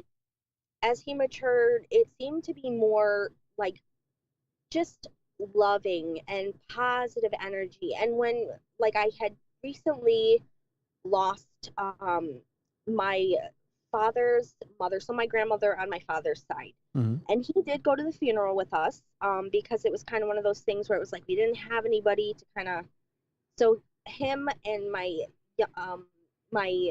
4-year-old son went to the funeral with my husband, and then my youngest daughter, who's she was probably about like 1, 2 at the time, I believe. Mm-hmm. So we all went to the funeral, and my son could see I was very upset because, of course, Sure. when someone you love passes, you're gonna cry, you're gonna be upset. It's not the greatest to like cry in front of your children, but at the same time, in the It's situation, in the moment, it was like, well, yeah, of course. you know, Yeah. what are you gonna do? Right. But he did see me emotional, and he was like, he just came to me. He put his hand on my shoulder, and he's like, Mom, she's in a better place. I feel that she's good. I feel that she's happy. She can Mm-hmm. move, and she's in heaven, and she's enjoying herself. And he was going on and on about things that I was just like, how would you even know that the lady played cards? Or, like just because he wasn't close to my Sure. grandma on that side, because we hardly saw each other. It was kind of sad, the situation, but I mean, he wouldn't have known Right. these things that he was telling me. So it was kind of like, wow, all right, cool. Like, you might have some type of, you know, something going on, because he could feel the energy and the positivity and everything that circled around, like my mother's passing, and then now this grandmother's passing. Mm-hmm. And it was just kind of crazy how all that happened. Right. Now, what the craziest thing is, we have a new neighbor that moved in, pretty recent, and she's a very spiritual lady. Oh, Okay, okay. she never the only children that at that point when she moved in that she met was my youngest daughter, the baby, Mm-hmm. and um, I believe my 4-year-old, soon to be 5-year-old son. Those are the two children that she met for the first time. And then one day she had asked me to help her out with um, like coming over because someone was going to buy a couch and she didn't want to be alone. So I said, oh, definitely, I'll be over there. Mm-hmm. I'll bring my youngest daughter and we'll kind of just wait for this person to pick up the couch, type of thing. Um, and so what ended up happening is, of course, the person kind of scammed her, didn't pick up the couch, Ugh. but we ended up talking, and I mean, she was amazing. How many kids has she said that she has so far? Like 4? She said her youngest daughter. She said her second child was a daughter, and then she had another son. Is this the fourth? The fourth child, her youngest daughter? Maybe it's the ghost. The ghosts are putting all their white stuff on her. They're putting their ectoplasm and making more ghost seeing or ghost susceptible babies. She told me so much stuff that she would have never known Sure. about my mother and just my family. And then when she saw a picture of my oldest son, just seeing a picture of him on my phone, she was like, you know, your son's been here in this earth before, right? Oh, wow. I was like, wait, what do you mean? Like, I don't, it's like, I don't understand what you're saying. You know, I was kind of confused and thrown off. She's like, basically, this is not his first rodeo on this planet, like on this earth. Right. He's been here before. He has like abilities, is what she said. He's very in tune with his abilities. He sees dead people. Basically. And she said he's very special, and she can tell. And I was like, just from a picture? Oh, yeah. And she was like, yeah, I feel it. And then she ended up meeting my other children, and she, excuse me, she met my oldest son, and she just saw him, and just one look at him, she was just like, everything that I told you before, she's like, yeah, it's definitely. She's like, just looking at him, he's got like just an aura around him that's just fantastic. So I was like, all right, cool. And so yeah, that's basically, I mean, it was craziness when it began, but in the end, it kind of turned into more of like just a good feeling. So we now all feel very safe. I feel like our house now has very good energy. There's no negativity. It feels very safe and comfortable, rather than before where I was scared out of my mind every night because I was like, what's going to happen? Like, what's going to happen next? Is something going to move? Is there going to be noises I'm going to hear, or is crazy paranormal activity going to happen? And I just don't know what to do at that point. But now it's better. So I feel very relieved about all that.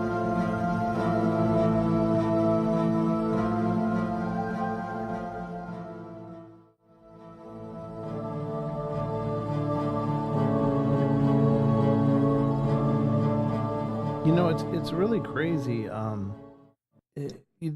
Certainly, it's, you know, I would agree that it seems that your child is very, very tuned in naturally, and some people are just born that way. They're just, I think that it's, you know, I hate the term gifted because it just, you know, it seems to imply that some people are special and some people aren't. But I think we all have these abilities, but just some people are fortunate enough to be born with them just on.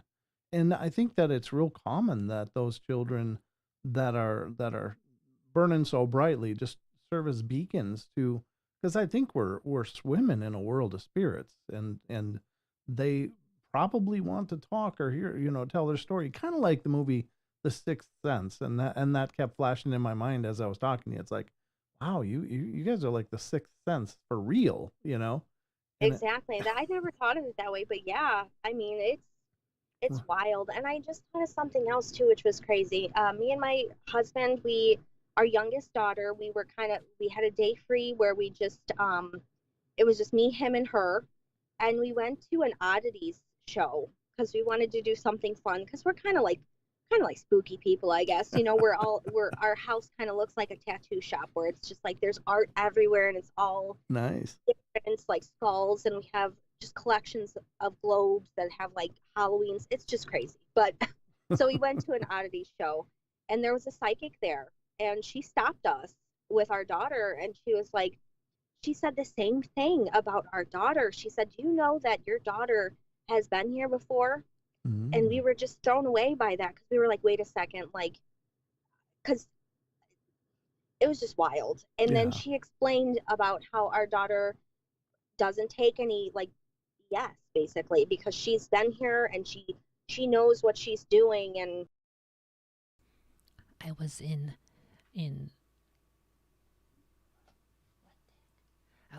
the litter room, the kitty litter room, and he's mentioned the Sixth Sense. I said it first, though.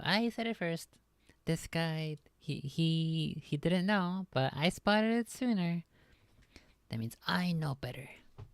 she's just a very like good person. She has good energy around her. I mean, the psychic went on and on about our daughter, and me and my husband were like, well, do we believe it? Is it like hogwash? Is the psychic real? Like, we didn't really know, but we ended up talking to my husband's sister, and she's got stories for days. She's very like, she sees things coming before they even happen. And my husband's mother's the same way, and his grandmother's his grandmother, excuse me, his grandmother was the same way as well. So she was actually like, no, I can definitely see that, and that seems very true for, your daughter, that she is like she's smart for her age, and she's just like how my oldest was, extremely above average in everything he did growing up and everything. It was kind of like I was blown away. So my oldest and my youngest are very similar in that way, just very ahead of the game and like old souls, basically. Like they know what they're doing and they're so smart, and just the way they talk and do everything. It's geez, like you guys are like mini adults. Like it's just crazy. There's just it's just crazy. But I mean, yeah, I'm happy with everything the way it is now. I'm just praying that it stays that way, because we don't need any bad juju or energy in our house, because it's just I just don't. I've really got to compliment you though, because I mean, a lot of people don't know this. I'm currently not in that position anymore, but I know being a single parent is double tough, because I've been there and I've done that, and it's hard. It's hard just to cope with life, but then you had all this other stuff on your plate. And what I really, not only for being a single mother for a great period of time there, handling all of that, but also for the fact that when your child came to you, you didn't do the traditional parental thing, like, oh, it's just a dream, go back to bed. Oh, you had a nightmare, it's fine, just go back to your room. And so many times I think children do. Don't go up there. You know you're not allowed up there. Oh, actually, this gives me a good idea. I got a candies earlier today that I want to test out.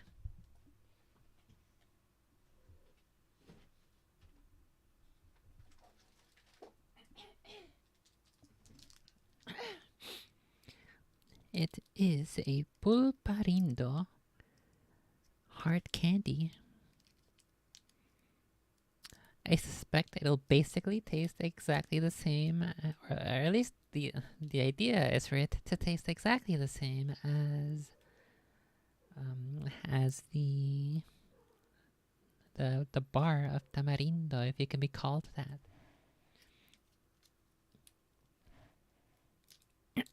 I think. What the heck, chill, buddy? I think on the packaging they call it a bar, but it's more like a flimsy.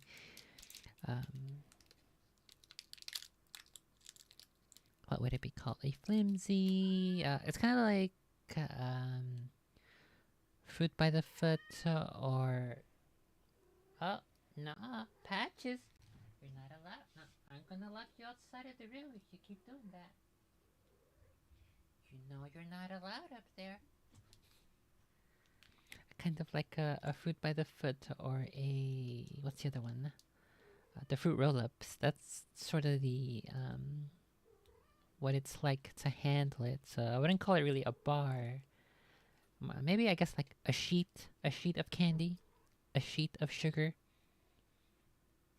A sheet of sugar. So far this.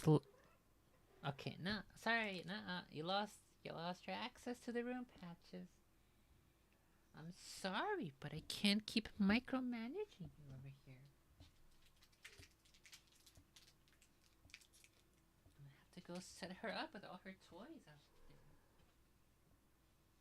I'm trying to chill, buddy. I know you wanna chill too, but you can't interfere with my chill.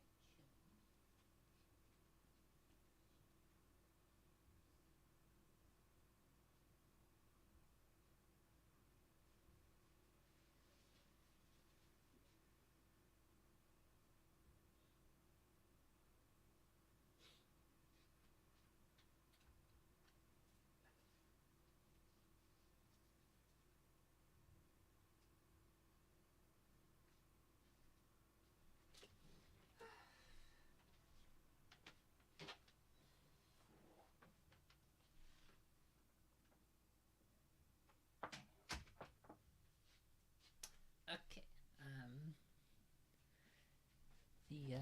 The hard candy so far looks like what I would expect it What, you want to go out there too, RP? No, you're just gonna fight her. You stay in here. You stay in here. So it looks like what I would expect tamarindo hard candy to look like. What does it smell like?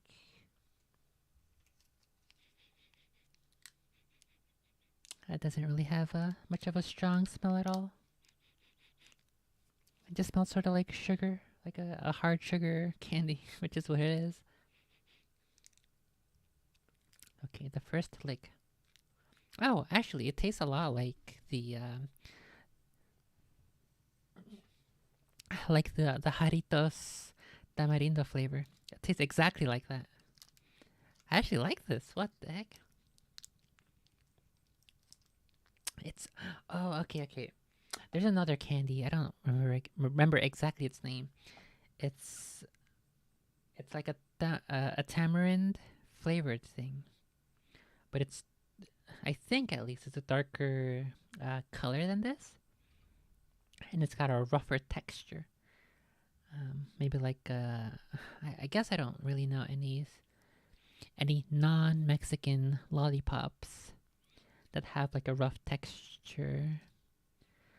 Cause some of the spicy Mexican lollipops, the Mexican candies, they do have this sort of rough texture to them because they have a bit of salt and chili powder, and so it has some of that on it, and so that's why it's a rough texture. But this is not a rough texture. This is just like a flat, glossy texture. That's typical of hard candy lollipops and like those strawberry hard candy things that always exist around Christmas, but nobody knows who makes them. It's basically like that. That's what it looks like. But this looks like it's pretty good. Super duper good.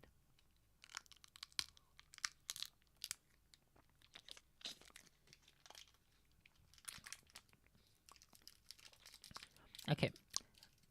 This is way better than the pulparindo bar. It's basically like having the flavor of the Jaritos.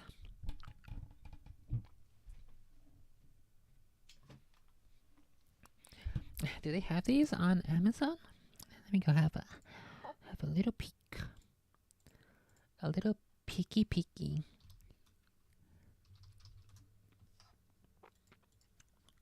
Let's see, pulparindo hard candy.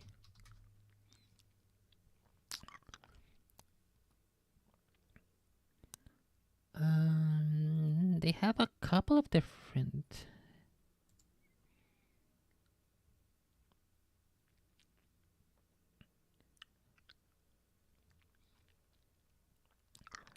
I think it's this. $7 for. Wait, what? It says that the item form is a stick. There's no stick on this. This isn't a lollipop.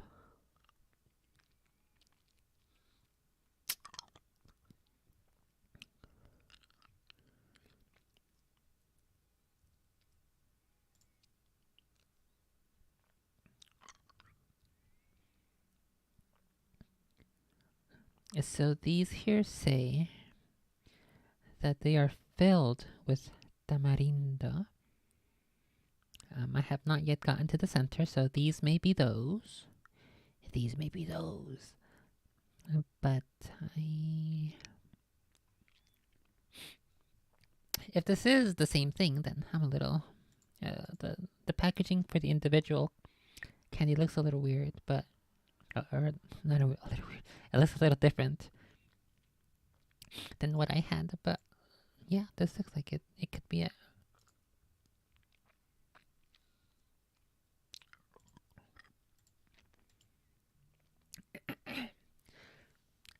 Okay, I'm gonna have to add this to my wish list and also order some for Halloween's. Yummy. Let me have a look at my current list of candies that I recommend. See where I would stack this.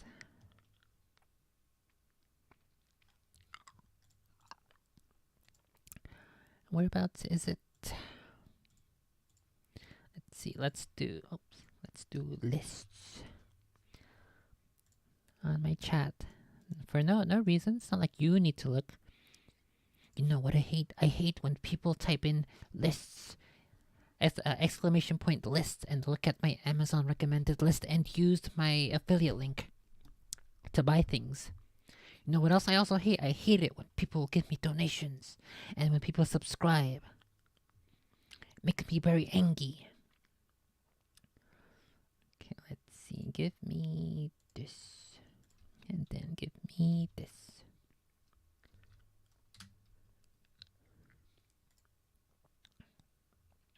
Okay, so here's my current list of candies. Candies and snacks. Are these even ordered correctly? I'm pretty sure I would put these first, the mango and elote lollipops. I'll probably put this one first, and then after that, I think I would put this Jaritos flavored, Jaritos tamarindo flavored pulparindo hard candy. And then after that, I think I would put the Pelon Pelorico, and then the Miguelito, and then the Tajín, and then lastly the traditional pulparindo. That's how I would do it. So I'm definitely going to have to add this to the list. We'll do that next time I remember to log on to Amazon. Okay, back to the spooky story. You experience very real phenomena, but also for the fact that when your child came to you, you didn't do the traditional parental thing like, oh, it's just a dream, go back to bed. Oh, you had a nightmare, it's fine, just go back to your room. And so many times I think children do experience very real phenomena, and then the one safe place they have is the parents, like, help me, I don't know what I'm dealing with here, and then to be met with, go back to your bed, it's just your imagination, or you just had a bad dream. And so and I don't think they do it to be hurtful or anything. They're just, trying to assuage the fears of their child, but they end up Assuage. It's assuage. Oh, imagine running a radio show and not knowing how to pronounce hardly written words. putting them back in the very situation they're terrified of. But in the way that you're sharing your stories, you were very sympathetic and caring about it, and that I think is so powerful in helping him, because he knew that you were always going to be his safe spot, his protector. And even though when you're confronted with this stuff, nobody really knows for sure how to handle it, but you were always right there, and were very compassionate towards that. So nice job. Thank you. Yes, anybody that knows me knows that my children are my world. They always have been. My first son, we were, like I said, we grew up together. We experienced a lot of things as a unit, just him and I. So the love I have for my children is endless, and whatever they come to me with, I accept with open arms, whether it is the ghost stuff or the paranormal stuff or just I wonder. I believe I can hide my army in this forest here, and I think that the AI moves their units one at a time. So I wonder if I move here, I would have to fight these two full stack armies one at a time, as opposed to if I stay in the castle. They will try to get both of them in position to attack with the huge stack of both armies.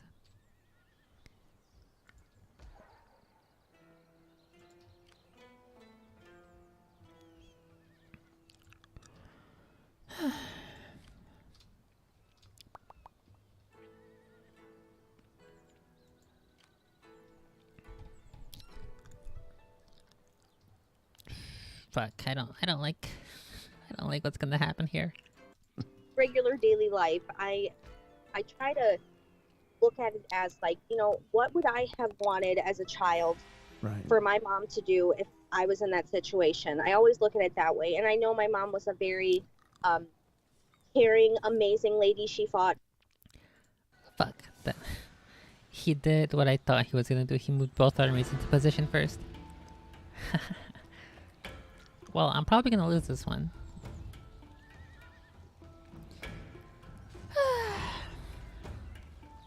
I believe this is the death of my daimyo.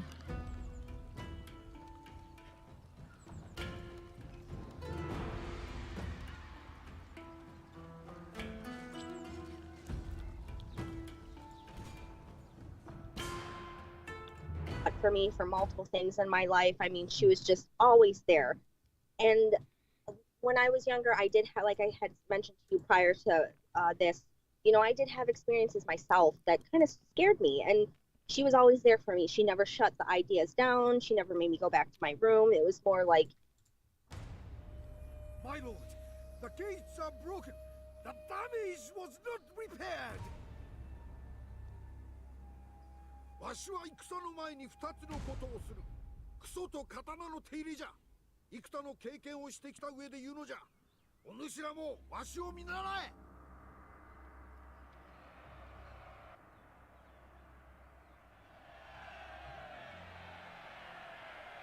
立て。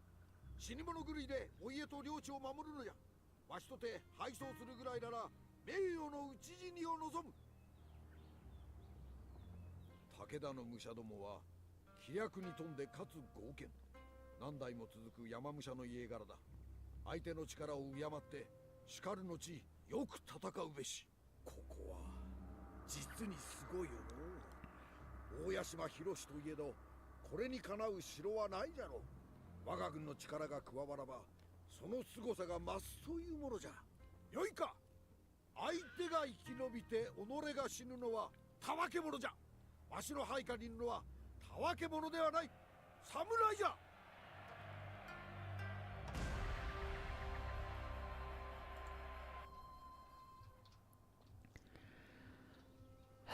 Jeez. I'm going to comfort you and we're going to get through this.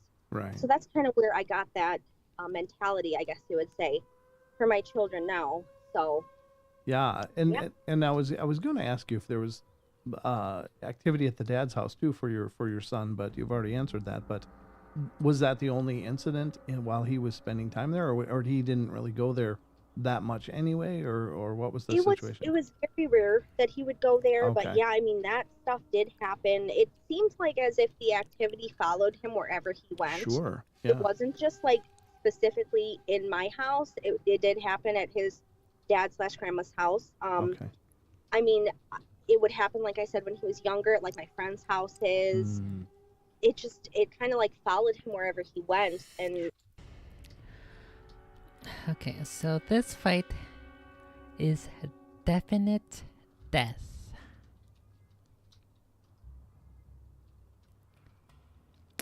But we will make a glorious last stand. Sure. I feel like it still follows him to this day, but in a sense, it's better energy than anything. It's not negative. It's like more, he feels like the angels. He talks about my mom often, about all the stuff she's doing. He did have a dream about her after she passed away. And I mean, this dream blew me and my grandmother, my mom's mom, away. It was the most beautiful thing ever. He said he saw her in heaven, flying and dancing to her favorite song, and she did not hurt anymore, she told him, and she was not in any pain. She was safe. She was home where she was supposed to be. I mean, he went on, and he said that in his dream he was able to dance with her, and he loved it, and he just felt so close to her, and it was just a beautiful dream. And I can't specifically remember everything he had said about the dream, but I know those were like the key things. And me and my grandmother, which would be my mom's mother, I mean, we were almost in tears because it was just amazing the things he was mentioning. It was like, whoa, it blew our minds. So I know like, I know my mom did come to me after she passed away in my dreams, but definitely came to him too. So. Aw.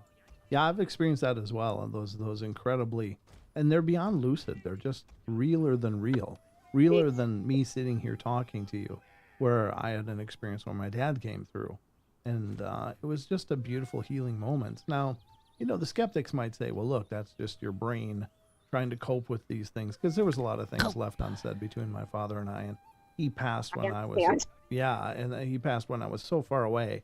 And I did go home and visit him once before he actually passed, but there was still so much water under the bridge, and it was kind of crushing to know that was the finality of the experience. But then he came to me in a dream, and we both shared things and embraced, and it was this beautiful moment. I mean, I could smell him, I could feel him, and while he didn't talk, I don't ever think I heard his voice. I did in my head. Like, I can't remember him actually saying words in the dream, but I knew we were having a dialogue, and it was very incredibly healing and very cathartic in that manner, because, I mean, how do you handle that? And I think it probably happens to us more than we realize, that they're with us, and coming to us in dreams is probably the easiest barrier for them to cross, because we're already in that relaxed, open state. So for them to come through is much easier. But I've had it for several relatives that have passed, and it's been amazing every time. And I really firmly believe that those are very real experiences. I agree with you on that. I really do, because literally the day that my mom passed away, that night when I went to bed, I was devastated, of course, crying my eyes out. It was extremely hard to get to sleep, but I had the most vivid, realistic dream with her in it, and she was like talking to me, telling me she's okay, it's gonna be okay, and that she loved me, but she's got to go now. And it was just so real. It blew me away, and I woke up actually crying. Me too. Because it was like one of those things where it was like, oh my gosh, that was so real. Right. Like, I felt like that we were in real life, and we were really having that conversation, and she was really in front of me. It was just, I've never experienced anything like that ever again, but that was really like amazing to me. It was just wild.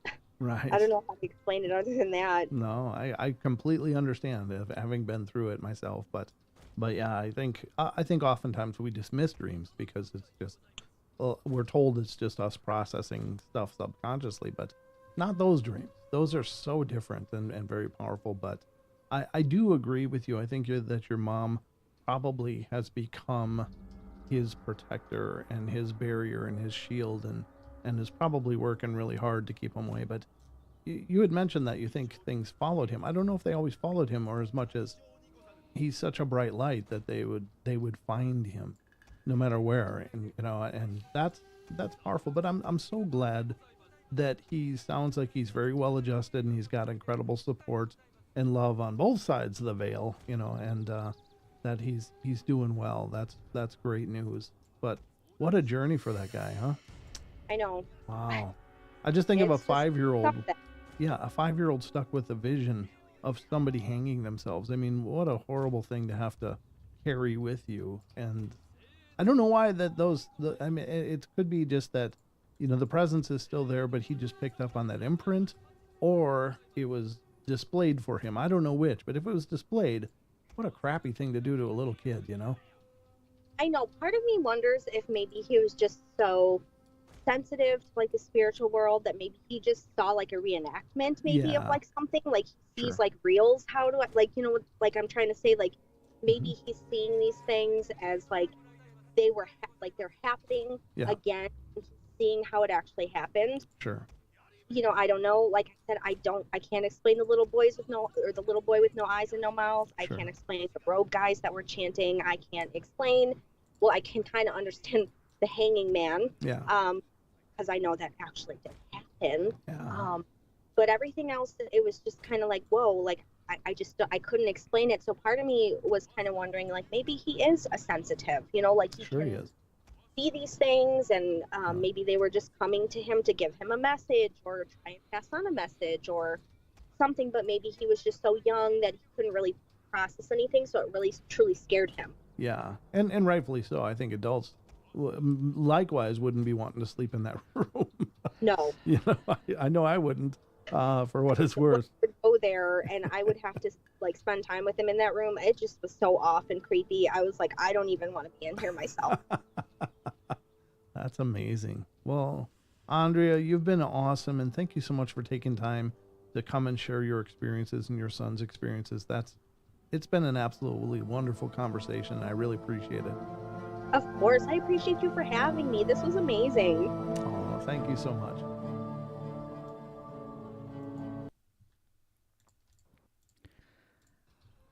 That is pretty spooky. He's gonna like grow up to be like a shaman or some kind of other medium who can interpret signs and is very well aware and it knows the language and how to interpret the spirits. I don't know that I've ever heard of anybody else ever say a story where like there's dudes in robes chanting stuff. He probably saw a spooky like culty movie when he was a little bippy. Although I guess he was already a little bippy when all of that started, so I don't know. Maybe he's telling the truths. Ideally, I would like to fight here, outside the fort, with a yari wall facing downhill. But I don't have enough troops for that. I'm gonna be far too exposed on the flanks and far too exposed to arrow fire and cavalry charges. So this is where we die.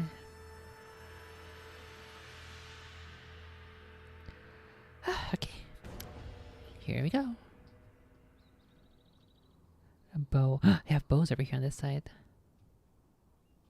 Get two bows. You got cav over here. Two light calves over there. I think I can charge out onto these. I'm gonna charge out with these guys. Try to kill these bows. Oh wait, there's these guys here as well.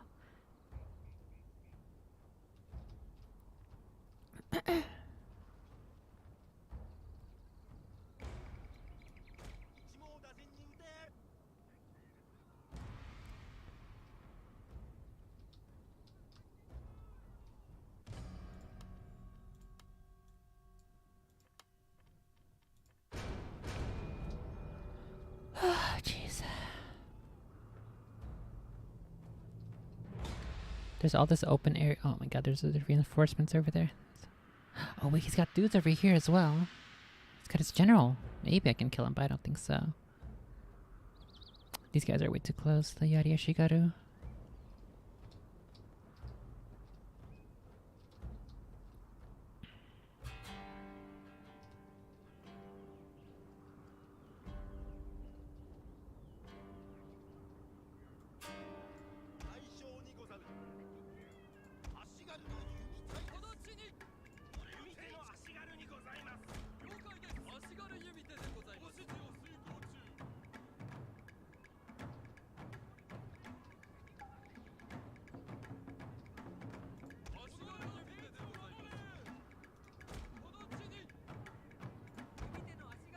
Our general is in grave danger, my lord!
Okay, here we go.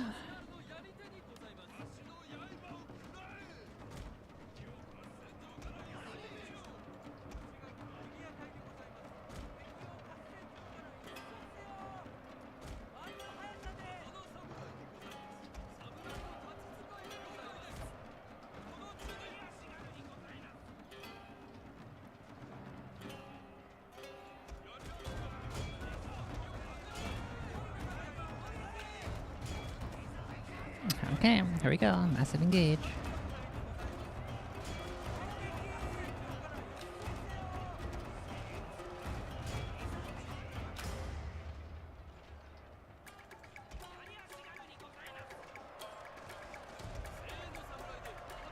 Oh fuck, they recovered.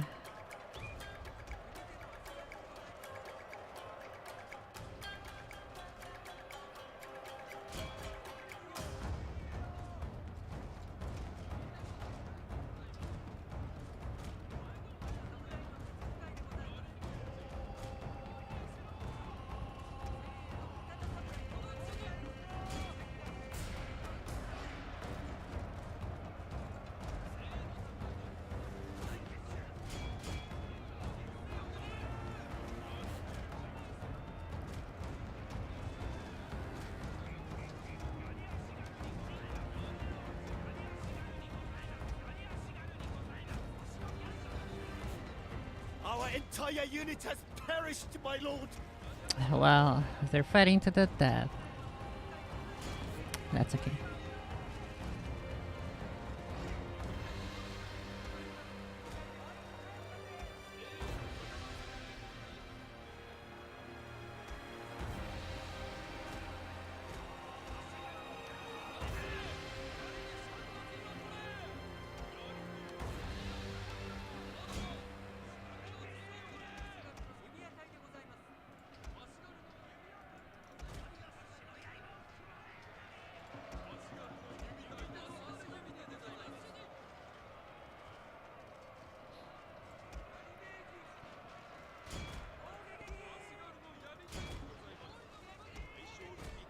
Ah, jeez.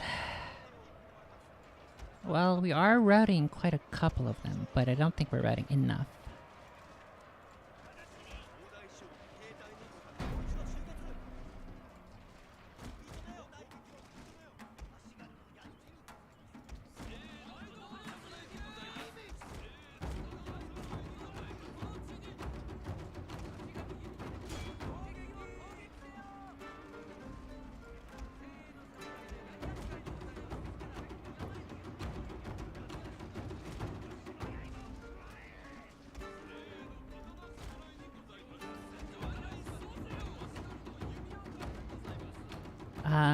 Maybe it's winnable. Let's see if we can snipe his general. Oh fuck! They dismounted.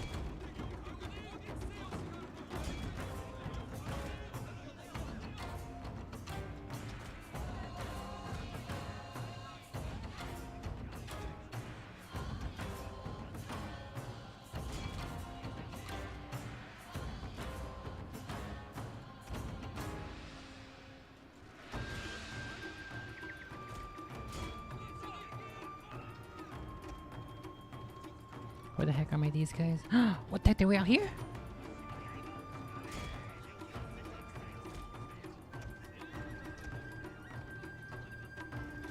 Well, on the bright side, they dismounted all of their...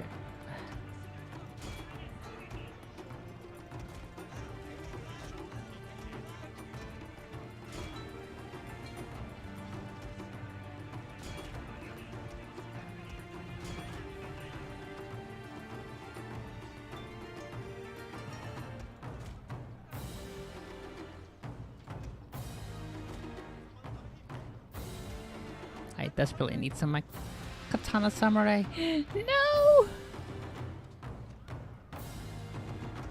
I believe. No, fuck! From the battlefield. Shameful display.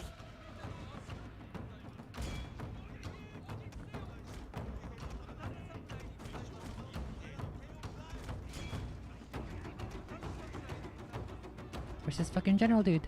Oh, they're capturing the fuck. Oh, hold on. Kill his general. Kill his general.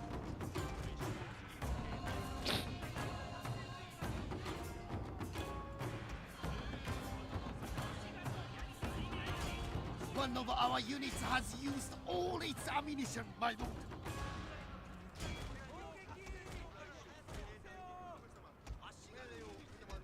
If these katana samurai can break this general. They're so tired though. They're very tired. Gotta get my general into this fight.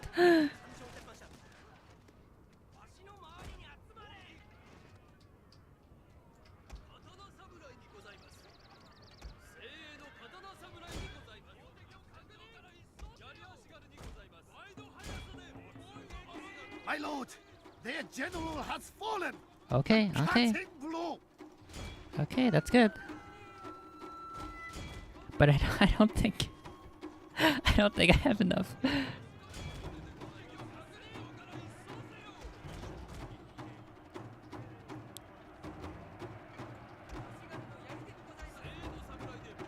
Oh fuck, he's got another fucking oh rip.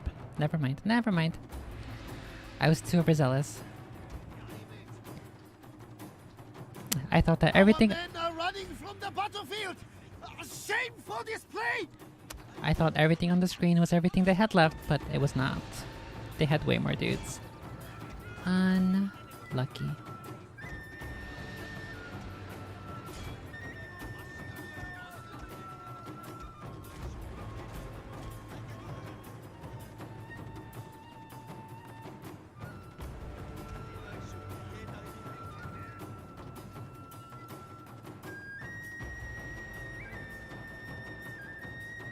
Our entire unit has perished, my lord.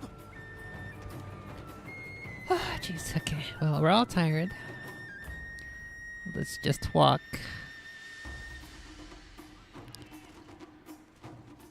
Okay, these guys gotta run.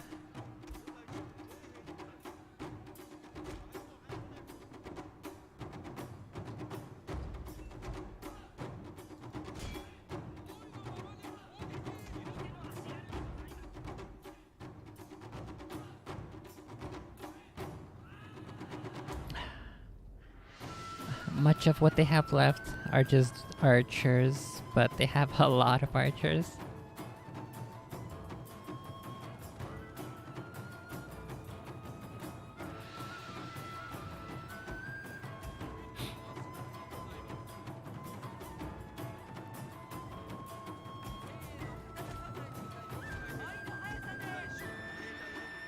Okay, let's go ahead and dismount the general.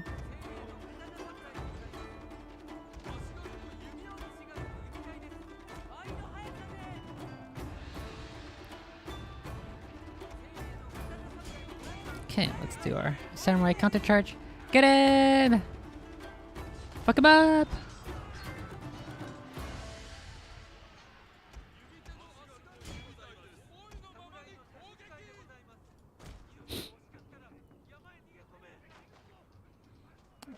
We just have small unit combat now.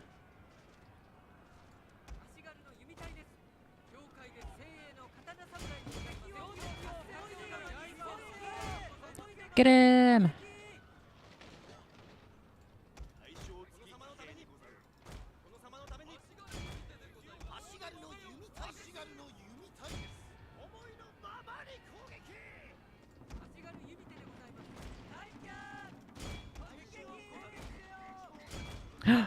My katana samurai can maybe save this.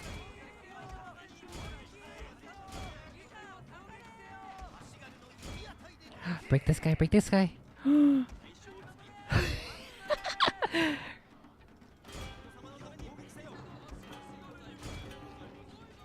Uh-oh, uh-oh. Maybe, maybe. Oh shit, counter charge! Fuck him up, they're running, get him!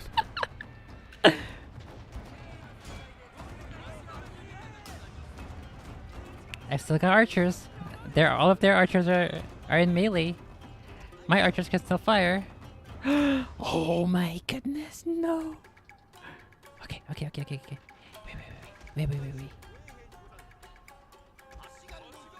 Wait. Their cavalry's retreating. Okay, all of their archers are broken. Okay, I have archers. I can shoot at their cavalry that has not yet dismounted.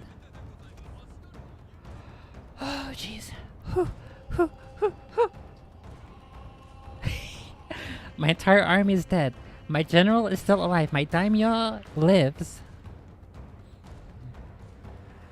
All of their generals are dead. A fire on these cavalry.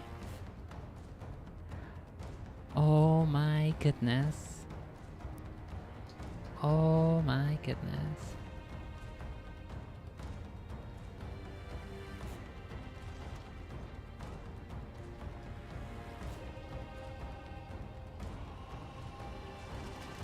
Okay, no, I'm still taking fire from that other tower that they captured. Let's take cover here.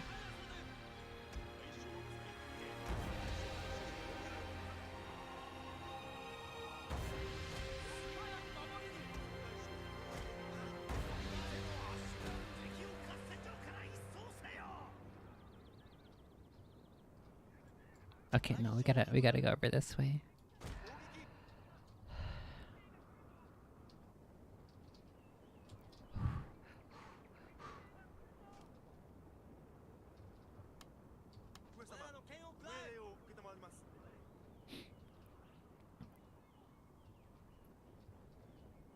Okay, good. We are out of that tower's range.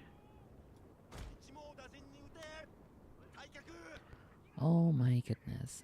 My katana samurai are shaken and exhausted. Okay, I have archers. They're not sieging anymore. They're just standing there.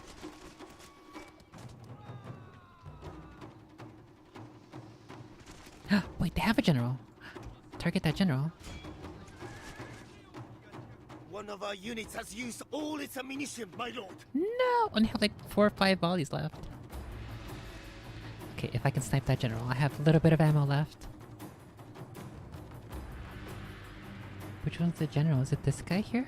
With the red helmet? Oh wait, I think it's this guy. Wait, no.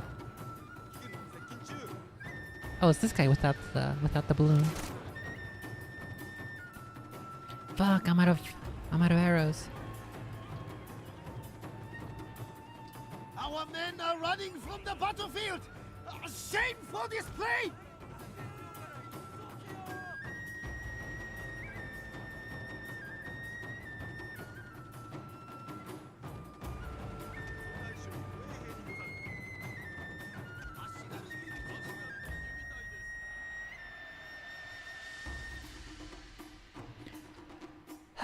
Okay.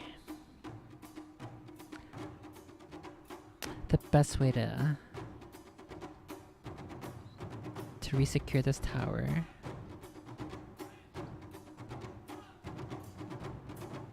What's the range on it? I don't think it's particularly long. Fuck. What if I rally? Rally.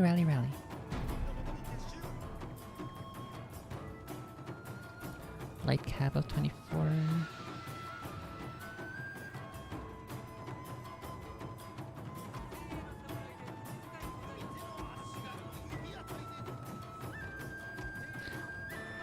Okay, let's send in the katana samurai first and then everybody else. This is where men are made!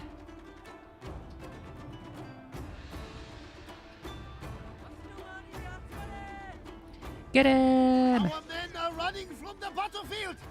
Shame for this play. Fuck! My katana samurai just gave up. Where's my daimyo? Let's keep an eye on him.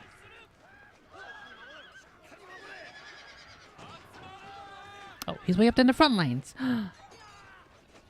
Fuck him up!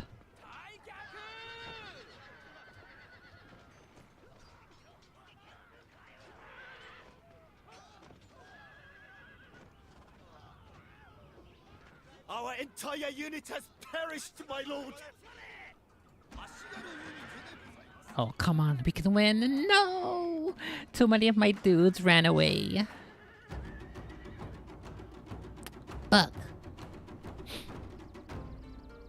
That was totally winnable if my katana samurai were were manly enough, but they weren't.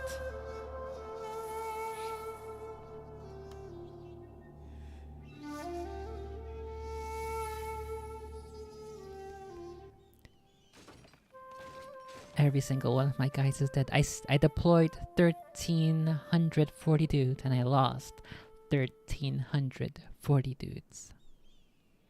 They deployed 2,762 dudes and they lost 2,317 dudes.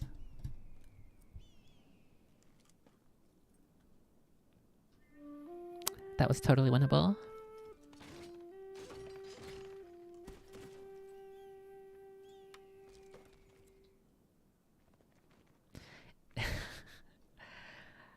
I believe that would have been a super strong victory if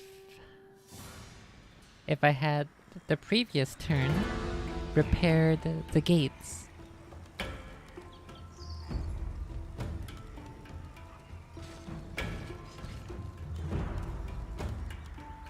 Okay, looks like another siege battle here.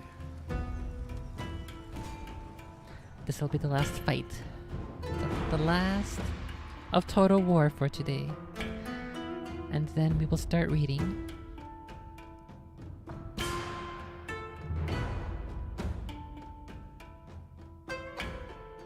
Oh, there's a river here. That's interesting. Where is my reinforcements coming from? From way over here. I'm pretty sure my reinforcements, they have like 2 reinforcing armies. So I believe...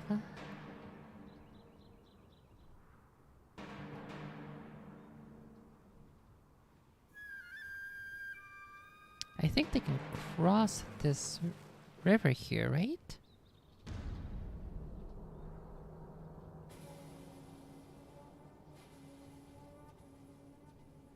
Shallow water.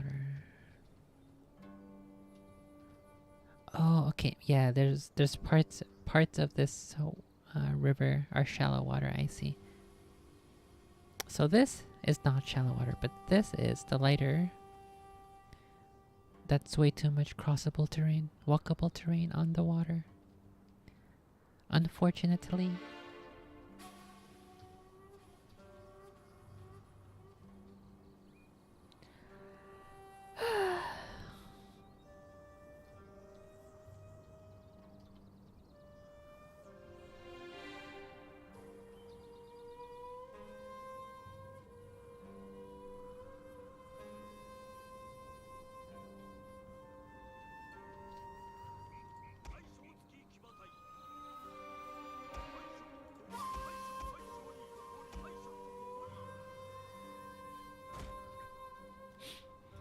Okay, so we have a 4-sided base. We have 1, 2, 3, 4, 5, 6.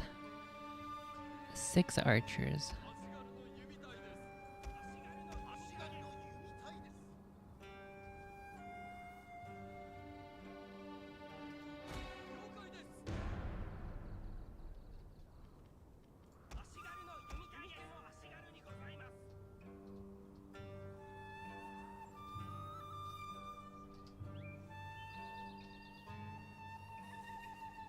Actually, hold on a second.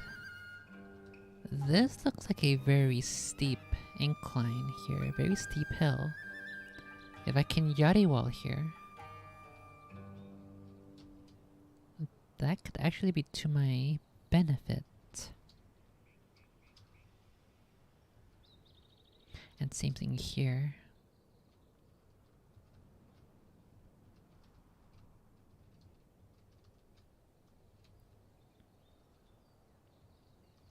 Okay, I think that's what we'll do. We'll set up our archers. We have 6, so we'll have 3 on each side.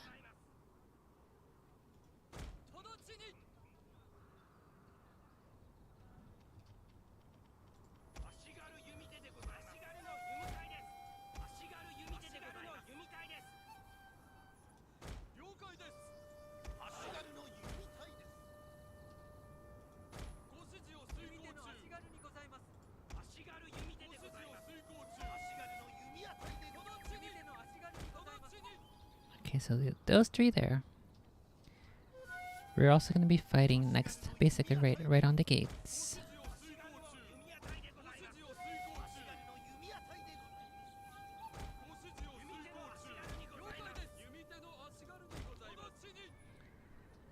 So the gatehouses will give us the opportunity to retreat back inside fairly quickly.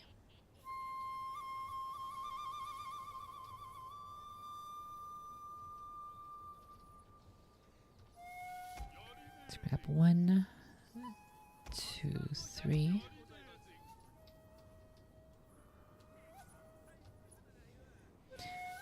They're gonna be taking heavy fire, so I gotta set them onto loose formation real quick.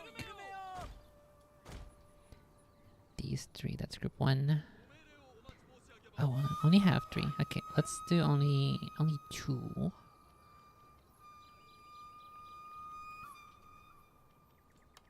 Break that group.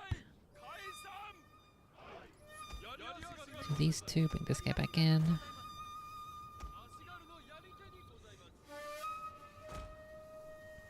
Those 2 on loose formation.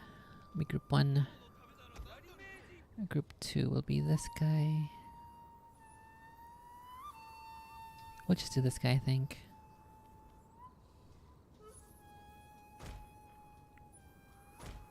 Like so.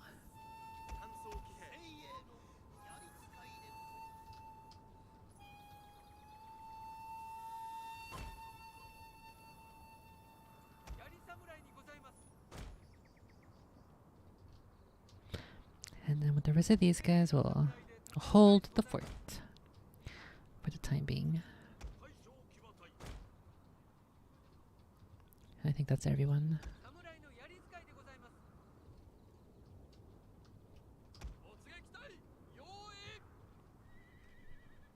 Okay, let's see if this works.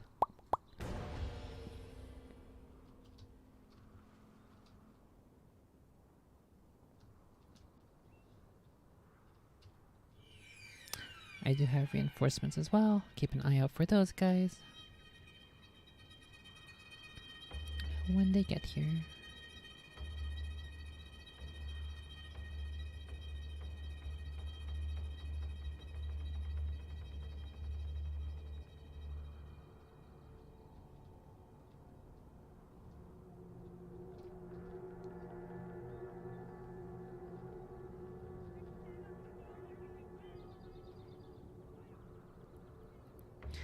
They got a bunch of Boronin over there.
Our general is in grave danger, my lord!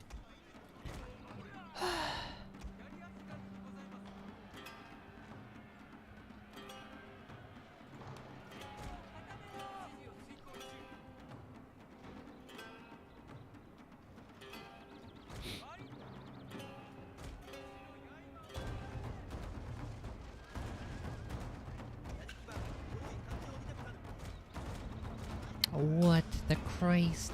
What are these guys doing out there? I didn't send them.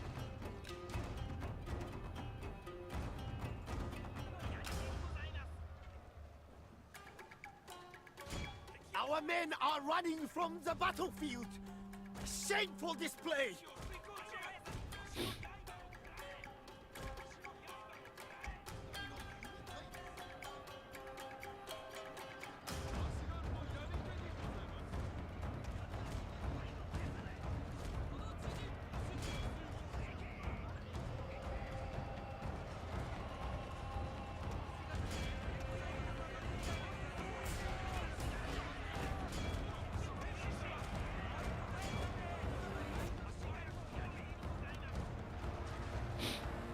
Fuck, they got too much. I can't. Men are running from the battlefield.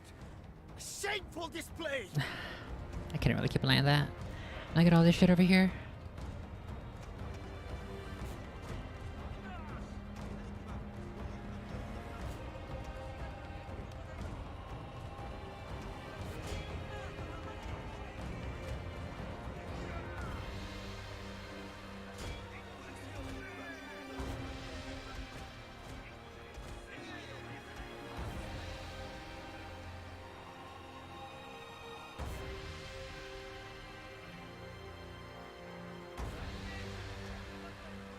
Our entire unit has perished, my lord.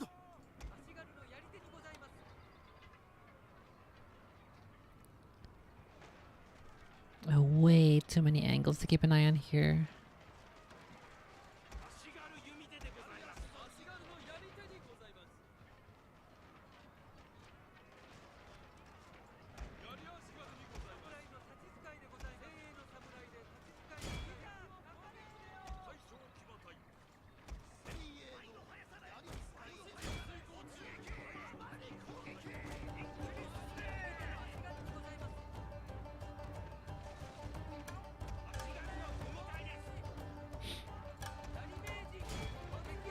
Our men are running from the battlefield. Shameful display.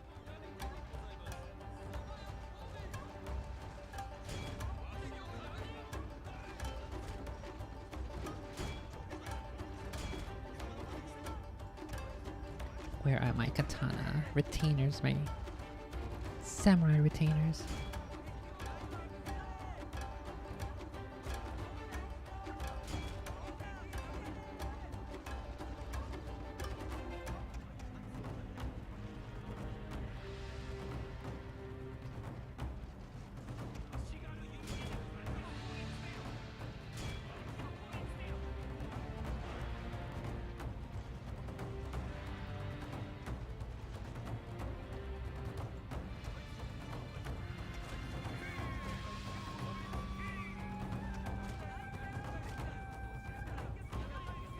Fuck, they have too many Our men are dudes. running from the battlefield.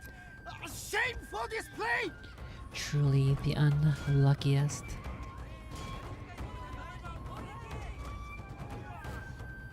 Oh, wait, they broke? What? How did they break? My enemies fear me and I don't even know why. Alright then. I hate it. I hate it. I can't tell the difference. I hate it so much. Alright, just charge these fuckers, I suppose.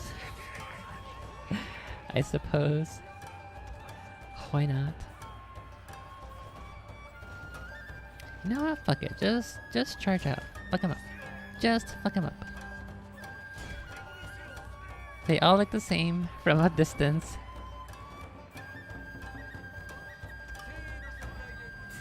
Where's my general? Oh, no, don't go that way.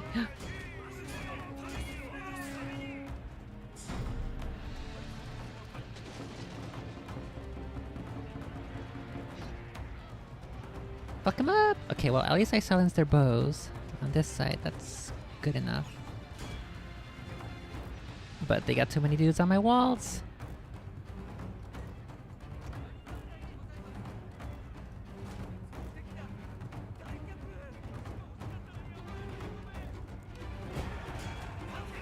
One of our units has used all its ammunition, my lord.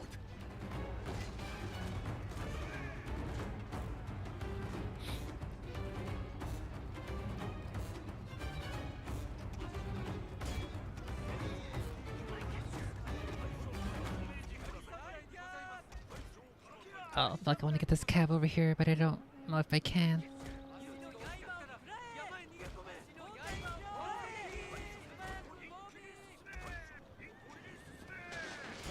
Our men are Spear running from them! the battlefield. Fuck him up! Shameful display!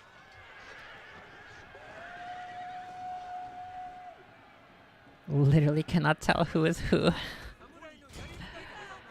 And they have control of the base.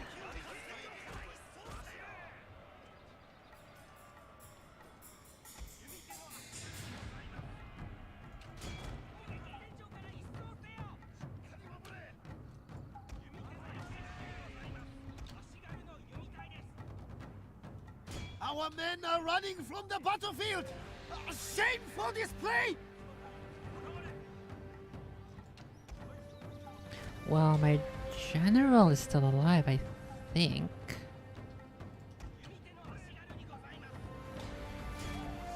If I can get my general in here... I don't think that'll be enough. No, he's gone. That guy's dead. Oh wait, no, he's not dead. He's still here. He's a fucking coward! This is What? a Oh, black okay. day. Now he's dead. Our general has fallen, my lord. Wow, the fucking general retreated and my two groups of bows stood and fought to the death. No honor. He does my name a great disservice. Well, hopefully they get a bunch of friendly fire. I have 3 dudes left, so they're definitely doing more friendly fire than actually hitting me. Oh, here's my last archer. Oh, oh, did he get him? He got him. Fuck him up. Fuck him up. Our entire unit No! has perished, my lord. This brave soul.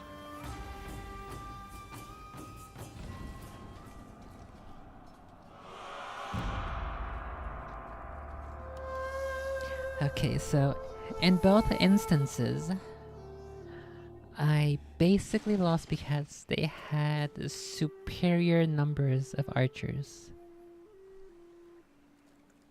Were it not for their overwhelming bows, I may have been able to win both of those.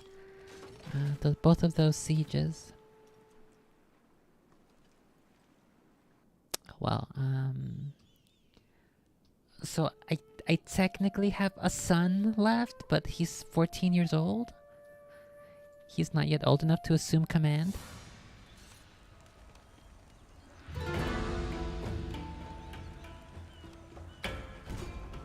Okay. Oh, this is my last big army of 4 dudes. 4 dudes is my last army. Doesn't really matter. They're all coming from that side? Yeah, they are.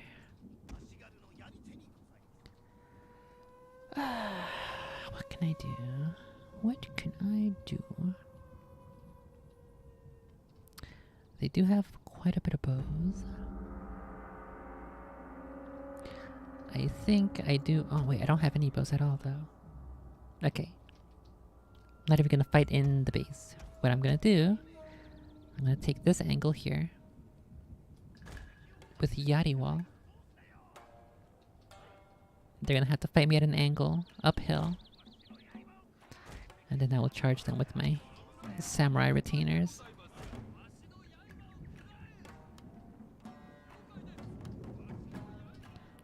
This is the end for me if I don't win this. It's definitely winnable, but I have to get a little lucky. Okay, Yari Wall.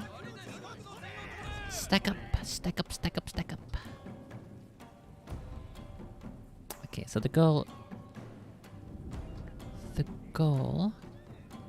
to try to lock them into the infantry fight here and then charge downhill with great speed.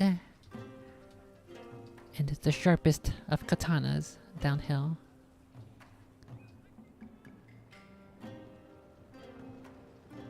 2, 3, 4. They have 4 bow ashigaru. It's gonna be so difficult to not break. The spear wall must hold. Actually, hold on. Angle this way.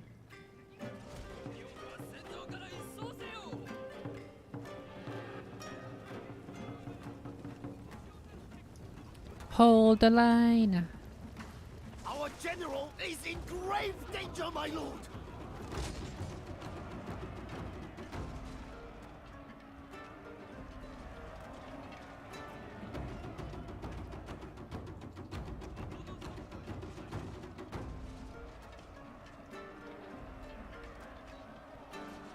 Okay, well, if they only want to send one dude, I think I'm okay with that.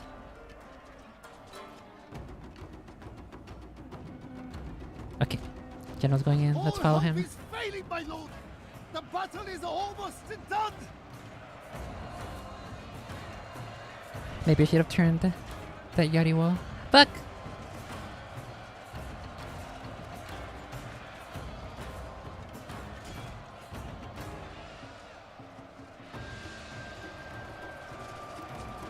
Well, if I can kill their general, maybe I have a chance of turning this, but... No, they have too many. Snipe the general! Snipe the general! No! They didn't hold! Our men are running from the Okay, well, GG. Shameful display. GG Nari. I guess I could have gone closer to the wall, but...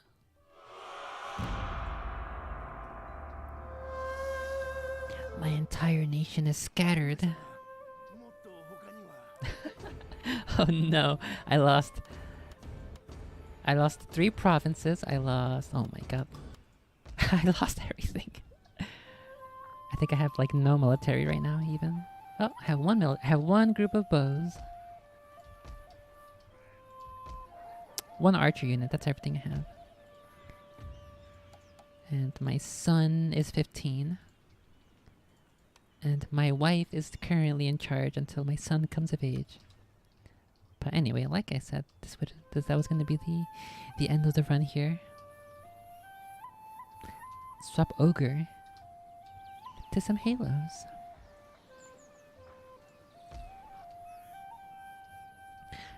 This fight. Okay, so in retrospect, I should have repaired the gates, and I would have 100% won this. Even without the gates repaired, I could have won if I did a little bit better in terms of maneuvering my infantry. I would have still basically lost everything, except my daimyo would have lived. In this fight, if I had kept an eye on my reinforcements, I could have used that single Yari Ashigaru as a threat against his general. That would have been super good. And here, basically, up against the wall would have been better. But yeah, that's gonna be it for Shogun 2. This run is over.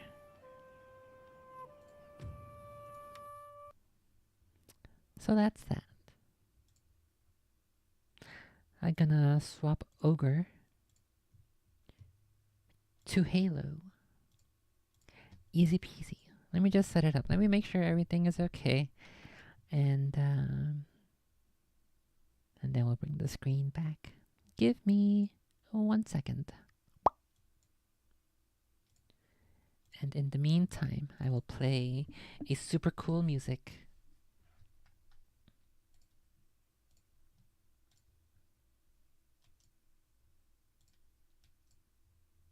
Oh wait, first I should probably check if I can borrow it. I can borrow it. Okay, let's go ahead and borrow that.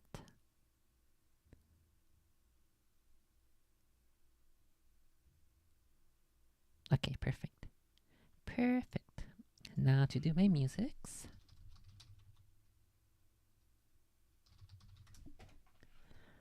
Let me mute the audio just in case I got the wrong music, but I don't think I do.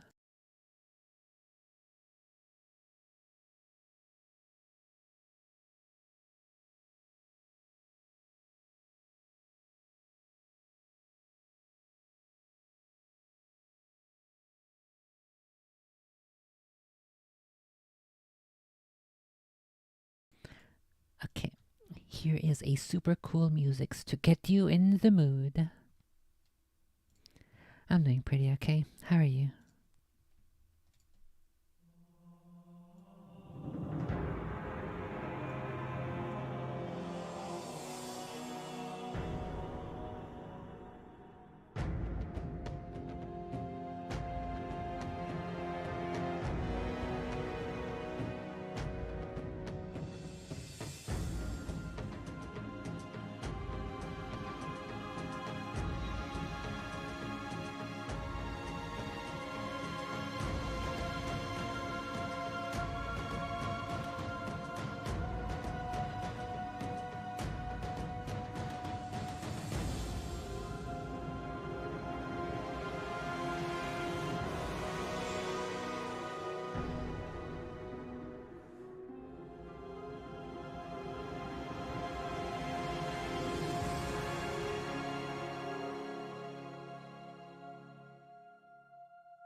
So,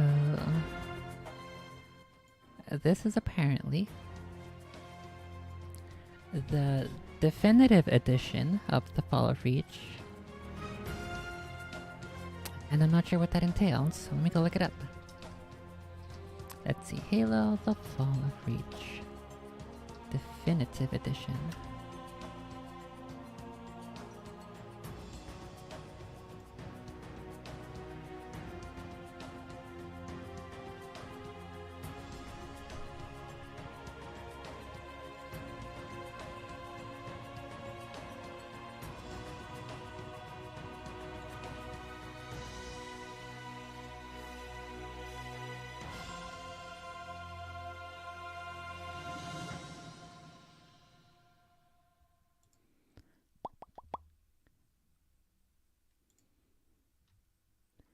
Let me put this here and say I'm going to be starting Fall of Reach. Wait. What? Oh, there it is. Let's see. So according to what I have here, the definitive edition is patches. Okay, I guess I'll go let her in. She's probably been outside for quite a while.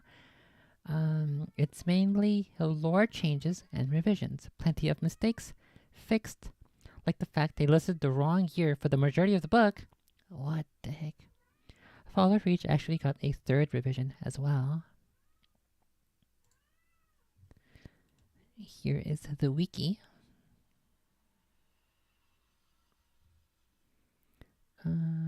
2011 definitive edition release. The number of ships at Reach is changed back from 700 to the original 314. And then I don't think I want to read this other stuff because it might be a spoiler territory. Possibly.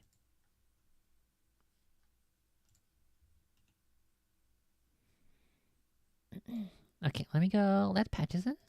And then you will begin.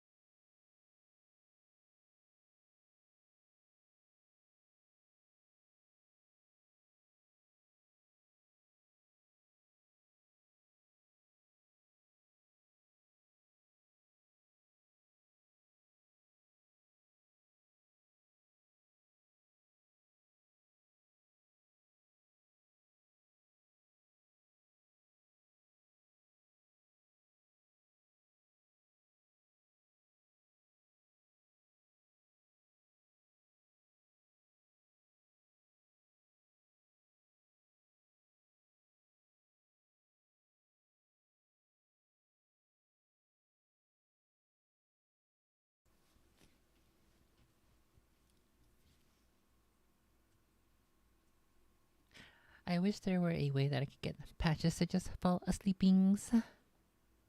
What's up, Ivy? What happened? What happened?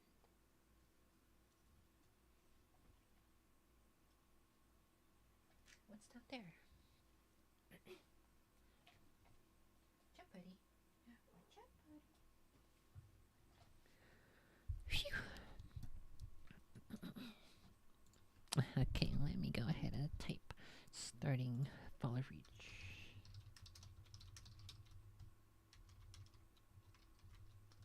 And then put cat. Cactus. Phew. Okay.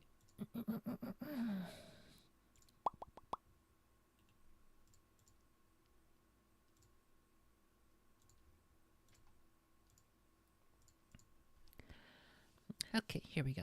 Unfortunately, this is this copy is only available to be checked out once per hour, or rather every hour, as opposed to when I was reading Harry Potter, we could do 2 weeks.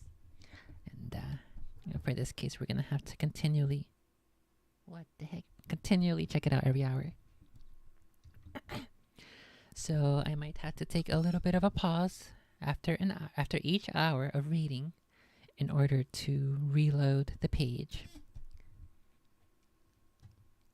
So let's go.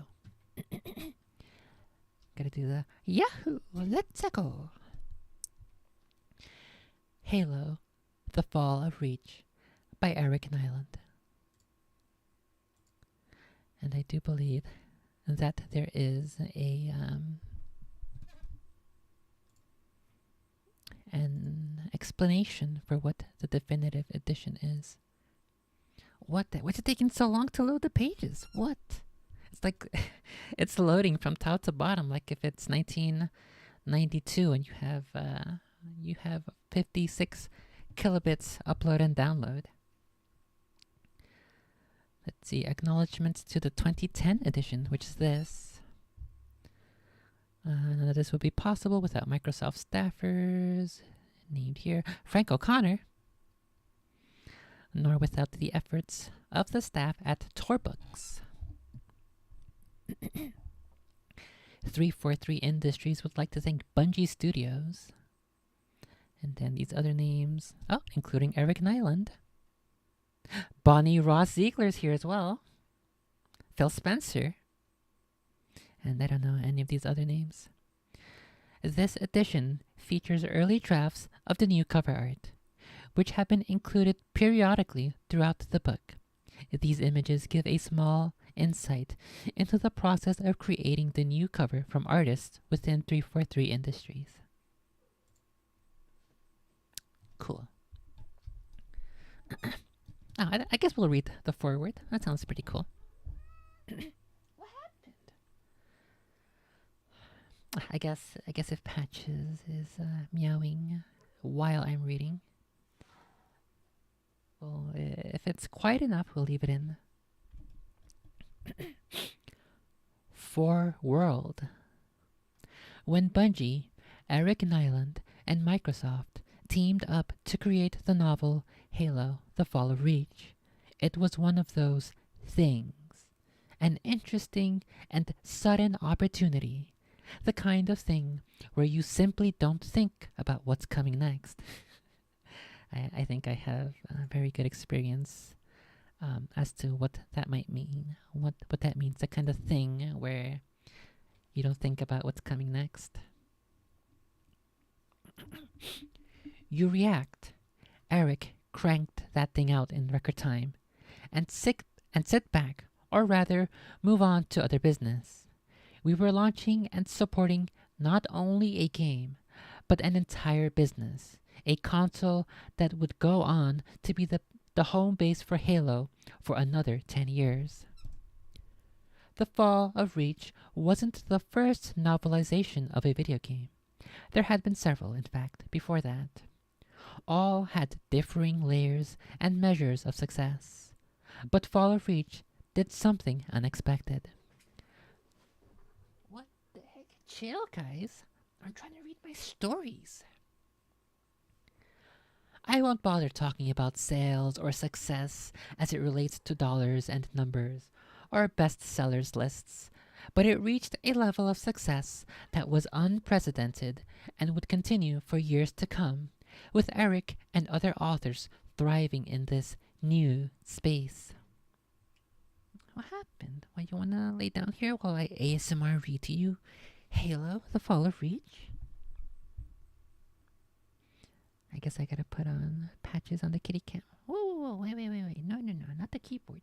Not the keyboard. Here's patches. Let me see if I can get... I'll put this up here. Okay, there's patches. Whoa, watch out. Don't play with my knife, you silly.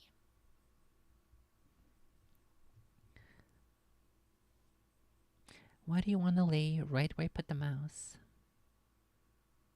Why you like this? Why you like this?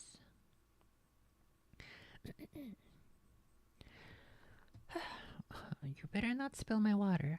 Ow! What the heck? Why are you biting me?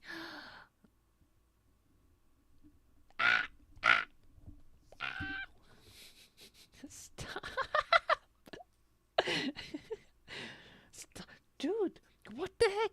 You come up here to my desk and you start scratching me as if I'm invading your space? What the heck? You actually scratched me. Buddy, chill. Am I gonna have to lock you outside again? What are you doing, bro? What the heck? Stop. Stop. I'm gonna end up with like a billion scratches on my hands. Stop. Stop. Look at the camera. Look at the camera. Look up here. Up here. Look at the camera so they know how evil you are. Look at her evil eyes. She just wants to scratch. She wants to be a scratchy kitty. Okay, lay down. Go to sleep. I thought that's why you came here, because you wanted to go to sleep. You want to cuddle and sleep. Okay, no more. Stop. Stop. Stop. What the heck? Ow. Patches? No. I said no. Stop being ratchet. Ow. It seemed like she scratched me pretty hard, but what the Christ? Like, she scratched me pretty hard, but it didn't actually seem as if she left any permanent scratch marks. But I think she has the zoomies. I think she might scratch my feet and my ankles for a bit, every now and then. So if I scream, just be warned, it's because I got scratched or bitten. I won't bother talking about sales or success as it relates to dollars and numbers or bestsellers lists, but it reached a level of success that was unprecedented and would continue for years to come, with Eric and other authors thriving in this new space. It bridged the invisible gulf between story, universe, game, and imagination. Why does she have to make noise as soon as I want to start reading? Why is she like this? Why does she gotta do this? It was brilliant. It was brilliantly executed. It was a brilliantly executed matrix of material that connected these disparate elements and cohesively pulled it all together, making Halo, a game built on suddenness and mystery, feel immediately like it had been around forever, and that we, the players, were just tuning in, catching a universe in motion at a particularly exciting moment. No, don't scratch me. I'm gonna fuck you up. The idea started... I don't know how to pronounce this name. Her name is Nancy Figatner? You better not scratch me. Why can't you just sit still? I literally sent you outside to go play for a little bit by yourself.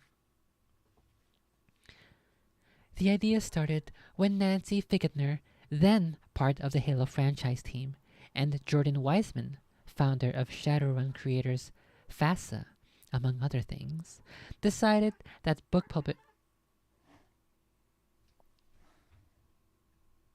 What are you doing? Oh my goodness, I keep hearing sounds. She's just like a spooky kitty right now, I guess. The idea started when Nancy Figgetner and Jordan Wiseman decided that book publishing was something that Microsoft's nascent console business ought to be attracted to. Attracted to? Attached to. They worked to find a good publishing partner and writers to germinate the idea, and ended up working with Eric Troutman, Eric Nyland, of course, and Bungie to begin the novel. Can you chill? Yo, what the? Okay, time to go. I told you not to go up there. Stay outside again. Bye-bye.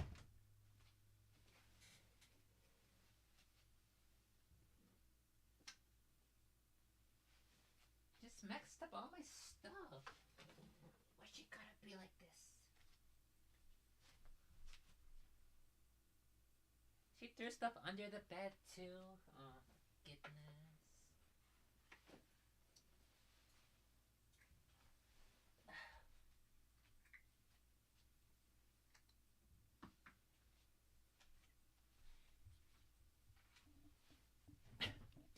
I literally sent her outside of my room to go chill for a bit and get it out of her system. And then I opened the door to let her back in after like an hour or something, and she still hasn't gotten it out of her system. Why is she like this?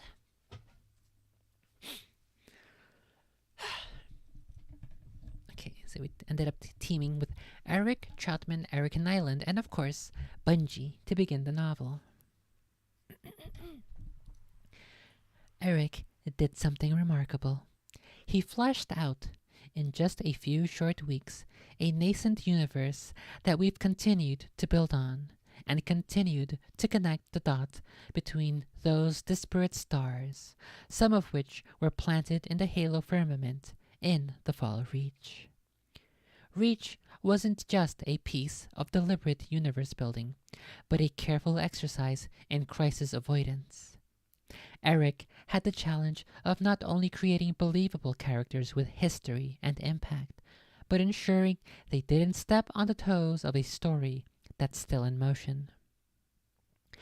This is not an enviable task, and it takes a patient, understanding, imaginative type of writer to create grand fiction with those kinds of restrictions. And yet, Eric was somehow able to use those restrictions not as training wheels or prison bars, but rather as a high tensile springboard from which to launch a whole new aspect of the universe, one grounded in the dirt and blood of the Spartan program as it existed, rather than the mystery and awe of the universe where the Master Chief is the last standing Spartan. It seems absurd on its face to talk about the scale of those two facets of the Halo universe, but in some ways, Fall of Reach is smaller and more personal, while at the same time deeper and denser than the wide open enigmas and vistas of the game. Whereas Halo is all about loneliness and exploration, Fall of Reach is about a different kind of journey, that of childhood to adulthood, and that of innocence to war, for both its protagonist and the species he champions. And the process itself was almost as grueling as the Spartan training.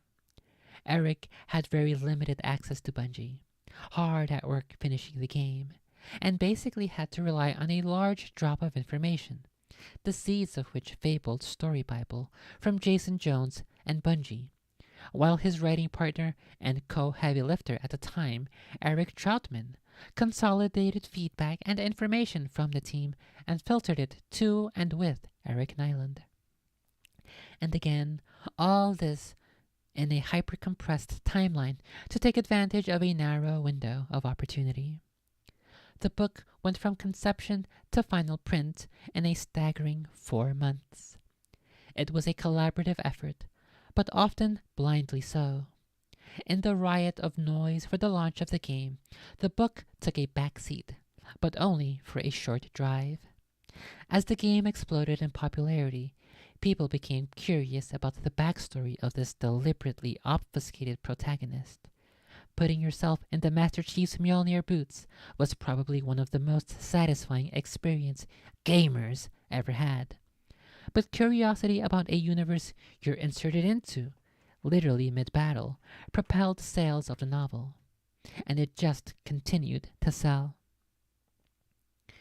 We've made a lot of Halo novels since then, with a broad range of writers, and one thing remains the same. From Eric Nyland to Karen Travis to Greg Bear and beyond. The Halo sandbox of characters, events, and emotions is a perfect playground for pros. And this is literally just the beginning. Frank O'Connor, Redmond, Washington, 2010.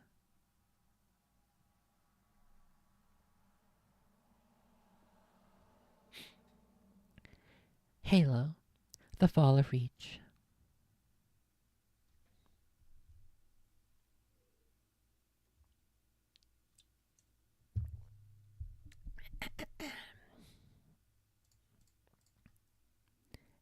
And we have here a picture of what I assume they mentioned earlier, of earlier drafts of the cover. And it is 3 Spartans, 1 center frame. He has an assault rifle in his right hand, and he is standing proud and tall. And then there are 2 other Spartans, 1 to his left, 1 to his right, and it's kind of reminiscent of one of the artworks of Halo Reach, the game, of the promo art, where Noble Team are standing together in one of the potential. I think it actually is like the front cover, isn't it? Where like the entire Noble Team is spread out except for Noble 6. I think that's what this looks similar to, except it's only 3 Spartans. And that's in the foreground. In the background, it's like it looks like if we're in space, and there is the curvature of a planet in the background. And it looks like there's lights coming out of the planet, maybe like it's exploding or something. Like it's being glassed or something. Spooky.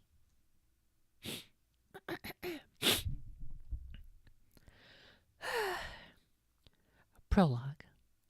0500 hours. February 12th, 2535. Military calendar. Lambda Serpentis system. Jericho 7th Theater of Operations. Okay, we start right away with dialogue. Contact. All teams stand by. Enemy contact my position. The chief knew there were probably more than 100 of them. Motion sensors were off the scale. He wanted to see them for himself, though. His training made that lesson clear. Machines don't break. I read that. I read that wrong. Motion sensors were off the scale. He wanted to see them for himself, though. His training made that lesson clear. Machines break. Eyes don't. The four Spartans that composed Blue Team covered his back, standing absolutely silent and immobile in their Mjolnir combat armor. Someone had once commented that they looked like Greek war gods in their armor, but his Spartans were far more effective and ruthless than Homer's gods had ever been. He snaked the fiber optic probe up and over the 3-meter-high stone ridge. When it was in place, the chief linked it to his helmet's heads-up display. On the other side, he saw a valley with eroded rock walls and a river meandering through it. And camped along the banks, as far as he could see, were grunts. The Covenant used these stocky aliens, Elamaus, as cannon fodder. They stood a meter tall and wore armored environment suits that replicated the atmosphere of their frozen home world. They reminded the chief of biped dogs, not only in appearance, but because their speech, even with their new translation software, was an odd combination of high-pitched squeals, guttural barks, and growls. They were about as smart as dogs, too. But what they lacked in brain power, they made up for in sheer tenacity. He had seen them hurl themselves at their enemies until the ground was piled high with their corpses, and their opponents had depleted their ammunition. These grunts were unusually well armed. Needlers, plasma pistols, and there were 4 stationary plasma cannons. Those could be a problem. One other problem. There were easily 1,000 of them. Holy fuck, it's getting hot in this room. All right, I closed the door, so I closed the AC. Gotta take off my... Gotta take off my tiki. Also, I have this pretty cool shirt. It's like a white shirt, and it says the word Halo on it. It's from a band I used to be in. One other problem. There were easily 1,000 of them. Fuck, I gotta start opening windows. Is this window open? Yeah, this window right next to me is open, but it's still too hot.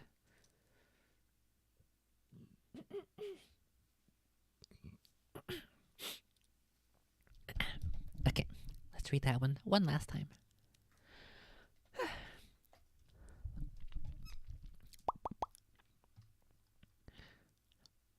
One other problem. There were easily 1,000 of them. This operation had to go off without a hitch. Blue Team's mission was to draw out the Covenant rearguard and let Red Team slip through in the confusion. Red Team would then plant a Havoc tactical nuke. When the next Covenant ship landed, dropped its shields, and started to unload its troops, they'd get a 30-megaton surprise. The chief detached the optics and took a step back from the rock wall. He passed the tactical information along to his team over a secure comm channel. I'm not sure how exactly to voice this next dialogue, so we'll just play it by ear. We'll play it by word. 4 of us, Blue 2 whispered over the link. And 1,000 of them? Piss poor odds for the little guys. Blue 2, the chief said. I want you up with those jackhammer launches. Take out the cannons and soften the rest of them. Blue 3 and 5, you follow me up. We're on crowd control. Blue 4, you get the welcome mat ready. Understood? 4 blue lights winked on his heads-up display as his team acknowledged the orders. On my mark. The chief crouched and readied himself. Mark! Blue 2 leapt gracefully atop the ridge, 3 meters straight up. There was no sound as the half-ton of Mjolnir armor and Spartan landed on the limestone. Blue 2 is a she. Okay, so that's why I was saying I'm not sure how to read this. Okay, so we'll give Blue 2 a feminine voice. She hefted 1 launcher and ran along the ridge. She was the fastest Spartan on the chief's team. He was confident those grunts wouldn't be able to track her for the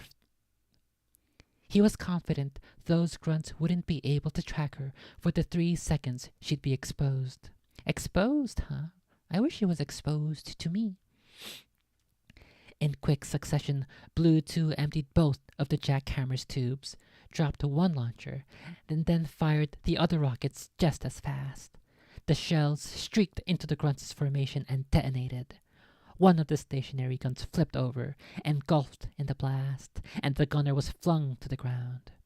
She ditched the launcher, jumped down, rolled down, and was back on her feet, running at top speed to the fallback point. The Chief, Blue 3, and Blue 5 leapt to the top of the ridge. The Chief switched to infrared to cut through the clouds of dust and propellant exhaust just in time to see the second salvo of jackhammers strike their targets.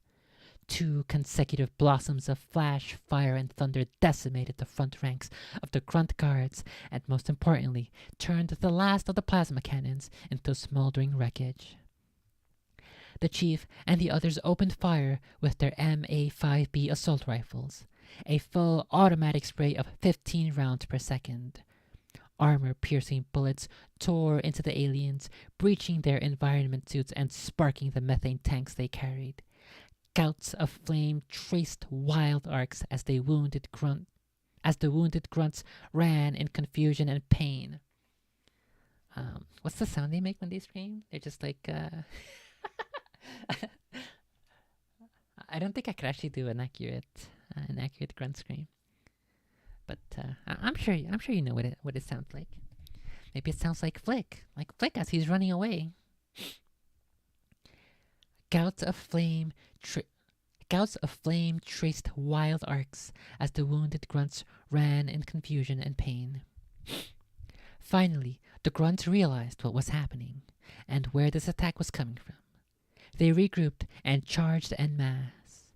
An earthquake vibration coursed to the ground and shook the porous stone beneath the Chief's boots.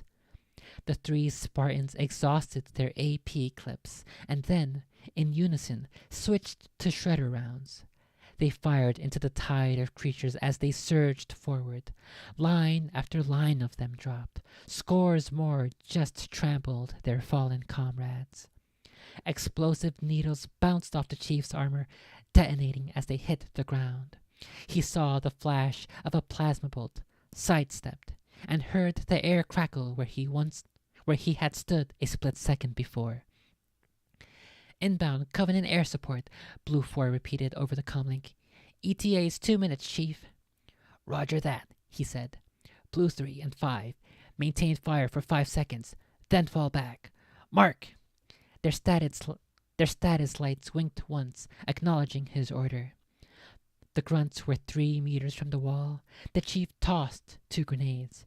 He, Blue 3, and Blue 5 stepped backwards off the ridge, landed, spun, and ran.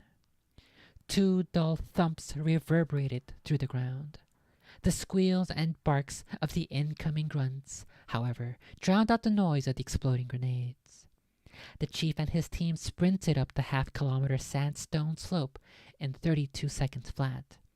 The hill ended abruptly, a sheer drop of 200 meters straight into the ocean. Blue 4's voice crackled over the comm channel. Welcome mat is laid out, Chief. Ready when you are. The grunts looked like a living carpet of steel blue skin, claws, and chrome weapons. Some ran on all fours up the slope. They barked and howled, baying for the Spartans' blood. Roll out the carpet, the Chief told Blue 4. The hill exploded. Plumes of pulverized sandstone and fire and smoke hurtled skyward. The Spartans had buried a spiderweb pattern of Lotus anti-tank mines earlier that morning. Sand and bits of metal pinged off of the Chief's helmet. The Chief and his team opened fire again, picking off the remaining grunts that were still alive and struggling to stand. His motion detector flashed a warning. There were incoming projectiles high at 2 o'clock, velocities over 100 kilometers per hour. What the fuck is a kilometer? 5 Covenant Banshee flyers appeared over the ridge. New contact. All teams, open fire, he barked. The Spartans, without hesitation, fired on the alien flyers. Bullet hits pinged from the flyers. chitinous. What does chitinous mean? I assume it means what's the actual context? Bullet hits pinged from the flyer's chitinous armor. I imagine it means some kind of metallic. Define chitinous. Consisting of or having the nature of chitin, containing chitin in greater or less proportion in the articulate animals applied to any definitely hardened part. Okay, so it's definitely something hard. I have something hard. Let's see if I can find another definition that's a little easier. Oh, maybe I should have stopped when I read that previous one. Chitin, a horny substance that forms the part of the hard outer body, covering especially of insects and crustaceans. I see. A horny substance. Okay. That's pretty cool. Maybe he was thinking of Cortana when he was writing this. He looked up the word chitinous and then said, you know what? I should toss in this word somewhere here so that people can go look it up. And then they will have to read that the definition suggests that it is a horny substance.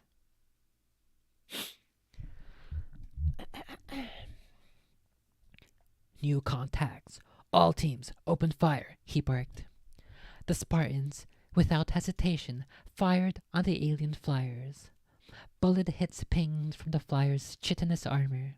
It would take a very lucky shot to take out the anti-grav pods on the end of the craft's stubby, meter-long wings. The fire got the aliens' attention, however. Lances of fire slashed from the Banshee's gun ports. The chief drove and rolled to his feet. Sandstone exploded where he had stood only an instant before. Globules of molten glass sprayed the Spartans. The Banshees screamed over their heads, then banked sharply for another pass. Blue 3, Blue 5, Theta maneuver, the chief called out. Blue 3 and 5 gave him the thumbs-up signal. They regrouped at the edge of the cliff and clipped onto the steel cables that dangled down the length of the rock wall. Did you see the... Wait, what? Did you set up... Okay, I thought I was like, hold on a second, that doesn't make sense. Did you set up the focuses? What are focuses? Let's see, the line is, did you set up the focuses with fire or shrapnel? Okay, so I assume that's like a type of a grenade, which you can either fill with shrapnel or explosive material. And by design, it already explodes. Focuses. It's a food. A fougasse is in French cuisine. Fougasse is a type of bread typically associated with Provence but found in other regions. Ah, they're hungry. They set up some bread. Some bread stashes along the battlefield so that when they get hungry or when they're running low on health, they can take a bite like in Minecraft. A focus is an improvised mortar constructed by making a hollow in the ground or rock and filling it with explosives. Explosives and projectiles.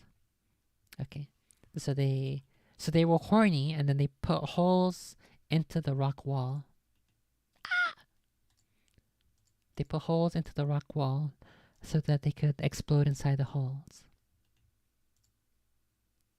Okay, this is painting a pretty clear picture.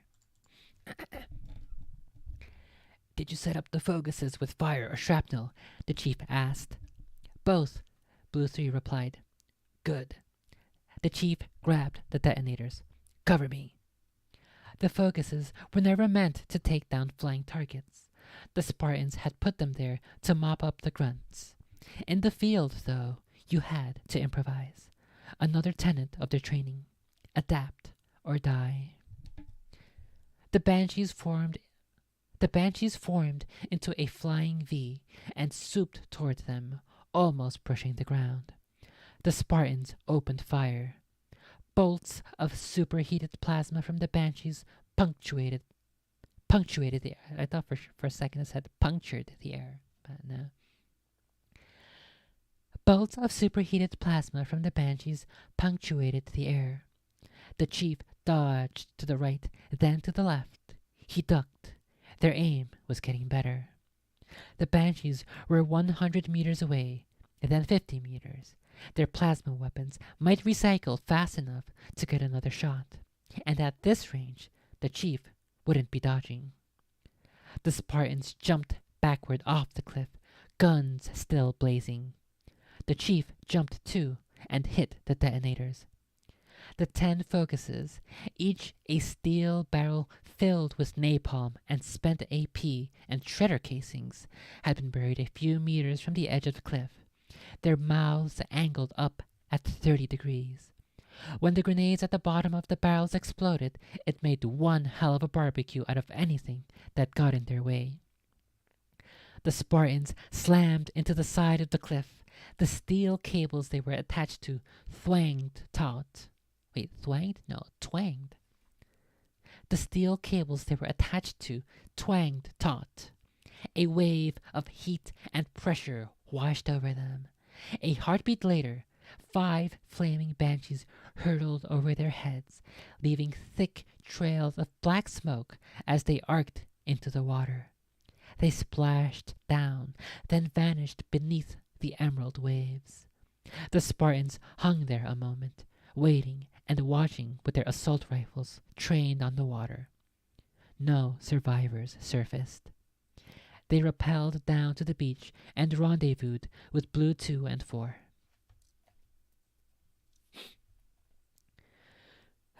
Oh my god, it's way too hot. I gotta open the door. I need the AC so badly.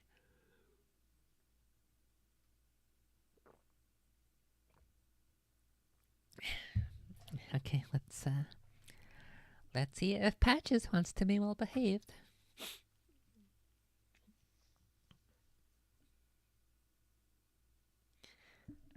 Okay, we're gonna have to hope that she's all tired and tuckered out, and she will just come in, lay in the bed, and fall asleepings. That's the hope.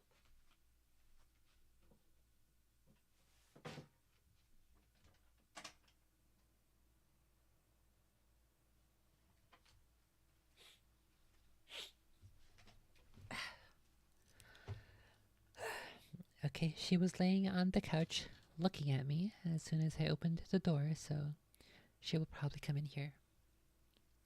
Or she'll stay out there and hopefully stay quiet, regardless of where she goes.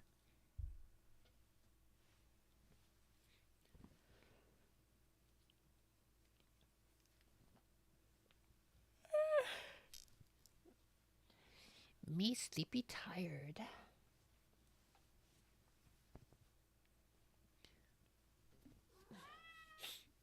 What happened?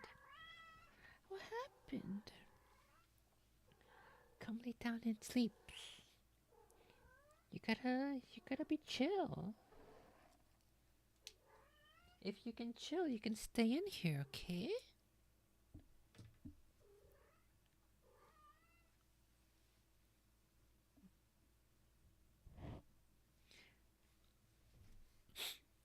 Okay, it looks like she's gonna lay down. Let's just hope my voices don't make her angry that she has to start biting my hair.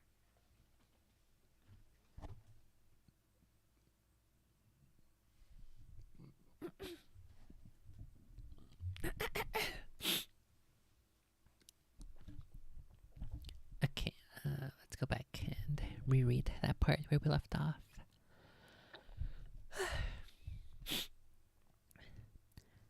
The Spartans hung there a moment, waiting and watching with their assault rifles trained on the water. No survivors surfaced. They rappelled down to the beach and rendezvoused with Blue 2 and 4. Red Team reports mission objective achieved, Chief, Blue 2 said. They send their compliments. It's hardly going to balance the scales, Blue 3 muttered and kicked the sand. Not like those grunts when they slaughtered the 105th Drop Jet Platoon. They should suffer just as much as those guys did. The chief had nothing to say to that. It wasn't his job to make things suffer. He was just there to win battles, whatever it took. Blue 2, the chief said. Get me an uplink. Aye, aye. She patched into the SATCOM system. Eh, said the space turtles. Oh, that's the sound I should do every time they mention the grunts. So here earlier, Kira, if you weren't listening, the grunts were alive and struggling to stand up. And maybe as they were struggling to stand up, they were saying, eh, eh, eh. Maybe that's what I should. Every time they're fighting grunts, we should do eh. That'll be the meme. Okay. Aye. She patched him into the SATCOM system. Mission accomplished, Captain DeBlanc, the chief reported. Enemy neutralized. Excellent news, the captain said. He sighed and added, but we're pulling you out, Chief. Pulling out, huh? We're just getting warmed up down here, sir. I gotta practice the chief voice. Sir, finishing this fight. We're just getting warmed up down here, sir. Something like that.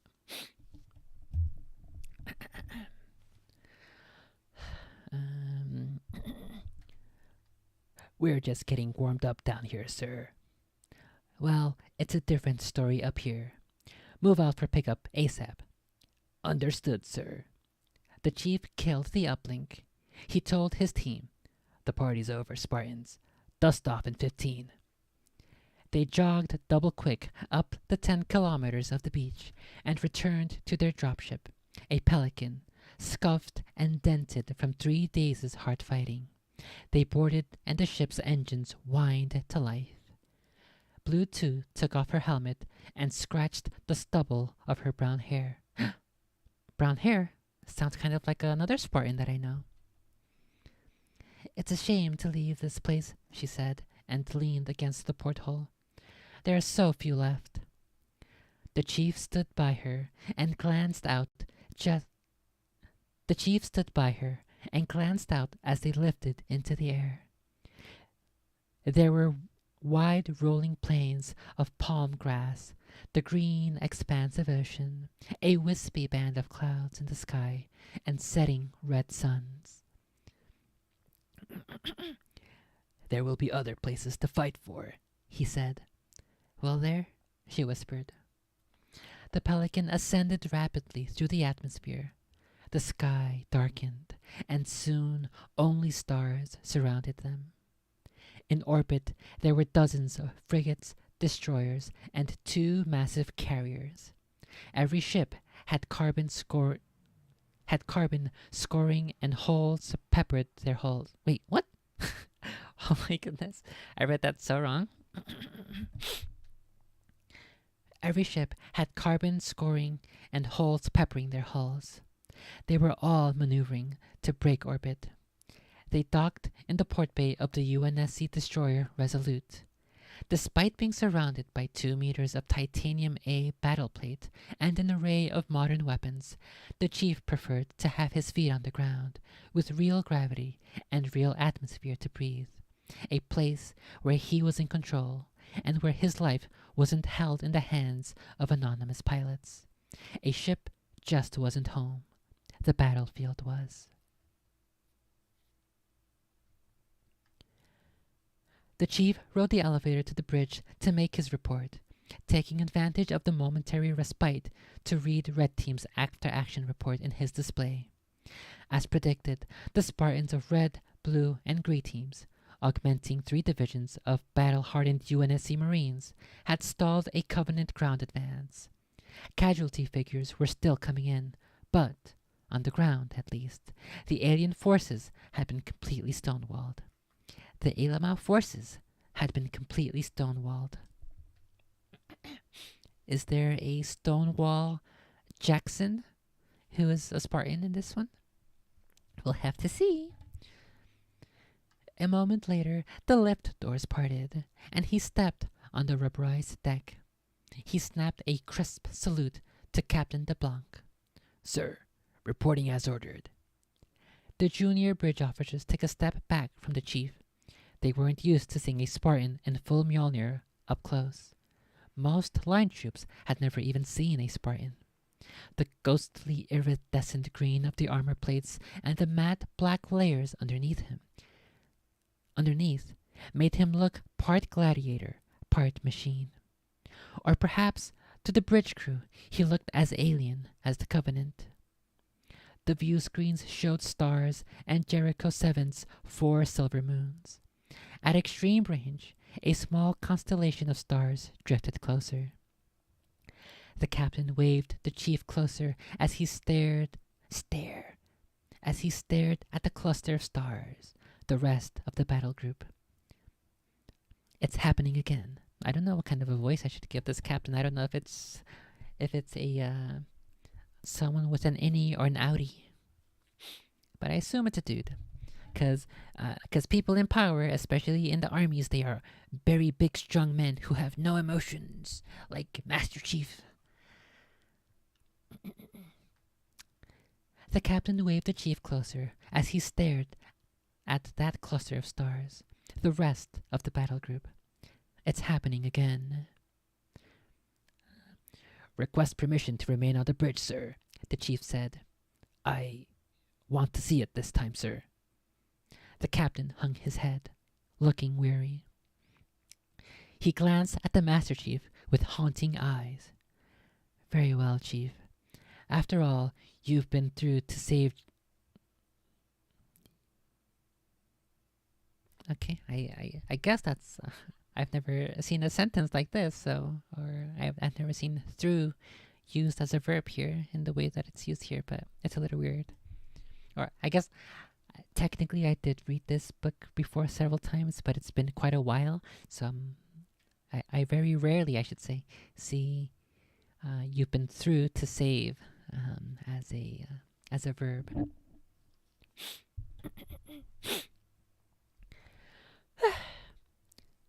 The captain hung his head, looking weary. He glanced at the Master Chief with haunting eyes. "Very well, Chief. After all you've been through. Okay. After all you've been through to save Jericho 7, we owe you that. We're only 30 million kilometers out system, though. Not half as far as I'd like to be." He turned to the nav officer. "Bearing 120. Prepare our exit vector." He turned to face the chief. "We'll stay to watch. But if those bastards so much as twitch in our direction, we're jumping the hell out of here." Oops, that fuck, that wasn't Chief. "We'll stay to watch. But if those bastards so much as twitch in our direction, we're jumping the hell out of there. We're jumping the hell out of here. He's gonna be a hell jumper." "Understood, sir. Thank you." Resolute's engines rumbled, and the ship moved off. 3 dozen Covenant ships, big ones, destroyers and cruisers, winked into view in the system. They were sleek, looking more like sharks than StarCraft. Whoa, this guy plays StarCraft! Their lateral lines brightened with plasma, then discharged and rained fire down upon Jericho 7. The chief watched for an hour and didn't move a muscle. The planet's lakes, rivers, and oceans were vaporized. By tomorrow, the atmosphere would boil away too. Fields and forests were glassy smooth and glowing red hot in patches. Patches! Okay, good thing she didn't wake up. The longer she stays asleeping, the better. Fields and forests were glassy smooth and glowing red hot in patches. Where there had once been a paradise, only hell remained. "Make ready to jump clear of the system," the captain ordered. The chief continued to watch, his face grim. There had been 10 years of this. The vast network of human colonies whittled down to a handful of strongholds by a merciless, implacable enemy. The chief had killed the enemy on the ground, shot them, stabbed them, and broken them with his own 2 hands. On the ground, the Spartans always won. The problem was, the Spartans couldn't take their fight into space. Every minor victory on the ground turned into a major defeat in orbit. Soon there would be no more colonies, no human settlements, and nowhere left to run.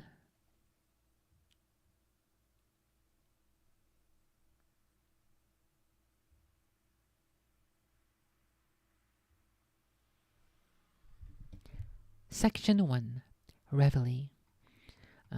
Let's have a look at the date, just to keep track of when this is in comparison to the real start. So the prologue takes place February 12th, 2535.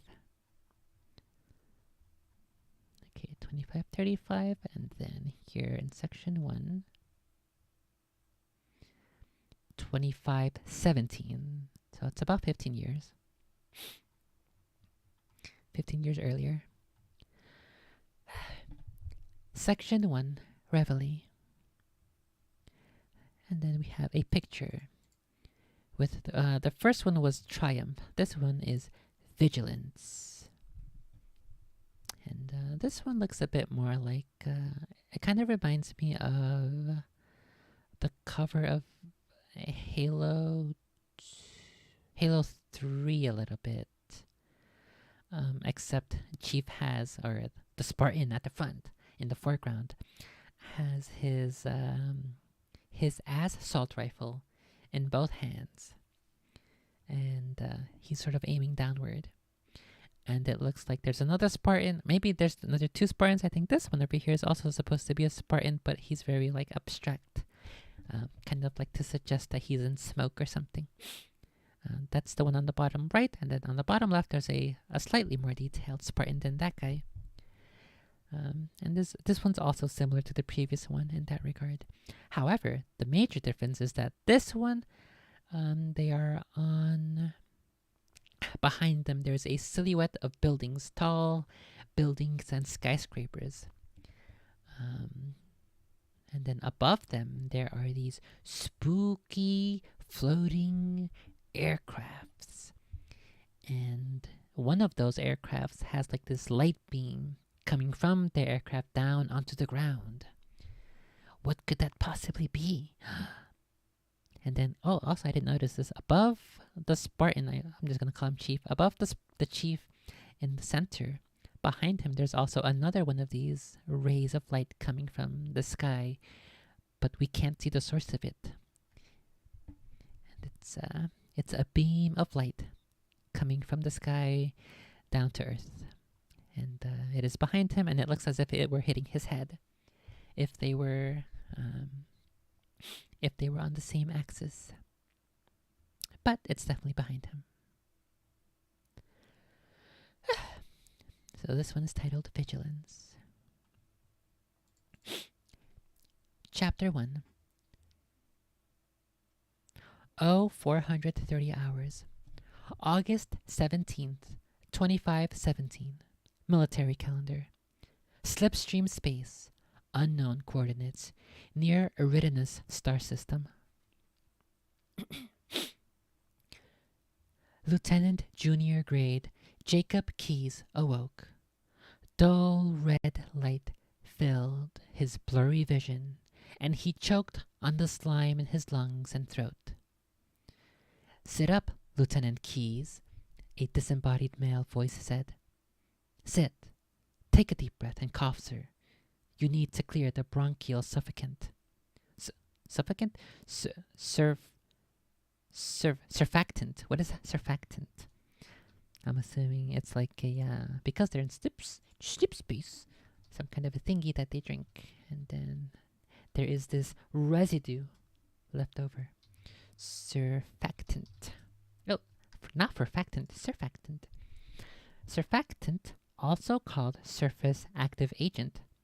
Substance such as a detergent that, when added with when added to a liquid, reduces its surface tension, thereby increasing its spreading and wetting properties. Surfactants are chemical compounds that decrease the surface tension or interfacial tension between two liquids, a liquid and a gas, or a liquid and a solid. Surfactants may function as emulsifiers, wetting agents, detergents, foaming agents, or dispersants.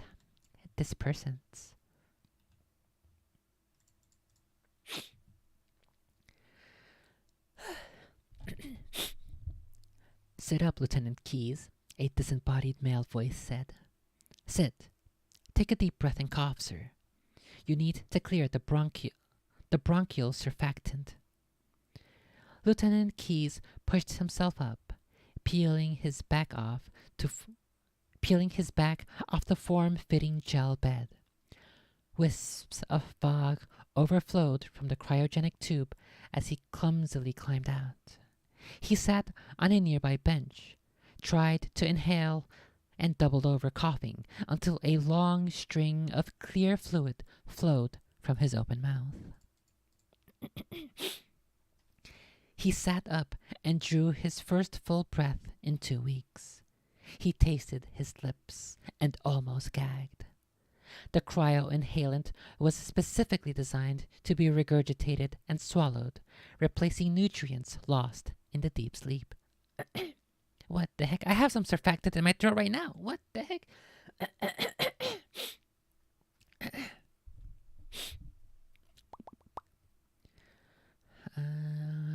Regurgitated were specifically designed to be regurgitated and swallowed, replacing nutrients lost in the deep sleep. No matter how they changed the formula, though, it always tasted like lime-flavored mucus. Status, Torin. Are we under attack? Negative, sir. The ship's AI replied. Status normal. We will enter normal space near Iridium system in 45 minutes. Lieutenant Keyes coughed again. Good. Thank you, Torin. We need a voice for Keyes. I don't know if I have a very good... The only line that really comes to mind is, I don't keep it loaded, son. You'll have to find ammo as you go along. Captain Key... Swallowed, huh? Captain Keyes lines. Let's see if I can imitate... Oh, the other... I looked up this and I saw this thumbnail and then from... What the heck? From Reach. The other line that comes to mind is... wait, does he say Godspeed? No, he says good luck, right? He says, good luck to you, Spartan. But for some reason in my head, I always imagined that he says, Godspeed, Spartan. That would be so much cooler if he said Godspeed. Why does he say that? That'd be so much cooler. So chitin is pronounced Keaton. Is it? Let's go look it up. Chitin pronunciation in English. Chitin. How to pronounce it correctly. We are looking at how to pronounce the name of this substance as well as how to say more interesting. I think I'll just say chitin, or maybe I'll say kitten instead. And often confusing and mispronounced name. What the heck? This guy's mic is this guy's mic has to clean out the surfactant. Names from science too, so make sure to stay tuned for this. How do you say it? No, it is not chitin or chitin, but rather, well, it is chitin. It is not kitten, but rather. Oh no! He took away my kitten.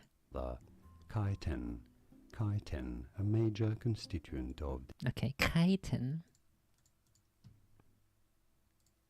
And then, oh right, we gotta go look up, Blackton Keyes. Gotta go look up his voice. Captain Keyes lines. Combat Evolved. Let's go with Combat Evolved since this Bridge is... to Cryo 2, this is Captain Key. Send the Master Chief to the bridge immediately. On the double, crewman. All hands. This is the captain. Prepare to abandon ship. Combat teams. Repel borders until ops personnel are away. Good luck. He just sounds like a generic military higher up, which I guess in this case he's a captain, but in the voice lines he's Captain Keys already, right? But in this case he is Lieutenant Junior. Keys out. Combat teams on deck 7 and 8. Fall back. Maybe I should imitate the Blackton Keys voice from the Halo TV show. Back to secondary defensive position. Reserve combat teams on decks 5 through 9. Fall back to secondary defensive position. There's nothing you can do. I don't keep it loaded, son. Evac. All combat personnel. Fall back to tertiary defensive positions. I don't keep it loaded, son. You'll have to find ammo as you go. Get. Okay, I mean, he just just sounds like a regular white guy who's in the military. So maybe for Captain Blackton Keys, I'll do like the chief voice, but without the vocal fry. Sir, finishing this fight.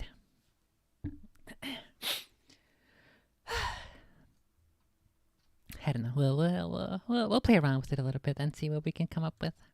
Oh my god. It's getting hot again. I like opened the door a little bit, so the AC isn't coming in all the way.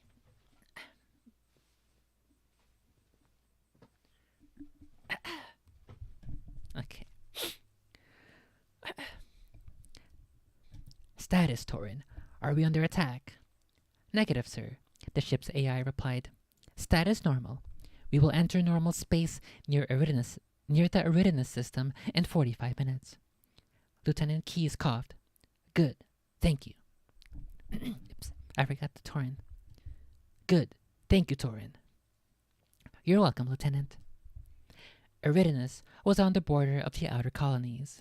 Also, side note, I always pronounced it Eridanus. I think that sounds cooler than Eridanus. And also, look at this. It's kind of cool that this word Eridanus ends in the letters A and US. That's pretty cool, huh? Pretty cool. Eridanus was on... Oh, fuck, I gotta borrow it again. It's already been an hour? What the Christ?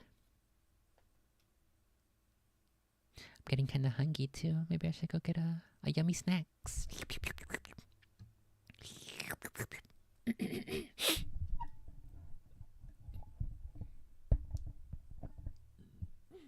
Oh my goodness.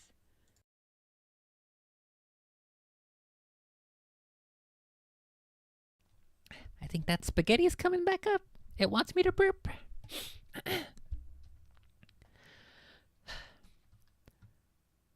Eridanus was on the border of the outer colonies. It was just far enough off the beaten path for pirates to be lurking, waiting to capture a diplomatic shuttle like the Han. H-A-N, Han. I assume that's how... Qua Han, huh? This ship wouldn't last long in... Oh, okay, so I guess this means that he is on a diplomatic shuttle himself. That's what that's implying.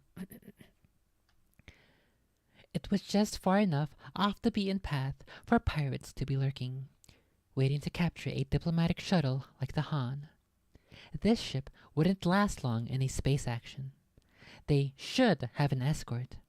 He didn't understand why they had been sent alone, but junior lieutenants didn't question orders, especially when those orders came from FleetCom HQ on Planet Reach. Wake-up protocols dictated that he inspect the rest of the crew to make sure no one had run into problems reviving. That's what it's called when you're coming out of cryosleep, reviving? I didn't know that. Or is that just what he came up with?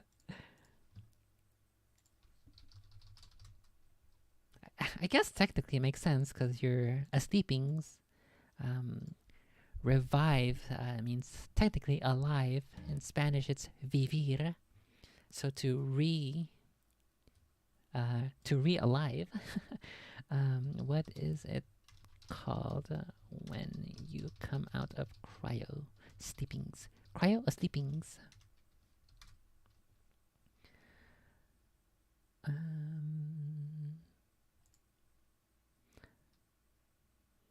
Oh, okay, yeah. Has anyone ever woken up from cryogenics? Well, for one, no one has been cryogenically frozen and revived yet. Is what it says here on the Googles. Though we've had some luck with aminals. One study revived a tardigrade, also known as a water bear. Oh, those little tiny thingies, the water bears. That had been frozen for more than 30 years. These aminals probably aren't the best representation for a person, though. Yeah, probably not. They're smaller than a lot of people's dicks. Okay. Here we go. Phew. Wake-up protocols dictated that he inspect the rest of the crew to make sure no one had run into problems reviving. He looked around the sleep chamber. Rows of stainless steel lockers and showers, a medical pod for emergency resuscitations, and 40 cryogenic tubes, all empty except the one to his left. The other person on the Han was the civilian specialist, Dr. Halsey. Keyes had been ordered to protect her at all costs, pilot the ship, and generally stay the hell out of her way. They might as well have asked him to hold her hand. Oh, he wants to hold her hand. Uh-oh. He has a crush on her. They might as well have asked him to hold her hand. This wasn't a military mission. It was babysitting. Someone at Fleet Command must have him on their blacklist. The cover of Dr. Halsey's tube hummed open. Mist rippled out as she sat up, coughing. Her pale skin made her look like a ghost in the fog. Matted locks of dark hair clung to her neck. She didn't look much older than him, and she was lovely. Not beautiful, but definitely a striking woman. For a civilian, anyway. Her blue eyes fixed upon the lieutenant, and she looked him over. What does Cortana sound like? This cave doesn't seem like a natural formation. What are her other lines? Let's see if I can eventually get to a good Cortana voice. We must be near Eridanus, she said. Lieutenant Keyes almost saluted reflexively, but checked the motion. Yes, Doctor. His face reddened, and he looked away from her slender body. Oh my god, he's horny. That's why the chitin, the chitin mentioned that there was a horny substance. Blackton Keyes is also a horny substance.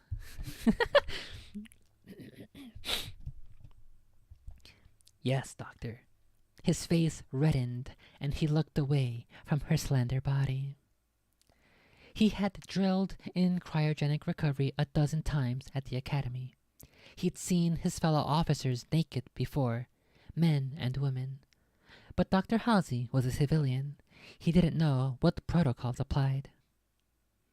The protocol is to open her mouth.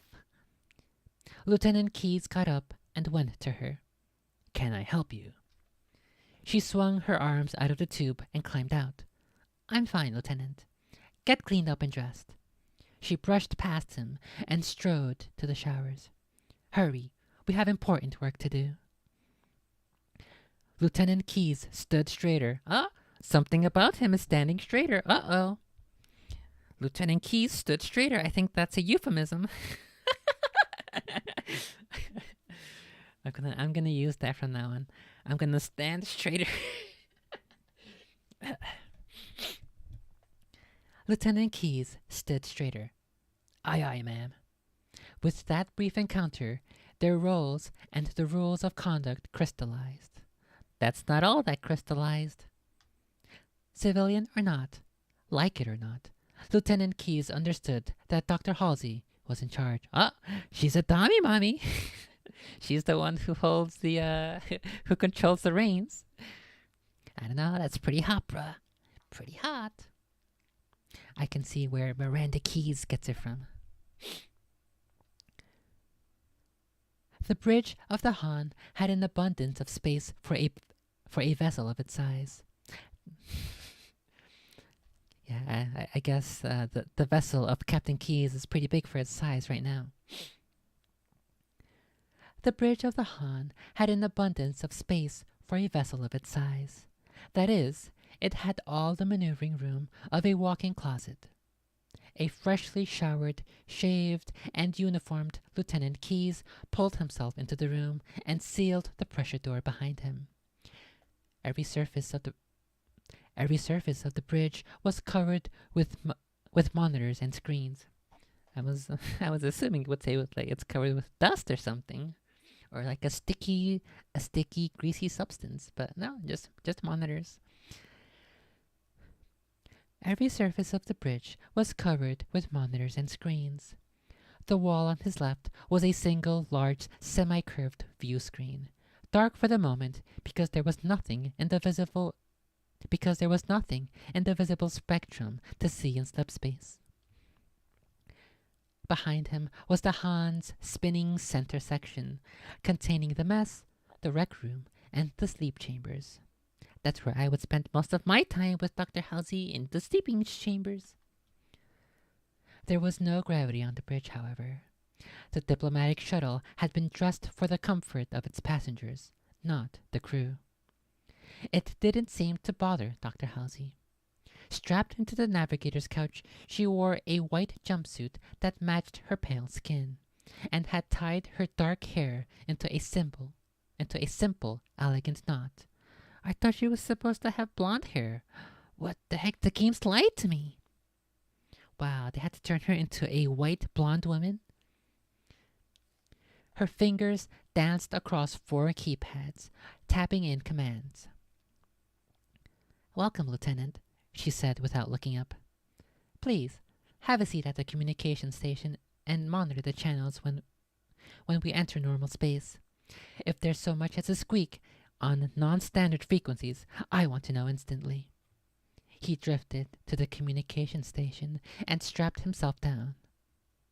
Oh, they're both strapped. Maybe she has a bit of a strap on. I don't know. We'll have to find out. "Torin," she asked. "Awaiting your orders, Dr. Halsey," the ship AI replied. I don't know why I struggled so hard with it. The ship AI replied. What is this word? Astrogation. The star maps. "Give me the astrogation maps of the system. Online, Dr. Halsey. Are there any planets currently aligned with our entry trajectory and Eridanus 2? I want to pick up a gravitational boost so we can move in ASAP. System ASAP. Calculating now, Dr. Howe. Can we have some music?" What the heck? I've never seen this name spelled out, but I think I heard it. Rachmaninov. Rachmaninov, is he a Russian composer from the Soviet era? What the heck? I don't want the calculator. Rachmaninov. Sergei Rachmaninov with 2 F's, not a V. Sergei Vasilievich Rachmaninov was a Russian composer, virtuoso pianist, and conductor. Rachmaninov is widely considered one of the finest pianists of his day, and as a composer, one of the last great representatives of Romanticism. Okay, Rachmaninov.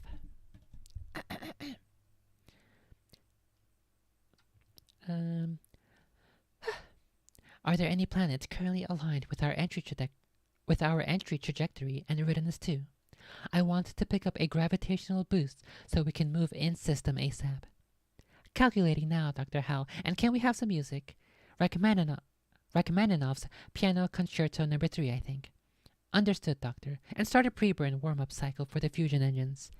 Yes, Doc, and stop spinning the Han's central carousel section. We may need the power. Working. She eased back. The music started, and she sighed. Thank you, Torin. You're welcome, Dr. Halsey. Entering normal space in 5 minutes, plus or minus 3 minutes. She's really a dummy, Mommy. They're really trying to bury home that fact that she's the dummy, Mommy. She's controlling Dr. Keys, Lieutenant Keys, as well as the AI. Why isn't Cortana more like this? She's got to be like all. She's got to be the one to tell Chief exactly how to play the video game.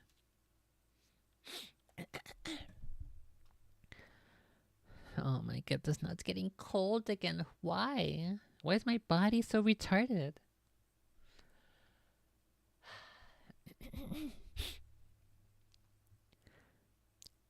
You're welcome, Dr. Halsey.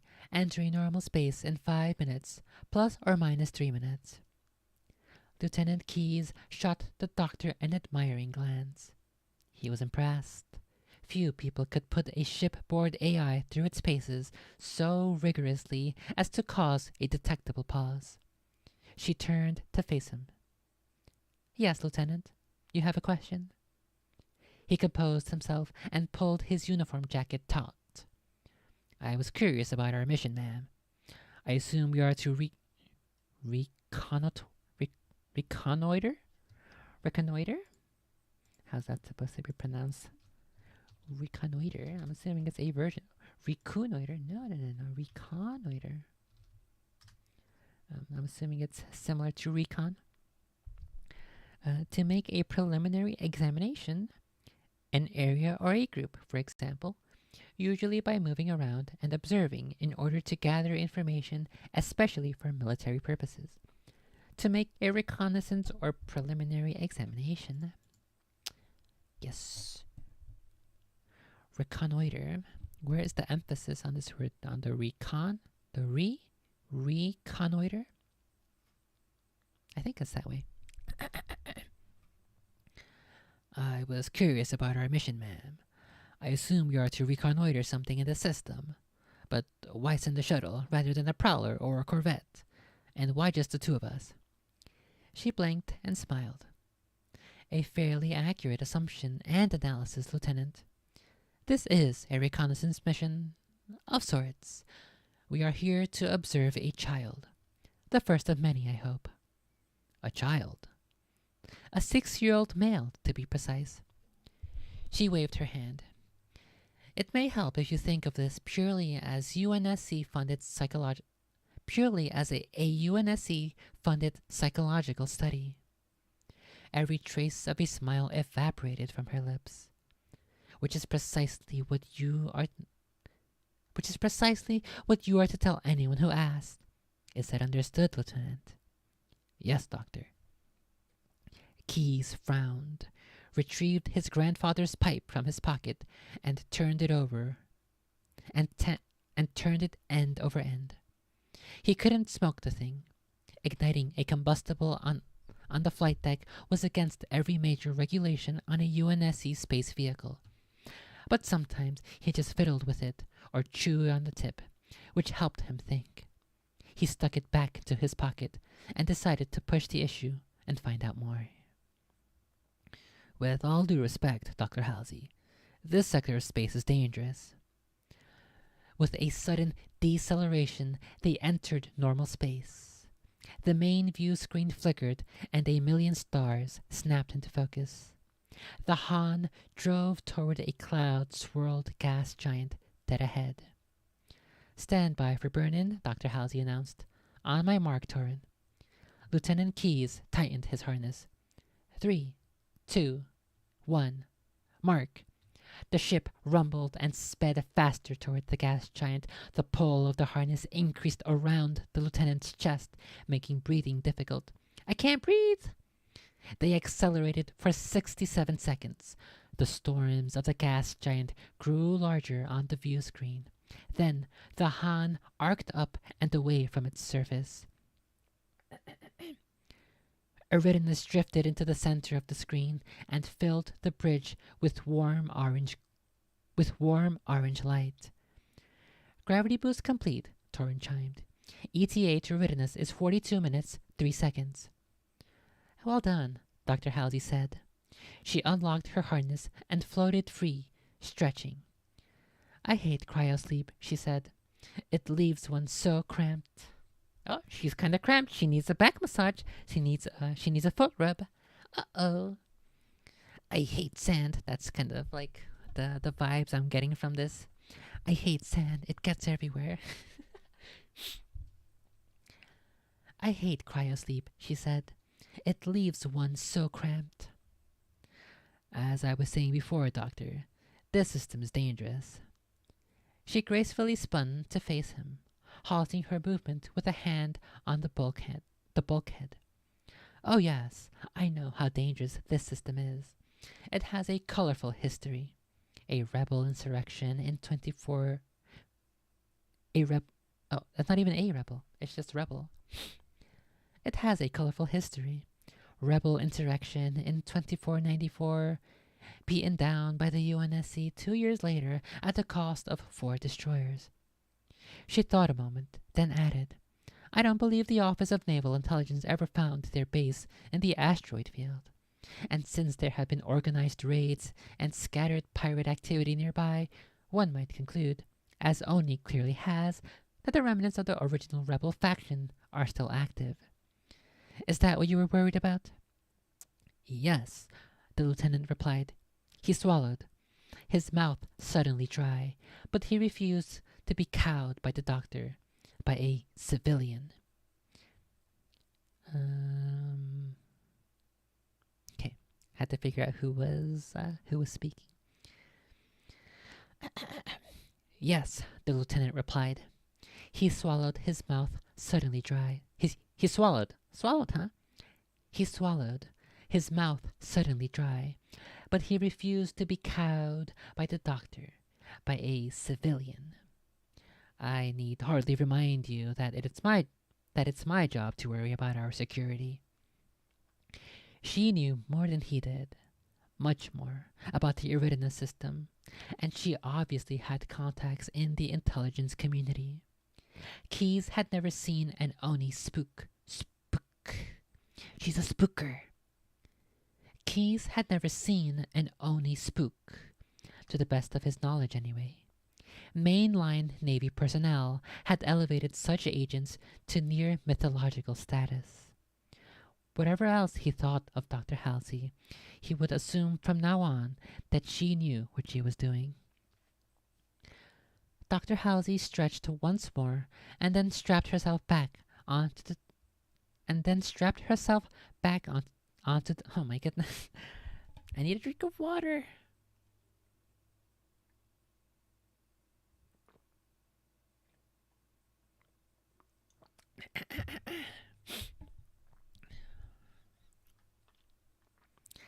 Dr. Halsey's making even my mouth dry. She's using up all of my saliva for something. Dr. Halsey stretched once more and then strapped herself back onto the navigation couch. Speaking of pirates, she said with her back now to him, weren't you supposed to be monitoring communication channels for illegal signals? Just in case someone takes undue interest in a lone, unescorted diplomatic shuttle. Lieutenant Keyes cursed himself for his momentary lapse and snapped to it. He scanned all frequencies and had Torin cross-check their authentication codes. All signals verified, he reported. No pirate transmissions detected. Continue to monitor. Oh my goodness, why can't I say monitor? Continue to monitor them, please. An awkward 30 minutes passed. Dr. Halsey was content to read reports on the navigational screens and kept her back to him.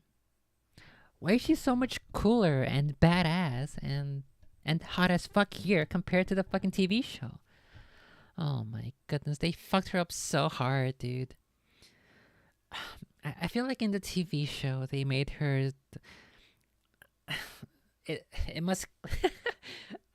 Just so many thoughts are rushing into my head right now about how much better the writing for Dr. Halsey is here compared to the show, where they had to make her in the show. They had to make her be like this, this character who is so impressed by her own work, by her own intelligence, by her own successes.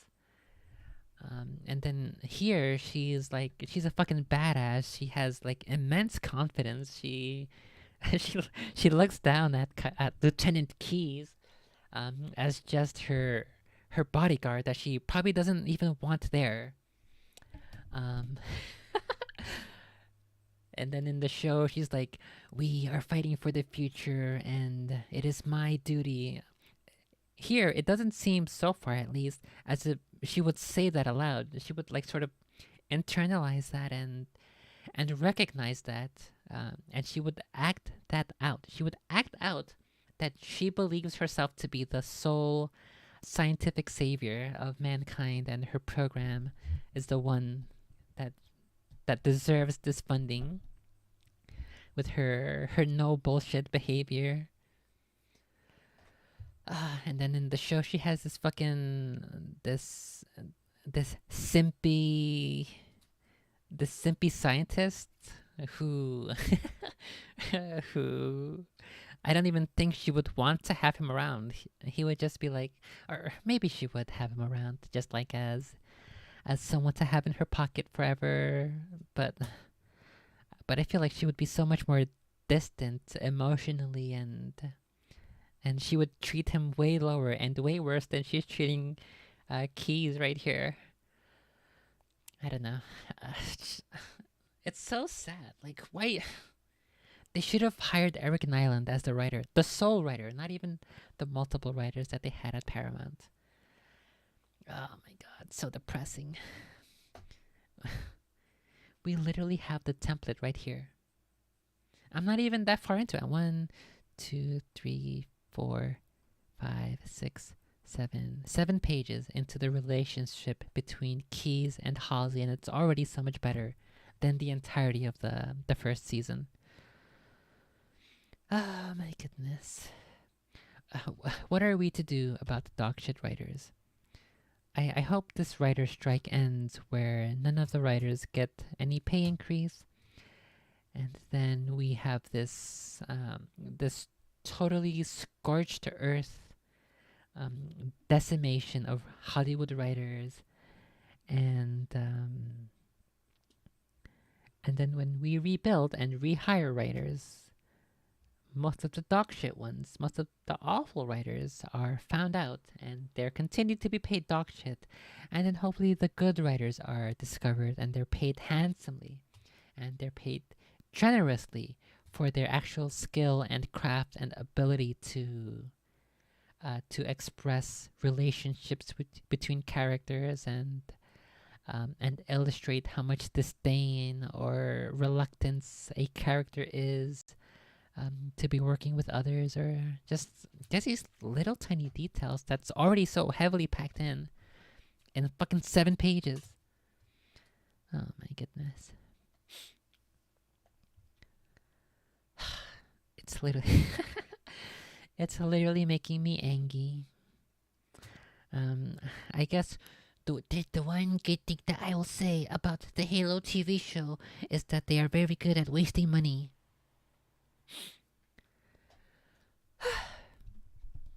I feel like I just want to take a break now. How much? I want to take a break, have a snack, and then we'll come back and continue reading. Oh, okay, we're not too far off from chapter 2. Okay, we'll finish this chapter, and then I'll take a break. Where did we leave off? Okay.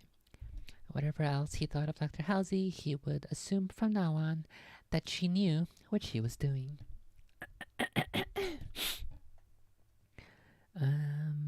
Weren't you supposed to be monitoring for illegal signals?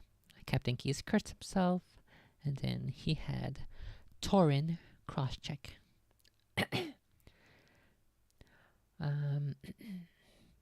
He scanned all frequencies and had Torin cross-check their authentication codes.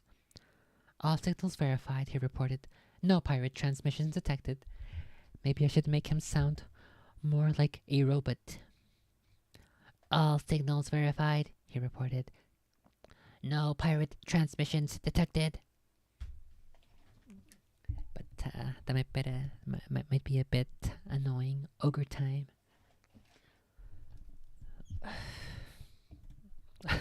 Okay, I think I'm actually getting super duper hungry. I'm not sure if I want to finish reading this, take a break for food, and then continue with chapter 2, or if I want to just end after chapter 1. I think we'll end after chapter 1. Maybe that's a good teaser for the rest of the book.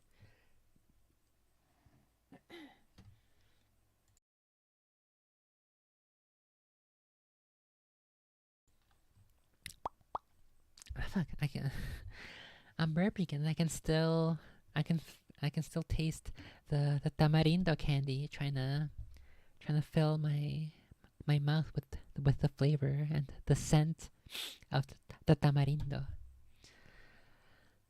Okay, let's see. All signals verified, he reported. No pirate transmissions detected. Continue to monitor them, please. An awkward 30 minutes passed. Dr. Halsey was content to read reports on the navigational screens and kept her back. To him. Lieutenant Keyes finally cleared his throat. May I speak candidly, Doctor? You don't need my permission to speak. No. You don't need my permission, she said.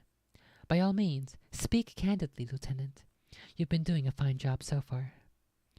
Under normal circumstances, among normal officers, that last remark would have been insubordination, or worse, a rebuke. But he let it pass. Normal military protocol seems to have been jettisoned on this flight. You said you were here to observe a child. He shook his head dubiously. If this is a cover for real military intelligence work, then, to tell the truth, there are better qualified officers for this mission. I graduated from UNSC OCS only 7 weeks ago. My orders had me routed to the Magellan? My orders had me rotated to the Magellan. Those orders were rescinded, ma'am. She turned and scrutinized him with icy blue eyes. Go on, Lieutenant. He reached for his pipe, but then checked the motion. She would probably think that... I can't even say probably anymore. She would probably think it a silly habit.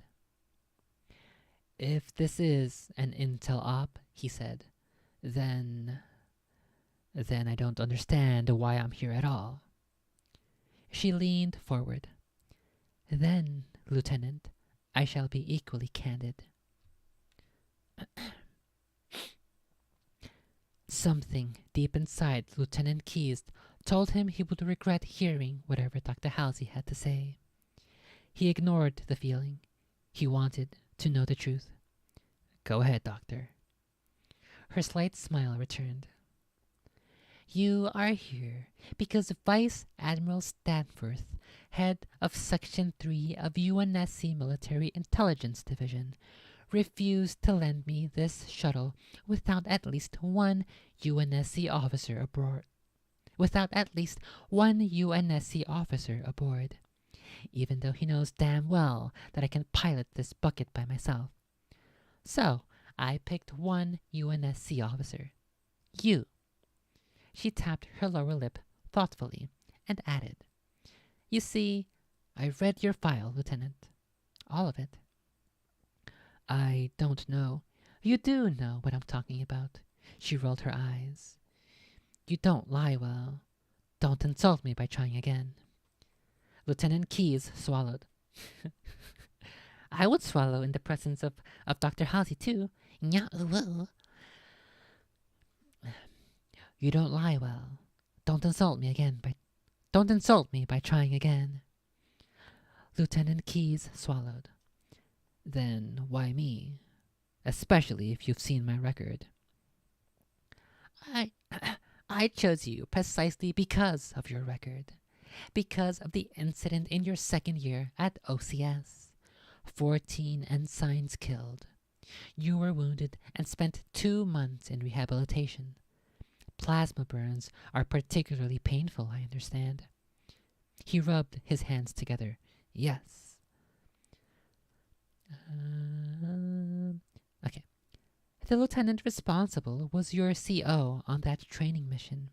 You refused to testify against him despite overwhelming evidence and the testimony of his fellow officers and friends.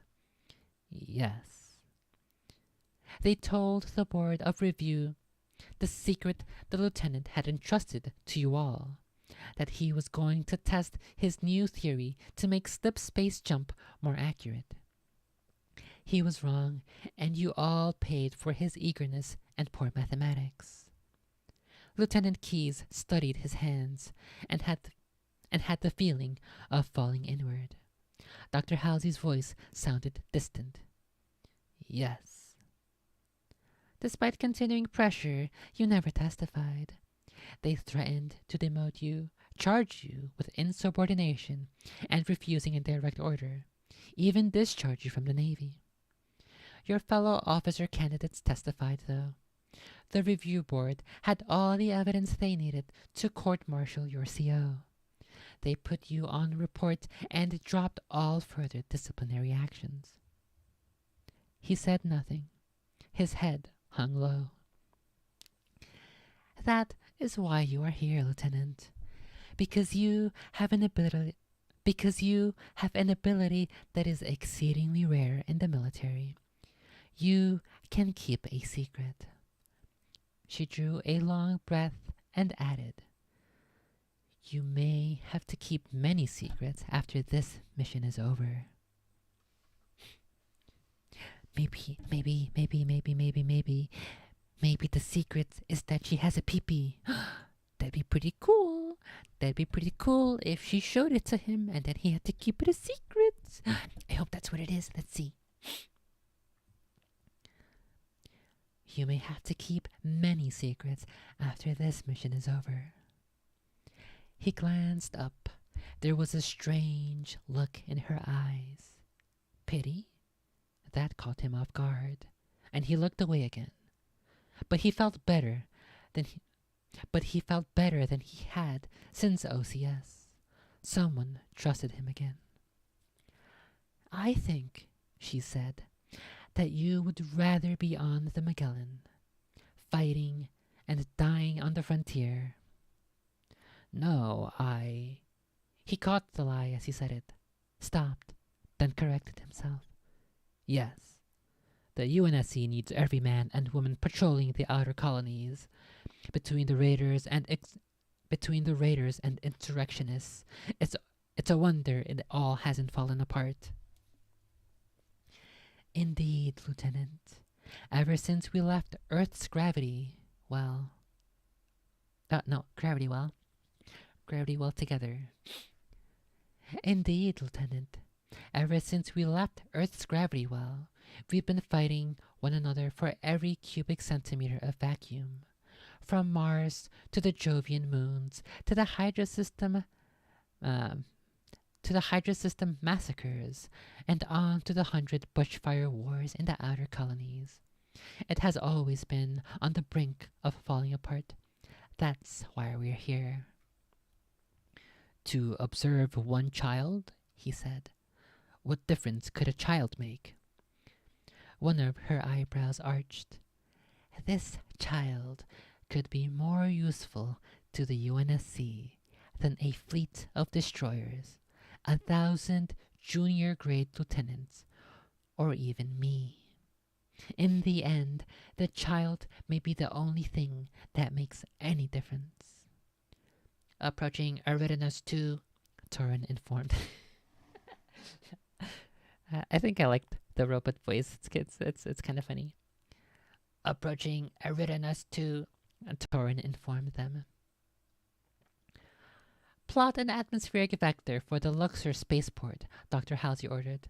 Lieutenant Keyes, make ready to land. And that is the end of Chapter 1. Let's see how many pages Chapter 2 is. Let's see, it starts on page 23.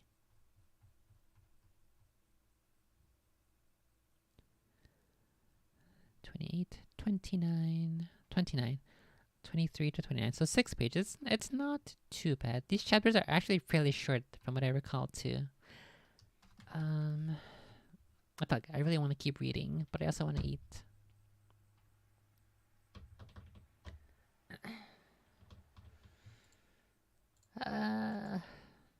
Okay, I'll just read. I'll go ahead and I'll do the second chapter.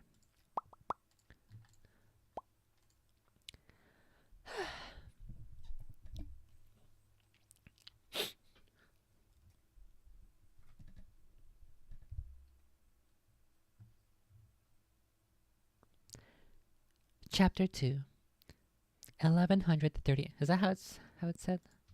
How to read at 11:30 hours in military time.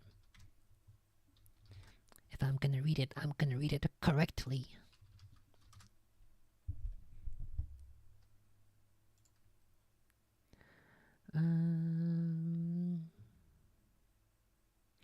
It is read as 11:30 hours. Okay. 11:30, so just read the numbers.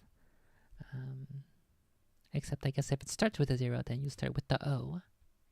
Okay. Chapter 2, 11:30 hours. August 17, 2517. Military calendar. Eridanus star system. Eridanus 2, Elysium City.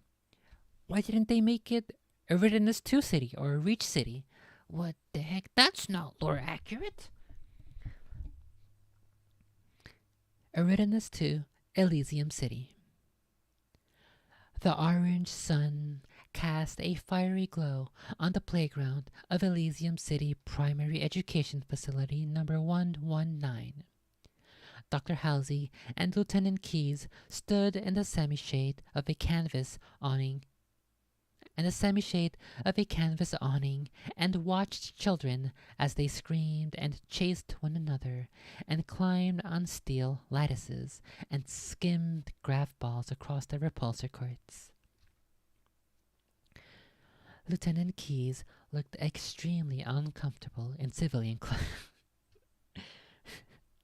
That's actually really funny.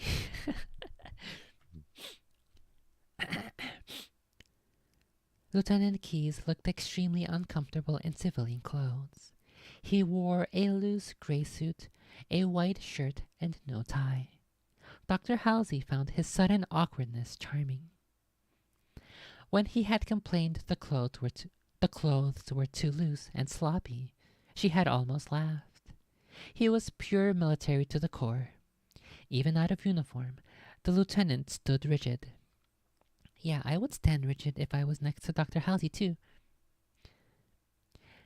Even out of uniform, the lieutenant stood rigid, as if he were at perpetual attention. "It's nice here," she said. "This colony doesn't know how good they've got it. Rural lifestyle, no pollution, no crowding, climate-controlled weather." The lieutenant grunted in acknowledgement as he tried to smooth the wrinkles out of his silk jacket.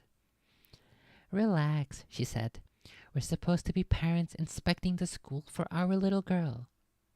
She slipped her arm through his, and although she would have thought such a feat impossible, the lieutenant stood even straighter. Uh-oh, he's got a horny. He's got a straighter horny thingy. His pointer thingy is pointing straight forward. She sighed and pulled away from him, opened her purse, and retrieved a palm-sized pad. She adjusted the brim of her wide straw hat to shade the path from the noon glare. With a tap of her finger, she accessed and scanned the file she had assembled of their subject. Number 117 had all the genetic markers she had flagged in her original study.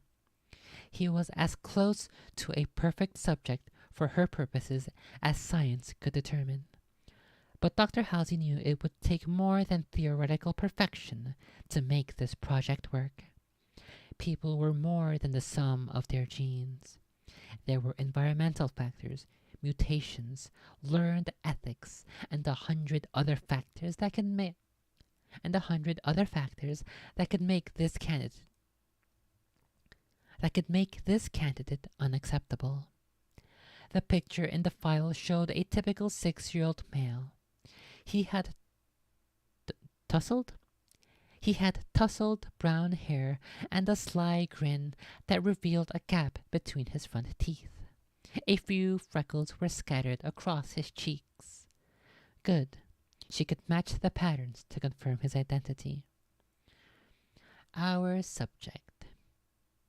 As she angled the pad toward the lieutenant so he could see the boy, Dr. Halsey noticed that the picture was 4 months old.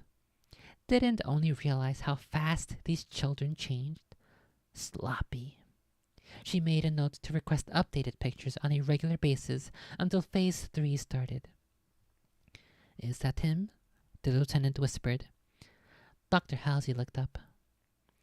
The lieutenant nodded to a grassy hill at the end of the playground. The crest of that hill was bare dirt, scuffed clean of all vegetation. A dozen boys pushed and shoved one another, grabbed and tackled, rolled down the slope, and then got back up. Rolled down the slope, and then got up, ran back, and started the process over. "King of the hill," Dr. Halsey remarked. One boy stood on the crest. He blocked, pushed, and strong-armed all the other children. Dr. Halsey pointed her data pad at him and recorded this incident for later study. She zoomed in on the subject to get a better look. This boy smiled and showed the same small gap between his front teeth. A split-second freeze frame, and she matched his freckles to the picture on file. "That's our boy." He was taller than the other children by a full head, and, if his performance in the game was any indicator, stronger as well. Another boy grabbed him from behind in a headlock. Number 117 peeled the boy off and, with a laugh, tossed him down the hillside like a toy. Dr. Halsey had expected a specimen of perfect physical proportions and stunning. Dr. Halsey had expected a specimen of perfect physical proportions and stunning intellect. True, the subject was strong and fast, but he was also dirty and rude. Then again, unrealistic and subjective perceptions had to be confronted in these field studies. What did you really expect? He was a 6-year-old boy, full of life and unchecked emotion, and as predictable as the wind. 3 boys ganged up on him. 2 grabbed his legs, and 1 threw his arms around his chest. They all tumbled down the hill. Number 117 kicked and punched and bit his attackers until they let go and ran away to a safe distance. He rose and tore back up the hill, bumping another boy and shouting that he was king. "He seems," the lieutenant started, "very animated." "Yes," Dr. Halsey said. "We may be able to use this one." She glanced up and down the playground. The only adult was helping a girl get to her feet after falling down and scraping her elbow. She marched her towards the nurse's office. Stay here and watch me, Lieutenant, she said, and passed him the datapad. I'm going to have a closer look. The lieutenant started to say something, but Dr. Halsey walked away, then half jogged across the painted lines of hopscotch, squares. Oh, oops, that's not how that's supposed to be read. The lieutenant started to say something, but Dr. Halsey walked away, then half jogged across the painted lines of hopscotch squares on the playground. A breeze caught her sundress, and she had to clutch the hem with one hand, grabbing the brim of her straw hat with the other. She slowed to a trot and halted 4 meters from the base of the hill. The children stopped and turned. You're in trouble, one boy said, and pushed number 117. He shoved the boy back and then looked Dr. Halsey squarely in the eyes. Her feet, huh? Look, did you see this part where the breeze caught her sundress and then she had to stop it? She's trying to hide her private parts. She's trying to hide her pee-pee. It's a secret. He shoved the boy back down and then looked Dr. Halsey squarely in the eyes. The other children looked away. Some wore embarrassed smirks, and a few slowly backed off. Her subject, however, stood there defiantly. He was either confident she was going to punish him, or he simply wasn't afraid. She saw that he had a bruise on his cheek. The knees of his pants were torn, and his lip was cracked. Dr. Halsey took 3 steps closer. Several of the children took 3 involuntary steps backward. Can I speak with you, please? She asked, and continued to stare at her subject. She asked, and continued to stare at her subject. He finally broke eye contact, shrugged, and then lumbered down the hill. The other children giggled and made sounds. One tossed a pebble at him. Number 117 ignored them. Dr. Halsey led him to the edge of a nearby sandpit and stopped. What's your name? She asked. I'm John, he said. Should I do the adult voice? I'm John. Should I do that voice? I'm John, he said. The boy held out his hand. Dr. Halsey didn't expect physical contact. The subject's father must have taught him the ritual, or the boy was highly imitative. That is not a word that I see very often, imitative.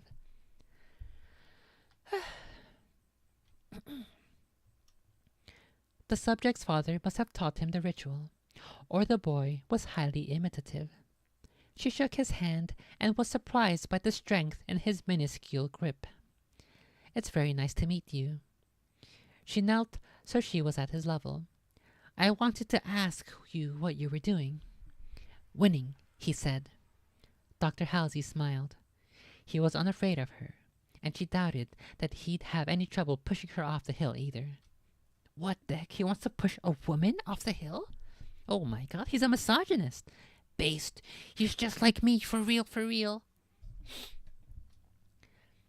You like games, she said. So do I. He sighed. Yeah, but they made me play chess last week. That got boring. It was too easy to win. He took a quick breath. Or can we play graph ball? They don't let me play graph ball anymore, but maybe if you'll tell them it's okay. I have a different game I want to try, she told him. Look. She reached into her purse and brought out a metal disc. She turned it over, and it gleamed in the sun. People used coins like this for currency a long time ago, when Earth was the only planet we lived on. His eyes fixed on the object. He reached for it. Dr. Halsey moved it away, continuing to flip it between her thumb and index finger. Each side is different. Do you see? One has the face of a man with long hair. The other side has a bird called an eagle, and it's holding arrows, John said. Yes, good. His eyesight must be exceptional to see such details so far away. Oh no, I wonder what she's gonna do with the coin. We'll use this coin in our game. If you win, you can keep it. John tore his gaze from the coin and looked at her again, squinting, then said, Okay, I always win though. That's why they don't let me play graph ball anymore. I'm sure you do. What's the game? It's very simple.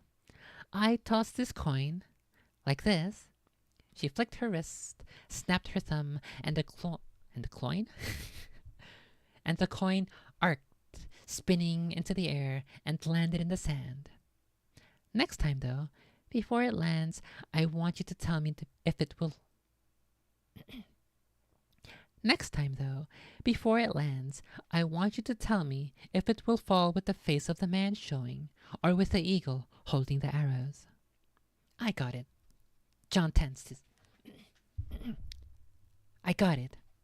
John tensed, bent his knees, and then his eyes seemed to lose their focus on her and the coin. Dr. Halsey picked up the quarter.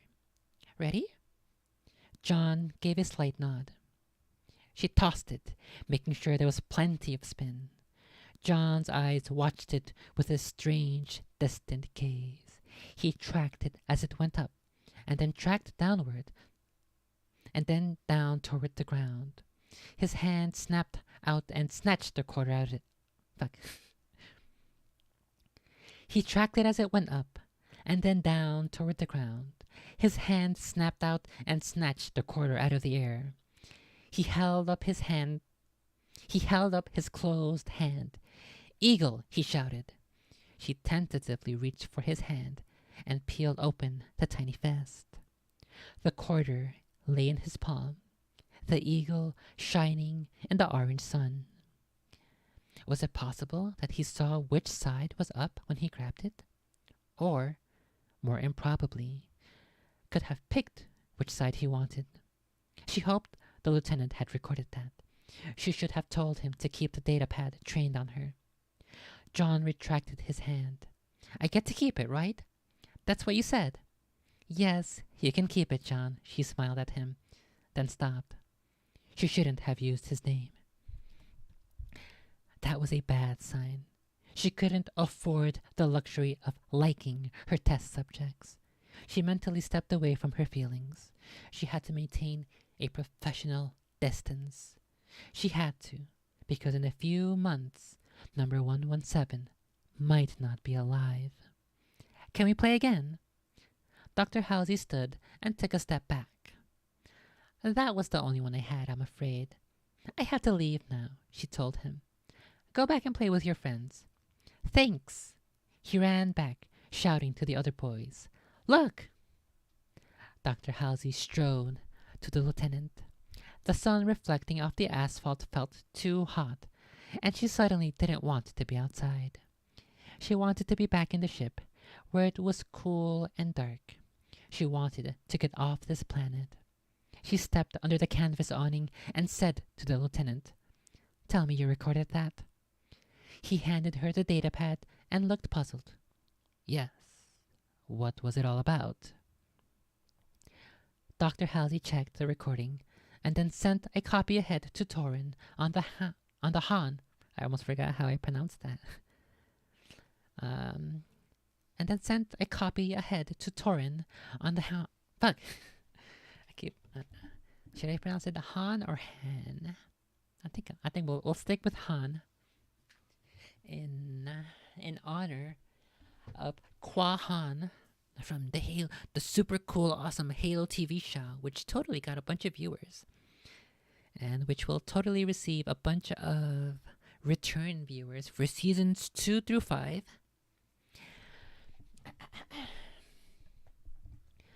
Dr. Halsey checked the recording and then sent a copy ahead to Torin on the Han for safekeeping. We screen these subjects for certain genetic markers, she said. Strength, agility, even predispositions for aggression and intellect. But we couldn't remote test for everything. We don't test for luck. Luck?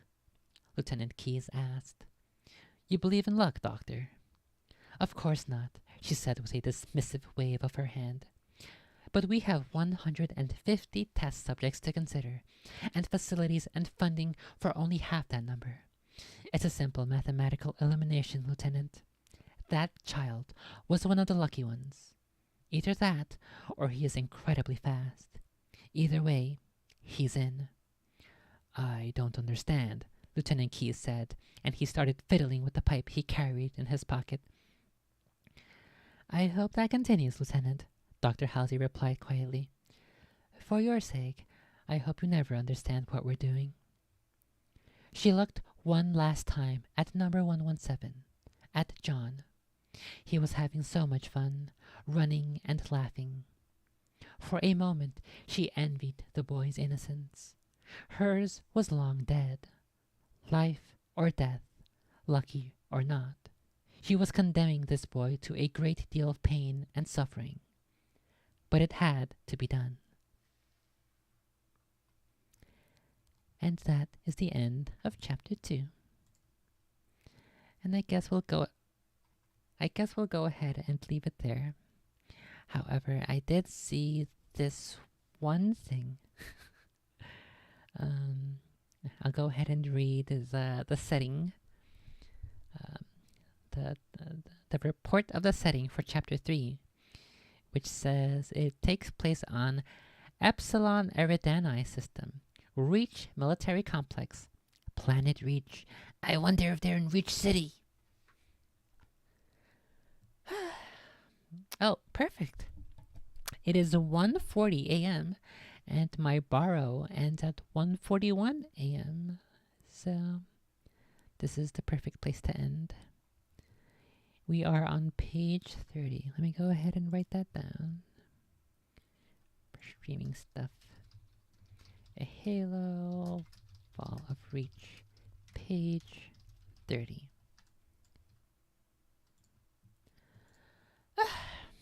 Okay. I'm going to go ahead and end it there for today. That's actually super fun. I'm having a lot of fun reading this book again. I don't know if I'm going to have as much fun reading The Flood, because as I have said a handful of times before, I feel like the prose in that one is a little jankier, a little more robotic, a little less. It seems to flow a little less nicer, and if I recall, maybe even has a bit less focus on the imagery, and maybe it's even like quite a bit robotic and maybe like to the point, or fuck, there was a word I had in mind. Robotic, to the point, maybe something like matter-of-factly. So hopefully, now that I'm a little older, I will appreciate it more, or at least I will appreciate that it is different, or even ideally, I would appreciate its differences. So we'll see. But for the time being, I'm going to cherish the fact that I am reading this book again, and that I am reading it for my audience, that I am reading it for you, for which I am greatly appreciative that you are here. However, it's time for me to go now. Wake me when you need me. That's pretty fun. Unfortunately, I have lost. I'm pretty sure my total war run is over, because I have 2 massive armies I have to deal with on both fronts, and I am 100% certain that if that one fight hadn't fucked me over, that I would be in a way different spot. I would not be in this predicament whatsoever. I would not be on the back foot. And I would in fact be thriving much better than my clan is right now. but unfortunately it was not meant to be. Let's go ahead and end with... I like The Great Sea. The Great Sea is always a great song. The Great Sea. Good luck, have fun, don't die, don't be stupid, don't do anything I wouldn't do. Where the heck is the Great Sea? The Great Sea. Don't do anything I wouldn't do. Take care of yourself. Be nice to each other. And as always, I will see you next time. Spartan 117 out.